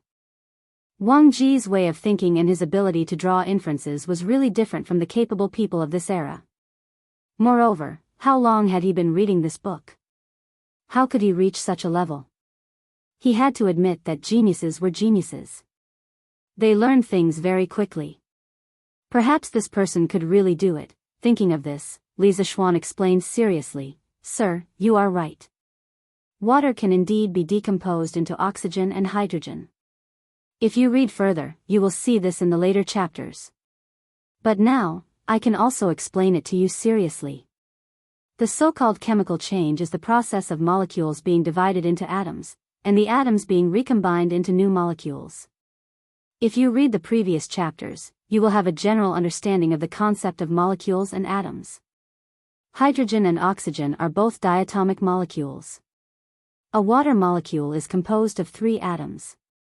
In comparison, hydrogen is more active chemically. It can be burned in oxygen. While releasing heat, it can produce more chemically stable water. You can calculate their ratio to be 2:1:2 according to the number of atoms between the 3. In the process of the reaction, the number of atoms is conserved. Just now, you asked how water can be converted into hydrogen and oxygen. This kid will also explain it to you. Previously, I said that when hydrogen is burned in oxygen, it releases heat and produces more chemically stable water. Now, if you want to turn chemically stable water into chemically active hydrogen and oxygen, we have to pay a certain amount of energy to promote this chemical reaction to proceed normally. What I want to tell you is that no matter when, energy is conserved. Wang Ji was startled. He seemed to have thought of something and muttered involuntarily, energy conservation, matter conservation, all things engender each other. This little chemistry actually contains the heavenly Tao. In Wang Ji's life, he was an official and retired man. In order to achieve spiritual satisfaction, he studied Daoist culture very much. Moreover, his thoughts and some of his later works were deeply influenced by Daoist culture. At this moment, after listening to Li Zishuan's explanation, he suddenly thought of the Daoist ideology that all things were related to each other and the conservation of yin and yang. Wang Ji, who was originally very interested in chemistry, felt that the door to a new world was opening to him. He wanted to understand this knowledge even more. Then, what kind of energy is needed to turn water into hydrogen and oxygen? Does it need to be heated? No, when we boil water, we don't see water turning into hydrogen and oxygen. After secretly sighing for a while, Wang Ji couldn't help but ask. Li Zishuan was about to explain, but Yan Silu interrupted at this time. Wang Wugong, you've just read the book for less than 2 hours, and you're already starting to have ideas? Don't pretend to know when you don't and make a fool of yourself in front of the juniors. Li Zishuan talked about chemistry with Wang Ji, but he, Li Gang, and Mo Huai were confused and didn't understand half of it. After being depressed for a long time, he finally couldn't help but ask.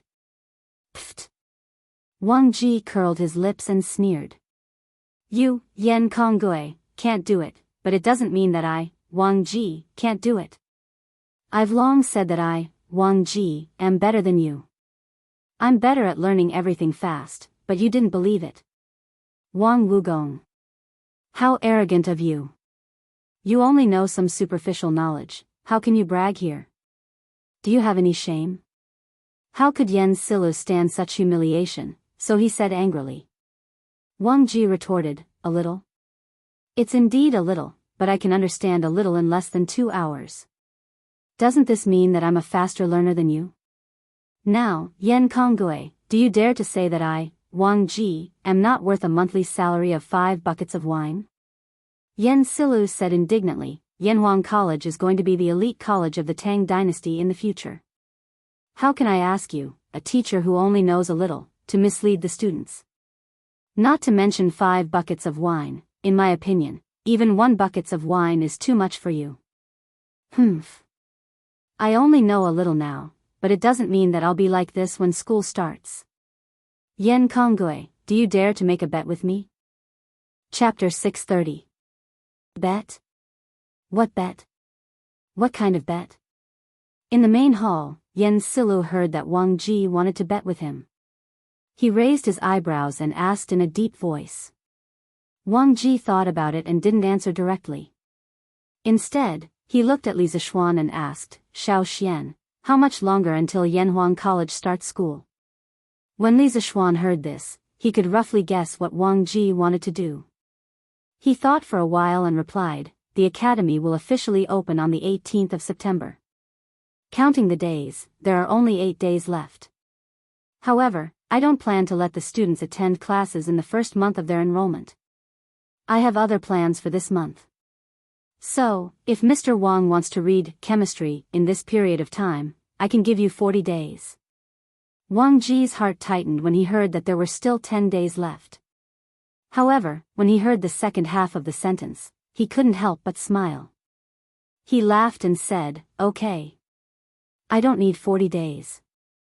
30 days is enough." Then, he looked at Yen Silu and said, "Konggui, let's set a limit of 1 month.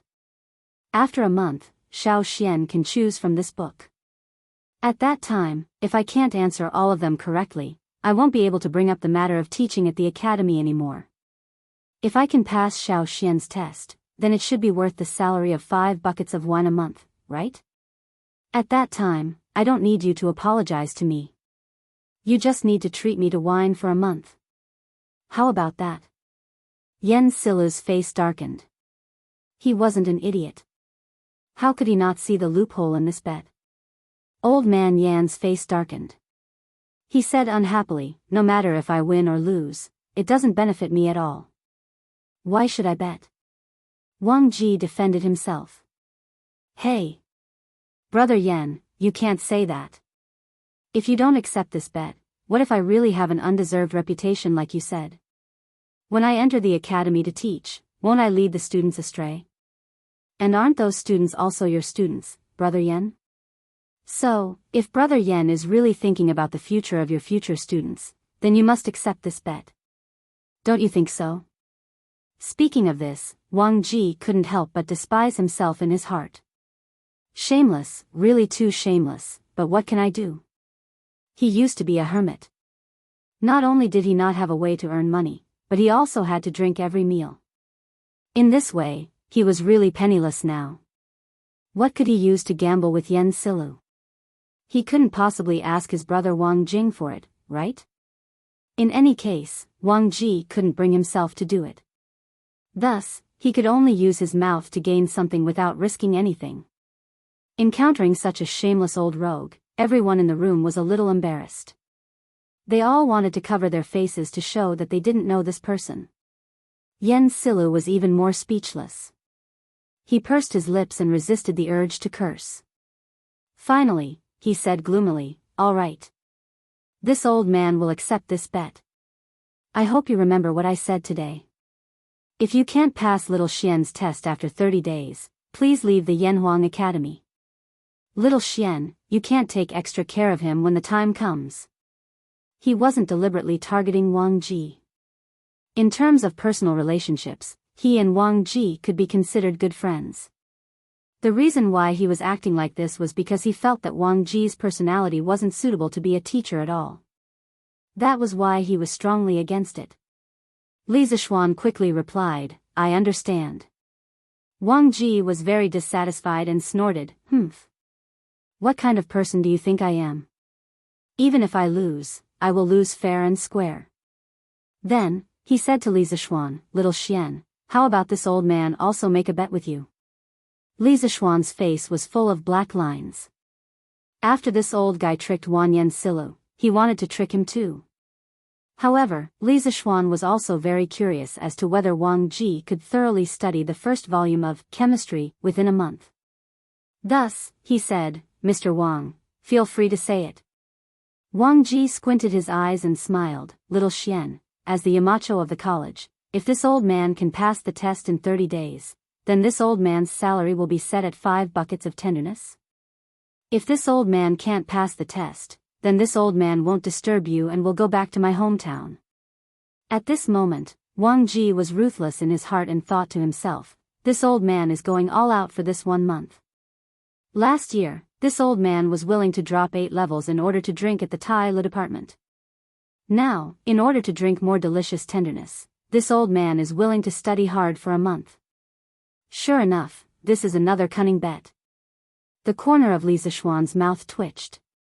After a moment, he stretched out a finger and said, "Without rules, nothing can be accomplished. This old man has already stated clearly on the newspaper about the treatment that you will receive from the college. How about this, a bucket of immortal drunken wine and 5 buckets of money? This is the most this old man can do for you. What do you think?" Li Zishuan did this to uphold the rules of the college. Secondly, he was afraid that Wang Ji would really give him 5 buckets of wine every month. At that time, Wang Ji would probably be so poor that he would have no food to eat and would have to drink every day. Wang Ji was slightly disappointed. However, when he thought that Li Zishuan had promised that the wine was immortal drunken wine, he felt somewhat better. After all, immortal drunken wine was much stronger than tenderness. If he drank every day sparingly, a bucket of wine would be enough to last him a month. This old man was actually afraid that 12 buckets of highly concentrated white wine would not be enough for a month. If Li Zishuan knew what this old man was thinking, he would definitely vomit blood. Thus, he nodded and said, "That's good. This old man is not an unreasonable person. It's settled then. In the following days, this old man will often look for you to teach me. You brat, don't think that this old man is annoying." Li Zishuan had already said this. How could he refuse? He could only say, "Sir, feel free to come. This old man will definitely not have any complaints." After hearing this, Wang Ji happily hugged the chemistry textbook, stood up and said, "Haha. That's good. Kong Gui, Wen Ji, brother Mo, this old man will go back to study first. Goodbye." As soon as he finished speaking, the old man actually slipped away nimbly. His speed was so fast that it did not seem like a person of his age. Li Zishuan could not help but shout from behind, "Hey, Mr. Wang, wait. Do you have a place to stay in Chang'an?" From the conversation between Li Gang, Yan Silu, and the others, he vaguely understood Wang Ji's current situation. That was why he asked this question. Old man Wang's reply came from outside the door. "Oh. Little Xian, you don't have to worry. This old man has a younger brother in Chang'an. I can stay with him for a few days. When Yanhuang College reopens, this old man will move to the college to live. There should be a place for this old man to stay." Li Zishuan said, "Of course there is. But in a while, I plan to bring all of you to visit Yanhuang College. Why don't Mr. Wang come along?" I'm not going. No matter how luxurious it is, it's just a pile of dead things. There will be opportunities to meet in the future. Don't delay this old man's studies." After saying this, the sound of the mansion door opening could be heard. After that, Wang Ji's movements could no longer be heard. Chapter 631. Li Zishuan disagreed with Wang Ji's remark that the academy was just a bunch of dead things. He felt that a school's environment was still beneficial to the students' studies. Therefore, in the afternoon, he brought Li Gang, Yan Silu, Mo Huai, and the others to Yun Mountain to visit Yanhuang College. Speaking of which, he also wanted to see how Yanhuang College would look like after it was completed. Li Zishuan, Li Gang, and Yan Silu were in one, while Mo Huai, Mo Zhong, and Mo Yun were in the other. Li Gang had ridden in this new carriage a few months ago when he participated in the compilation of the Tang Dynasty Dictionary, so he was not surprised at all. Although Yan Silu was a local of Chang'an, he had heard about the comfort of the new carriages from the Wonderful Taste Pavilion. However, this thing was too expensive, and there was no market for it. In Yan Silu's opinion, this was just a toy for the rich kids to compare with each other. It was not practical, so the Yan family naturally did not buy this kind of carriage. However, when he sat on the soft sofa and looked at the rapidly passing street outside the window, he could not help but sigh in his heart. This carriage is a little expensive, but it's really worth it. No wonder so many people are fighting to buy it. "Uncle, this carriage." In the other carriage, Mo Zhong looked at the luxurious interior decoration and felt the stable posture of the carriage. He could not help but widen his eyes and murmur in disbelief. In fact, Mo Huai was also in shock. Their Mo family had always had a deep understanding of the art of making carriages. However, judging from the current carriage, the craftsmanship of the carriage was already above their Mo families.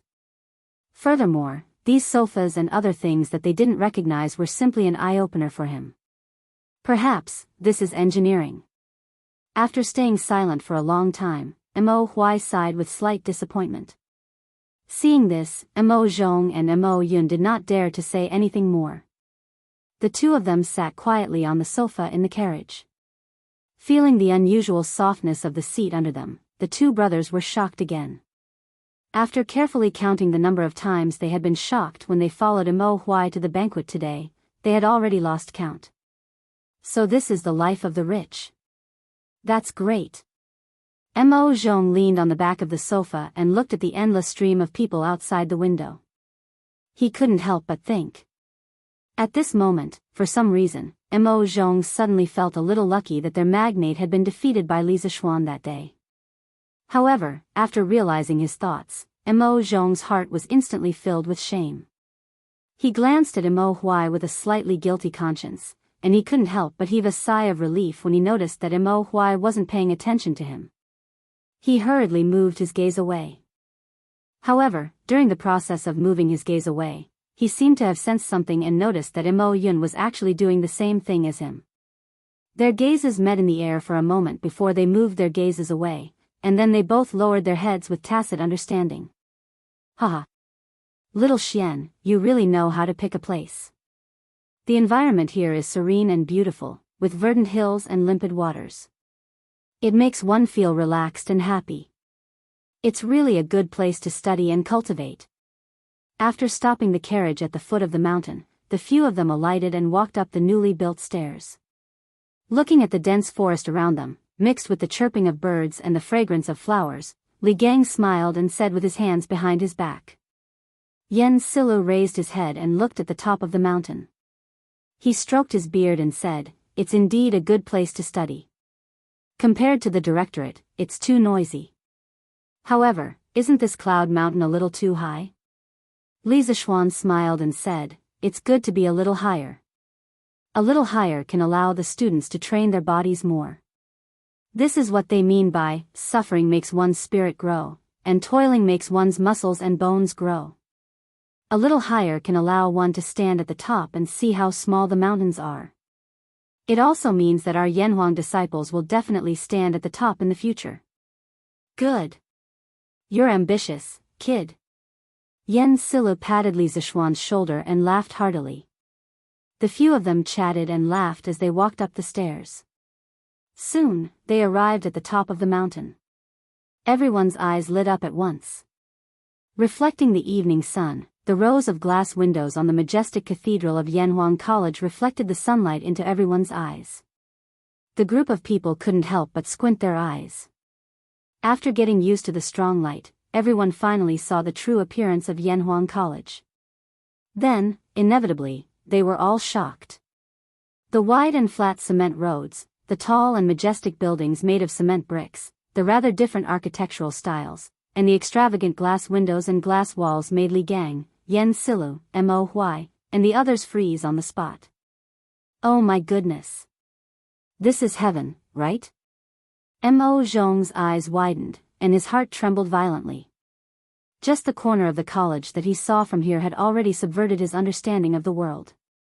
He couldn't imagine how unexpected the full picture of the college would be. Gulp. Mo Yun couldn't help but swallow a mouthful of saliva. His eyes stared straight at the cathedral of Yanhuang College, Guanghua Building. This guy was probably still wondering how much it would cost to buy so much glass, right? Ha! Previously, Wang Wugong said that Yanhuang College was just a pile of dead things and not worth looking at. He'll probably be shocked when he sees what Yanhuang College looks like in the future. Li Gang was, after all, someone who had seen the world. He was the first to come back to his senses. At this moment, he smiled meaningfully. Yes. I have to say, little Xian, this college of yours is really beyond this old man's expectations. Yen Silu stroked his beard and sighed. Mo Huai glanced at the structure of Guanghua Building, and surprise flashed across his eyes. Then, he looked at the road and couldn't help but exclaim, "Lord Li, what material is this road made of? Why haven't I seen it before?" Because of the previous bet, Mo Huai had always addressed Li Zishuan by his title.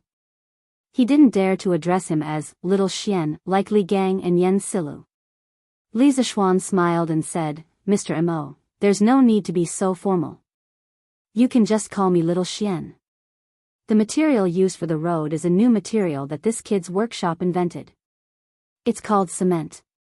This material is extremely sticky. Not only is it incomparably hard to build roads, but it's also abnormally flat. It won't be affected at all on a rainy day.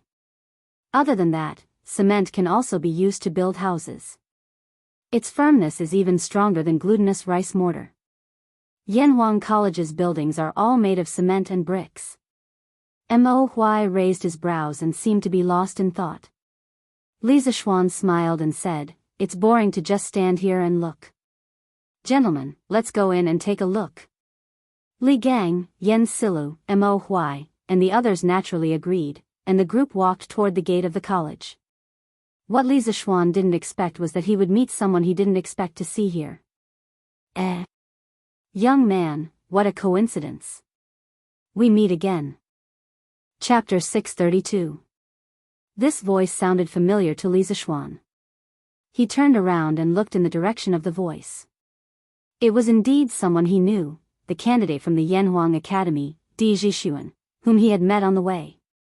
Yo! Brother Di. What a coincidence. You also came to Cloud Mountain today? Li Zishuan smiled as he walked in Di Zhishuan's direction. Di Zhishuan stepped forward and cupped his hands. I've been in Chang'an City for a few days. After finishing my homework today, I remembered what you said the other day. I suddenly wanted to visit Cloud Mountain on a whim. First, I wanted to familiarize myself with the environment in advance. Second, I wanted to see if Yanhuang College was really as amazing as you said it was. Li Zishuan felt that what he had said the other day had indeed worked. Thus, he asked with a smile, Brother Di, did you see anything special? Di Zhishuan answered, from the outside, Yanhuang College can indeed be called the most luxurious school in Tang Dynasty. Although I've never seen the style of its buildings before, I can feel its magnificence from afar. Moreover, there are many novel things in the college, such as the road surface and the walls of the buildings. I've never seen the materials used on them before. It's really incredible. Previously, I might have had some doubts about applying for Yanhuang College. However, after seeing the true face of Yanhuang College, I'm even more determined to get into Yanhuang College.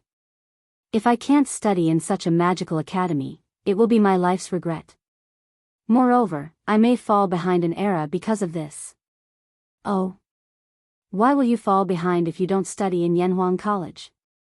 Li Gang, who had been following them for a while, suddenly interrupted. Di Zhishuan glanced at Li Gang and asked Li Zishuan, Brother, who is this old gentleman? He saw that Li Gang had an elegant temperament and didn't seem like an ordinary person, so he called him old gentleman. Cough. They are the elders of this little brother's clan. They heard that the Yanhuang College on Yunshan has been completed, so we came to visit together. I didn't expect to meet you here, little brother. Li Gang was about to introduce himself, but Li Zishuan quickly took over and said. The main reason was that each of the three old men he brought here had a great background. He was afraid that he would scare Di Zhishuan. On the other hand, if Di Zhishuan knew his identity, there would be nothing to talk about. After all, he was equivalent to the headmaster. Oh. Greetings to all of you, gentlemen. Di Zhishuan's eyes flashed. He seemed to have realized something, but also seemed to have not. He cupped his fists at Li Gang, Yen Silu, and Mo Huai and said. The three of them nodded in greeting. Di Zhishuan continued. This old gentleman just asked why not go to Yanhuang College to study and why we will fall behind the times. I have some shallow opinions. From the introduction of Yanhuang College on Datang Daily, it can be seen that the engineering taught by Yanhuang College is very likely to contain some technologies that have never appeared in this world. Today, after seeing the real Yanhuang College, I am even more certain of this point. Think about it, 3 years later, or 5 years later, thousands of students from the Yanhuang Academy will enter the various departments of the Tang Empire. It can be foreseen that at that time, all kinds of new technologies will emerge like bamboo shoots after the rain. No one can predict what kind of huge changes the Academy of Engineering will bring to the Tang Empire. At that time, those who don't know engineering will fall behind the times. Li Zishuan couldn't help but think highly of Di Jixuan when he heard this. In his original plan, he wanted to rely on the talents cultivated by Yanhuang College in the next 3 years to quickly form a group of top technical teams and develop some new technologies that were now qualified to be launched. He really didn't expect that there would be someone who could see so far ahead. Li Gang didn't understand this, so he just nodded reservedly and didn't make any comments. Li Zishuan praised him when he saw this. I agree with Brother D's judgment very much. In terms of the foresight of engineering alone, I think many people can't compare to Brother D. I'm looking forward to Brother D's brilliant future with your engineering skills. Di Jixuan's eyes flashed imperceptibly. He smiled and said, Little brother, you think too highly of me. I'm not good at engineering. I want to enter Yanhuang College because I don't want to fall behind the times. Li Zishuan seemed to understand something. He looked at the sky and said, It's getting late. Brother D, why don't you go to the academy with us now? Di Jixuan laughed and said, Haha. If I could go in, I would have gone in long ago. I'm afraid you and I won't be able to go in today. Li Zishuan asked curiously, Why is that? As far as he could remember, ever since Yanhuang College had been built until the last time he came to Cloud Mountain, the academy had never stopped outsiders from visiting. Why did Di Jixuan say that? Di Jixuan pointed at the entrance of the academy. Li Zishuan looked in the direction he was pointing at and noticed 2 guards with bright armor and sabers standing there. Di Jixuan said, Don't worry. Di Jixuan said, I've come at the wrong time. I've never heard from my classmates that Yanhuang College doesn't allow strangers to visit. However, looking at the situation today, I guess some big shot has come to Yanhuang College. Therefore, I can only watch from afar. Forget it, there will be plenty of opportunities in the future. Besides, didn't I meet an acquaintance like you, little brother? This trip was not in vain. It's getting late, so I have to return to Chang'an. Little brother, do you want to go down the mountain with me? Li Zishuan looked away from the 2 guards at the entrance of the academy and said, No, even if I can't go in, it's good for me to take a look outside. Speaking of which, after Yanhuang College was built, I, a native of Chang'an, haven't even seen the whole picture. Then, I'll take my leave first. Di Jixuan cupped his hands and said goodbye to everyone. Then, he went down the mountain alone. After Di Jixuan left, Li Gang stroked his beard and said, Those are the Imperial Guards. Could it be that His Majesty has come to the academy?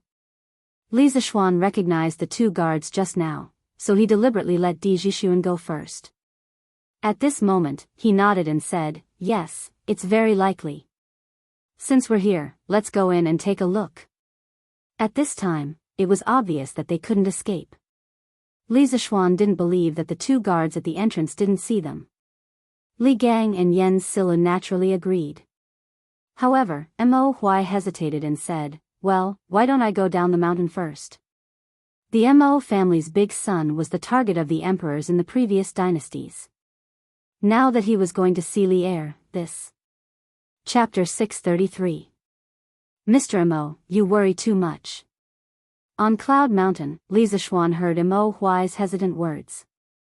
He turned around and said, Actually, His Majesty already knew your identities the moment you entered Chang'an City.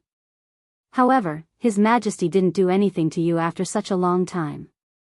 This means that His Majesty doesn't intend to exterminate the Mo family. Naturally, he doesn't have any evil intentions. But, even so, Mo Huai couldn't help but worry. Li Zishuan said bluntly, His Majesty is the saint of this generation. Moreover, the Tang Empire has been peaceful for many years. The Mo family is no longer the Mo family in its heyday. His Majesty won't punish the current followers of the school of Mo for what happened in the past. Moreover, His Majesty sent me a verbal order a few days ago regarding your matter. Mo Huai's expression changed. He asked, Oh? Lord Zhu, what did His Majesty say? Li Zishuan organized his words and said, His Majesty's general meaning is that although he won't find trouble with you, your identities are sensitive. When you enter Yanhuang College, you have to hide your identities well and don't cause trouble. As long as you do these 2 things, you can live in peace. Mo Huai's eyes widened. He exclaimed, "Are you serious, Lord Zhu?" He couldn't be blamed for making a fuss. The imperial court had suppressed the Mo family too harshly for thousands of years. During the Sui and Tang dynasties, although the emperors didn't openly pursue the followers of the school of Mo, as members of the Mo family, they usually tried their best to avoid the imperial court. Now that Li Er had sent such an imperial order, didn't it mean that they could live in peace with the ruler? Li Zishuan nodded and said affirmatively, "It's absolutely true. I'm not lying." Li Gang smiled and said, "In that case, Brother Mo, come in with us." Mo Huai nodded, and the few of them walked to the entrance of the college. "Father. Brother Xiao Xian's college is so beautiful. Chang'e wants to live in it." In the conference room, in the middle of Yanhuang College's main building, Li Er brought his wife and children to sit on the sofa. Their ancient costume, coupled with the modern decoration in the room, looked very strange. However, old Li obviously didn't think so. Today, he brought his family here for a vacation. At this moment, when he heard Chang'e's laughter, Li Er couldn't help but laugh. This academy is indeed well built. But if Chang'e lives here, what will father and mother do when they miss you? Chang'e blinked and thought for a while before replying, "Oh. Forget it. Chang'e can't bear to part with father and mother." Haha. Chang'e was extremely adorable to begin with. When she said this, Li Er immediately laughed heartily. At this moment, he was no longer the ruler of a nation, but a gratified father. Li Qingxian, Li Tai, Empress Zhangsun, concubine Yang, Li Ku, and the others also burst into laughter. It looked like a happy and harmonious family. However, no one noticed the flash of disappointment in the corner of Chang Li's eyes. "Your Majesty, Li Xiannan is here. Should I let him in?" At this moment, a chamberlain walked in quietly from outside the door and bowed. Li Er was a little surprised. He didn't expect Li Zishuan to be willing to leave the house today after staying at home for more than a month. Thus, he said, "Let him in." Logically speaking, if Li Er had come to the college alone today, he definitely wouldn't have arranged guards at the entrance of the college. As an emperor who was about to go to war, Li Er had never been particular about ostentation. He also didn't like to have people clear the place in advance wherever he went. However, he had brought his family here today. In order to avoid being offended by outsiders, he had to make an exception. "Your Majesty, there are 5 people who came with Lord Li. There is the former Grand Scholar Li Gang, the former Army Adjutant Yen Silu, an old man, and 2 young people. Your Majesty, should I let them in?" the chamberlain asked cautiously. Li Er thought for a moment and guessed the origins of the other 3 people. Thus, he ordered, "Let Li Zishuan, Li Gang, Yen Silu, and Mo Huai in. The other 2 wait outside the courtyard." "Yes." The chamberlain received the order and left. A trace of joy flashed in Chang Li's eyes, but it was quickly concealed. She came in front of Li Er and said half-jokingly, "Hee. This college originally belonged to Brother Xiao Xian. Now that he wants to enter the college, he needs to report. Father, are we considered as a dove occupying a magpie's nest?" Among Li Er's many children, only Chang Lu dared to speak to Li Er like this. It could be seen that this little girl was greatly favored by the emperor. As expected, Li Er wasn't angry. Instead, he pretended to pinch his chin and think. After thinking about it, he also felt that Chang Li's words made some sense. He couldn't help but find it interesting and laughed. Haha. This way of saying it is interesting. We are occupying a magpie's nest. Who asked that kid to not return after building the nest for so long? He has harmed official Yan's beloved son. As they chatted and laughed, Li Zishuan and the others had already walked in under the lead of the chamberlain. Official Li Zishuan, Official Li Gang, Official Yen Silu, Official Mo Huai, greets Your Majesty and the Empress. Li Gang and Yen Silu were both high-ranking officials of the imperial court during the era of martial virtue, so it was understandable that they called themselves officials at this moment. Other than his identity as the Mo family's son, Mo Huai was just a commoner. Of course, he wasn't qualified to call himself a minister, but he wouldn't call himself a commoner like in some television dramas. He could just say his name or call himself someone. Although the term commoner originally originated from Confucius's Analects of Confucius, the virtue of a gentleman is the wind, and the virtue of a villain is the grass. The wind on the grass will bend. However, it only started to be called by commoners when they met officials during the Ming and Qing dynasties. Besides, in order to avoid using Li Er's name in the Zhenguan dynasty, there were very few titles such as commoner or commoner's daughter. You may dispense with the formalities. Officially, it's really been a long time. Is your health well? Li Er nodded, then looked at Li Gang and said with a pleasant expression. During the era of martial virtue, although Li Gang had been the teacher of the hidden crown prince Li Gang, this didn't affect Li Er's respect for the old man's character and knowledge. After he ascended the throne, he also thought about reviving Li Gang, but the latter always used the excuse of being too old to refuse. Li Er could only stare at him helplessly. Thank you for your concern, Your Majesty. This old official's health has always been good. Although this cloud mountain is high, this old official walked up step by step just now and didn't feel tired. Li Gang cupped his hands and smiled. He was already 81 years old this year, but he could still go out and walk around. It was really rare to see someone as healthy as him. Haha. That's good. Official Li's health is the blessing of the Tang dynasty. I originally wanted you to go out and teach Qingxian, but now it seems that Li Zishuan has beaten me to it. Chapter 634. As expected, this little brother's identity is also extraordinary. Li Zishuan, who was talking to Li Er in Yanhuang College, didn't know that when he entered the gate of the college, a sigh came from behind a big tree not far away. It was Di Zhishuan. This guy just told Li Zishuan that he would go down the mountain first, but he secretly came back halfway because he didn't believe that Li Zishuan and the others would only look at the college from the outside. In the end, it was just as he expected. Di Zhishuan shook his head and walked down the mountain. He murmured to himself on the mountain path.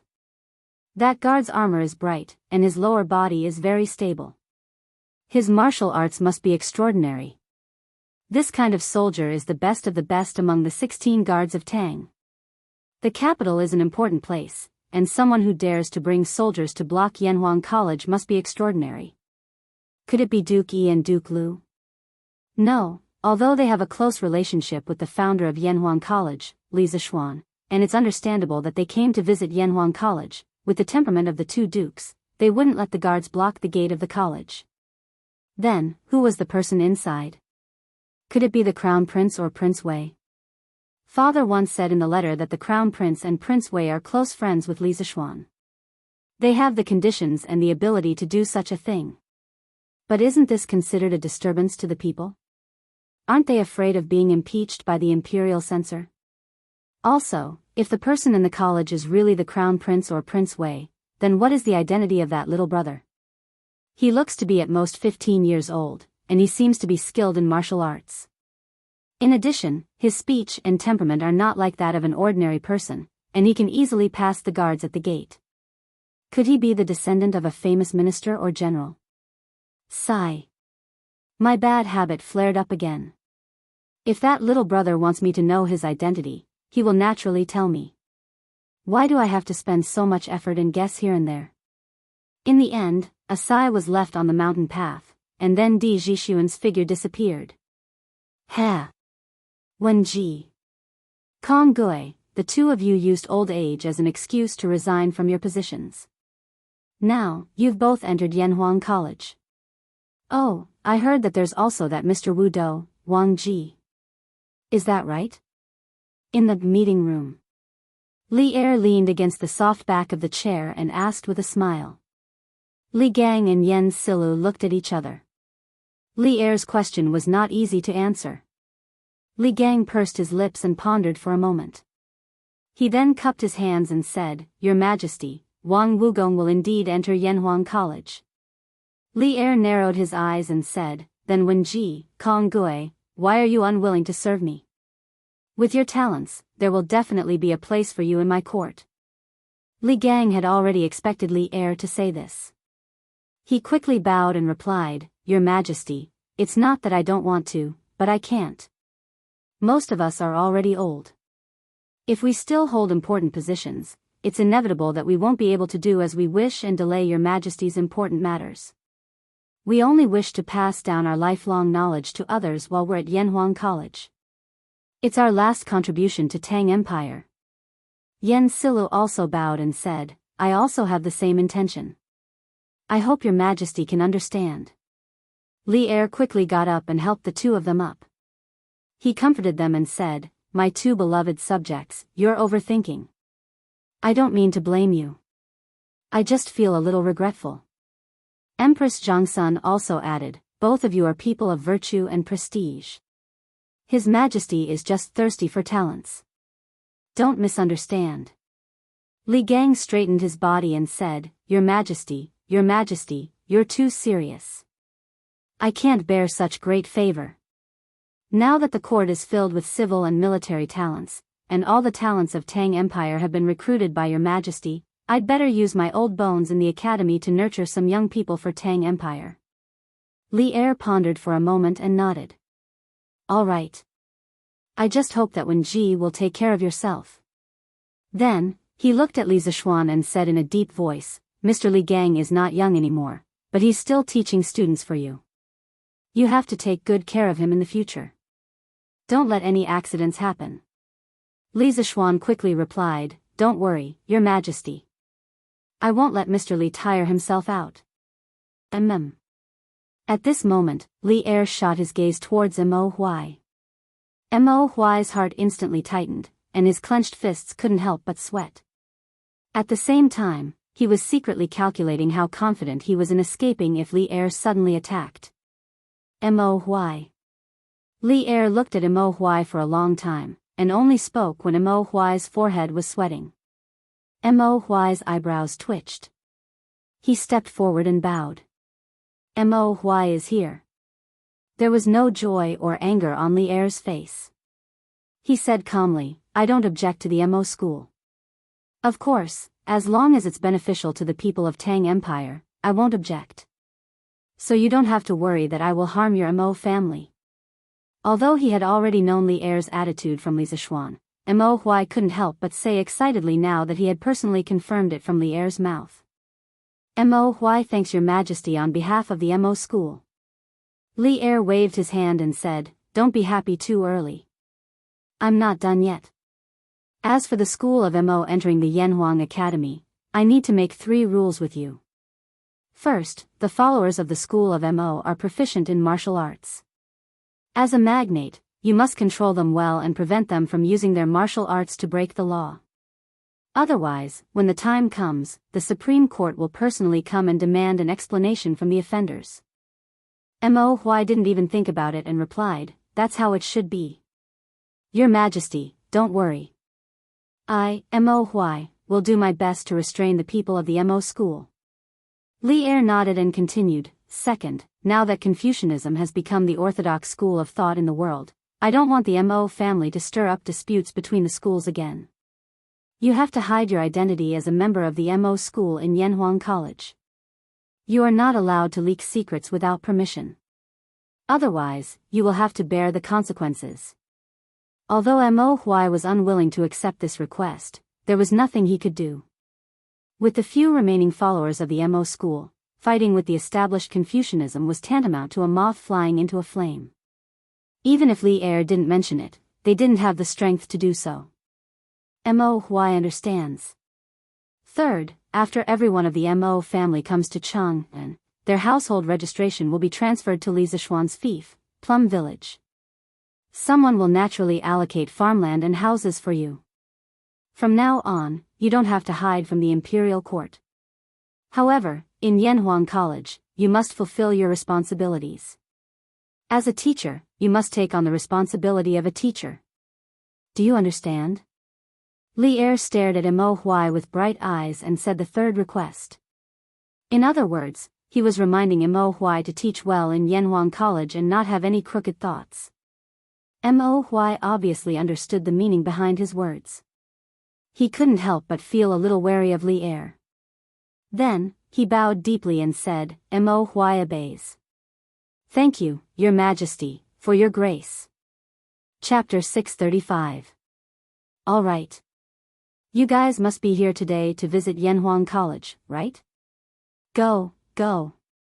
I won't keep you guys here. After greeting Li Gang, Yen Silu, and beating Mo Huai, Li Er had achieved his goal. He smiled and said to everyone. Li Zishuan couldn't help but feel elated. He thought to himself that it was fortunate that old Li didn't find trouble with him. Thus, he cupped his hands together with Li Gang and the others and left. However, he heard a gentle female voice coming from inside the room. Li Zishuan, you stay. I have something to tell you. Li Zishuan's face darkened, and he stopped in his tracks. Li Gang threw him a helpless look and left with Yen Silu and Mo Huai. What orders does Your Majesty have? Li Zishuan turned around and cupped his hands to Empress Jiangsun. The person who just asked him to stay was Empress Jiangsun. Li Er also looked at Empress Jiangsun curiously at this moment. It seemed that he also didn't know what Jiangsun wanted to tell Li Zishuan. Jiangsun stood up from the sofa beside Li Er, then waved to the side and said, Kuver, come here. Yes, mother. Li Zishuan looked in the direction of the voice and saw a 7 or 8-year-old boy who looked 70% similar to Li Er. He was simply a miniature version of Li Er. When the little boy heard Jiangsun calling him, he quickly responded and walked over. Greetings, Your Highness.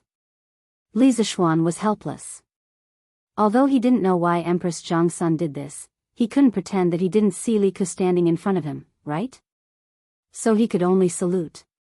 At the same time, he muttered in his heart, isn't this Li Ku the son of concubine Yang? Why is he so close to Jiangsun? Li Ku, 3rd year and 6th month of Wuda, was conferred the title of Prince of Changsha, 8th year of Wuda, was conferred the title of Prince of Hanzhong. In the 1st year of Zhengguan, he was conferred the title of Prince of Hanzhong. In the 2nd year of Zhengguan, he was conferred the title of Prince of Shu and was conferred the title of Governor of Izhou. In the 11th year of Zhengguan, he was conferred the title of King of Wu and was given the title of Governor of an province. What was slightly gratifying was that Li Ku was not the kind of arrogant prince with his nose in the air. When he saw Li Zishuan salute him, he also hurriedly bowed in return and said, It should be Li Ku greeting, sir. Sir is a talent that transcends the heavens and earth. Li Ku has long admired you. As the saying goes, don't slap a smiling face. Li Zishuan smiled modestly and said, Your Highness is too kind. At this time, Empress Jiangsun patted Li Zishuan's shoulder, then looked at Li Zishuan and said, Mr. Li, I told you before that I would give you a few students. Do you remember? Li Ku, who was next to Empress Jiangsun, had a hint of excitement on his face. Li Zishuan's eyes flashed. Could it be that Jiangsun wanted to send Li Ku to Yanhuang College? Of Li Er's 14 sons, the most outstanding one was not the intelligent and quick-witted eldest son Li Qingqian, the 4th son Li Tai, who had outstanding literary talent and could write well. It was also not the brave and brave 8th son Li Zhen or the honest and honest 10th son Li Shen. Of course, it was definitely not the cowardly 9th son Li Ji, but rather the 3rd son Li Ku. Not only was Li Ku proficient in horseback archery, but he was also well versed in literature and history. His reputation was also high, and he was well versed in both literature and martial arts. His reputation was very high, so Li Er had praised Li Ku more than once in front of all the officials that he was, like me. However, it was also this, Li Ku is similar to me, that led to Li Ku's final tragedy. Now, Jiangsun wanted to send Li Ku to Yanhuang College. Could it be that she wanted Li Ku to leave the center of the power struggle?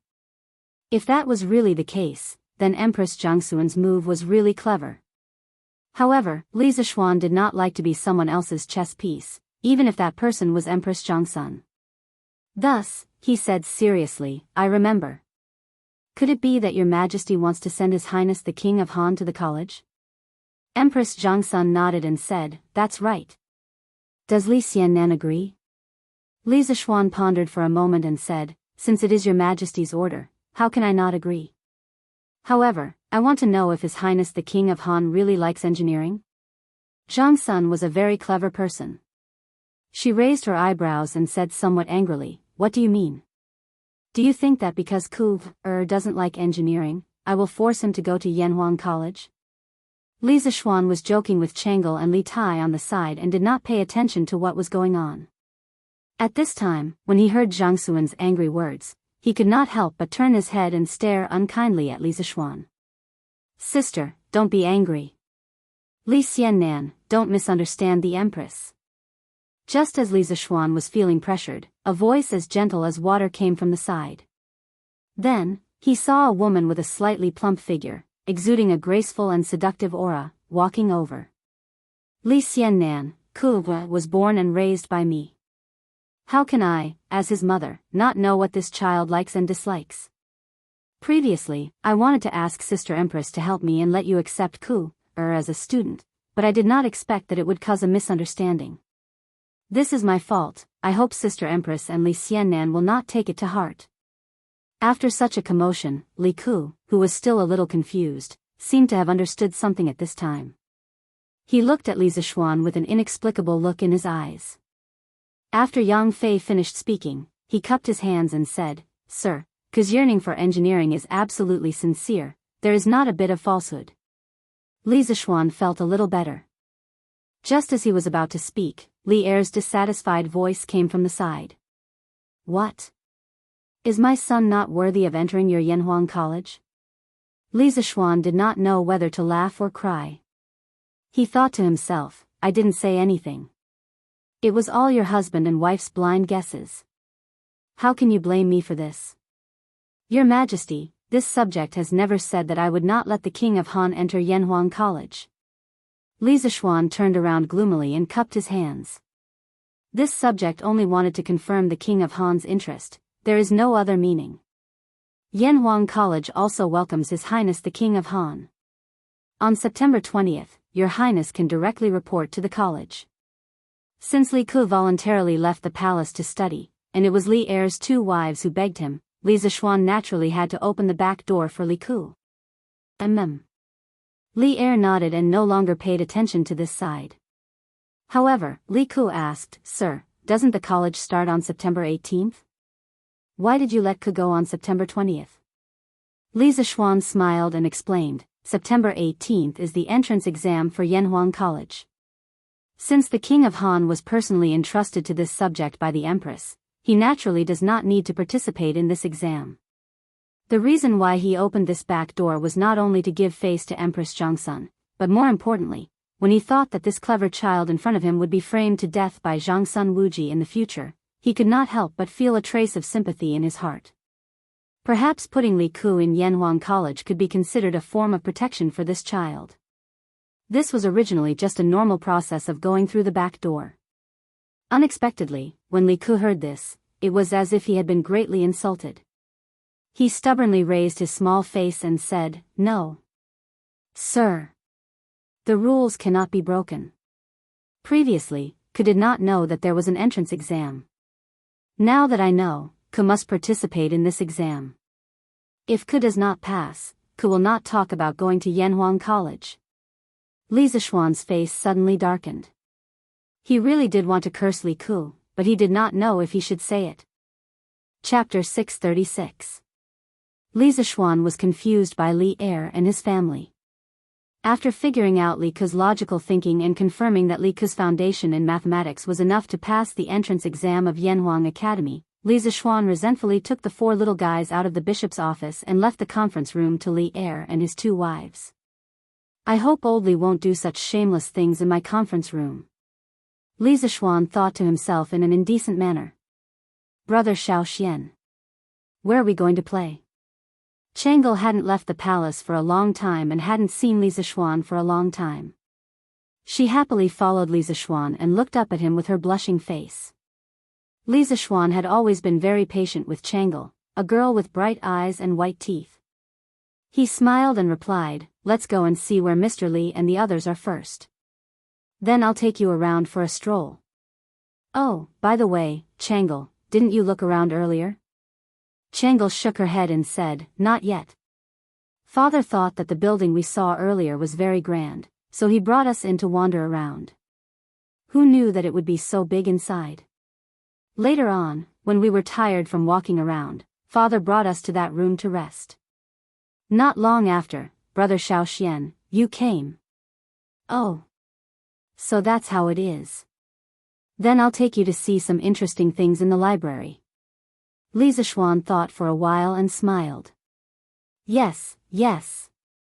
Oh right, Brother Xiaoxian, why didn't Sister Lan come with you today? Oh, her. She's not familiar with old Mr. Li and the rest, so she didn't come with us. Here, this is Yanhuang College's library. What do you think? Isn't it grand? After finding Li Gang and the others who were enjoying the cool air under a pavilion in the academy, Li Zishuan informed a few of the old gentlemen before bringing the 4 second generations to tour the academy. At this moment, he was a bit like a tour guide in his previous life. Little Xian, why is the shape of this library so weird? Li Qingxian complained after looking at it for a while. Li Tai immediately retorted, Tai doesn't agree with Big Brother's words. This is clearly grand, not weird. I think that among all the buildings in the academy, only this library is similar to the style of our Central Plains. Li Zishuan couldn't help but nod secretly. Li Tai was right. Yanhuang College's library, the red building, used a lot of China's traditional multi-eave roofs, China's ancient auspicious patterns, and China's traditional red beams and pillars. Compared to the other high-rise buildings in the academy that were purely made of cement, this library contained a lot of ancient style. But I still feel that the overall shape of this building is very weird. Li Qingxian muttered to himself. This is the academy's cafeteria. In the future, all students will line up here to eat after class. Li Zishuan didn't bring them into the library. In fact, every building in Yanhuang College was quite large. If they went into every building, they wouldn't be able to finish it even by nightfall. Wow! This place is so big. Brother Xiaoxian, how many people can eat here at the same time? Looking at the spacious and bright cafeteria with large glass doors and windows, Tranquil couldn't help but exclaim. Before Li Zishuan could answer, Li Tai said, if every table is full, this floor can seat 800 people, and there's another floor above. So, this building can completely satisfy the needs of the entire academy's teachers and students. The little fatty obviously didn't work for nothing in Yunshan for the past 2 months. What he said was reasonable and methodical. Wow! It can actually accommodate so many people. How many students will the academy recruit this time? Changle's eyes lit up when she heard this, and she asked again. Li Tai didn't know this, so the little fatty decisively shut up. Li Zishuan saw this and replied, there's no conclusion on how many students will be recruited, and there won't be a fixed number. This will completely depend on the abilities of this batch of students. If they all do well in the exams, then what's wrong with me recruiting all of them? If only a few people's answers are passable, then I'll only recruit those few people. Oh. Brother Xiaoxian, does your academy recruit female students? Tranquil suddenly blinked and asked. When everyone heard this strange question, they couldn't help but be stunned. Li Zishuan thought for a while before answering, Tranquil, this isn't a question of whether I'm willing to recruit or not. It's a question of whether the officials in the imperial court will allow women to enroll or not. The current Yanhuang College is still too weak. Perhaps one day, when Yanhuang College is strong enough to dominate the secular etiquette, then a female branch of Yanhuang College may appear on Yunshan. Oh. Tranquil nodded as if she understood. Li Ku, on the other hand, looked at Li Zishuan in surprise. He thought to himself, Sir, you're really daring. Allowing women to enroll is simply too crazy. Ugh. At this moment, Li Qingxian suddenly let out a muffled groan. Li Zishuan's hearing was amazing, and he was the first to detect the abnormality. He hurriedly asked, Qingxian, what's wrong? Li Qingxian's expression was extremely awkward. He clutched his stomach and said with a bitter face, No, nothing. I just felt uncomfortable in my stomach and wanted to go to the toilet. Xiaoxian, where is your academy? Ah. When Li Tai heard this, he almost wanted to curse. He immediately jumped away and kept a distance from Li Qingxian, which made Li Qingxian so embarrassed that he wanted to die. Tranquil and Li Ke's actions weren't as obvious as Li Tai's. The two of them moved imperceptibly, wanting to get away from that troublesome place. Li Zishuan didn't immediately understand what Li Qingxian meant. He was stunned for a while, and combined with Li Tai's reaction and Li Qingxian's action of clutching his stomach, he finally understood what this unlucky child meant by going to the toilet. He pointed at the library that they had just passed and said, "There's one in that building. Qingxian, go quickly." Li Qingxian glanced at the library and said anxiously, "No. This building is so big. How do I know which one is the toilet?"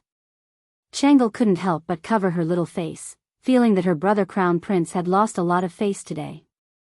Li Zishuan said, "Qingke, quickly take Qingxian there." Li Tai said gloomily, "Why don't you go?" Li Zishuan thought to himself, "This is your brother, not mine. Why should I go?" However, he could only say this in his heart. At this moment, he glared at Li Tai and said, "Qingxian definitely didn't bring toilet paper. I have to find Xiaoning to get some. Quickly take Qingxian there." "Oh." Li Tai grunted in response and obediently went to lead the way for Li Qingxian. Other people didn't know what toilet paper was, but he obviously knew after hanging out with Li Zishuan for so long. Li Zishuan looked at the two brothers walking away and didn't know whether to laugh or cry. Did he meet someone who didn't bring toilet paper to the toilet today? The unlucky thing was that he had to help deliver toilet paper. Fate really made fools of people. "Brother Xiao, what is the toilet paper you were talking about?" As expected, when Tranquil started asking, Li Ke's eyes also stared at him without blinking. Li Zishuan waved his hand and said, "It's a very sanitary type of paper. I don't have time to explain now. You two wait here. I'll be right back." With that, Li Zishuan used cloud-piercing steps and instantly disappeared from the spot.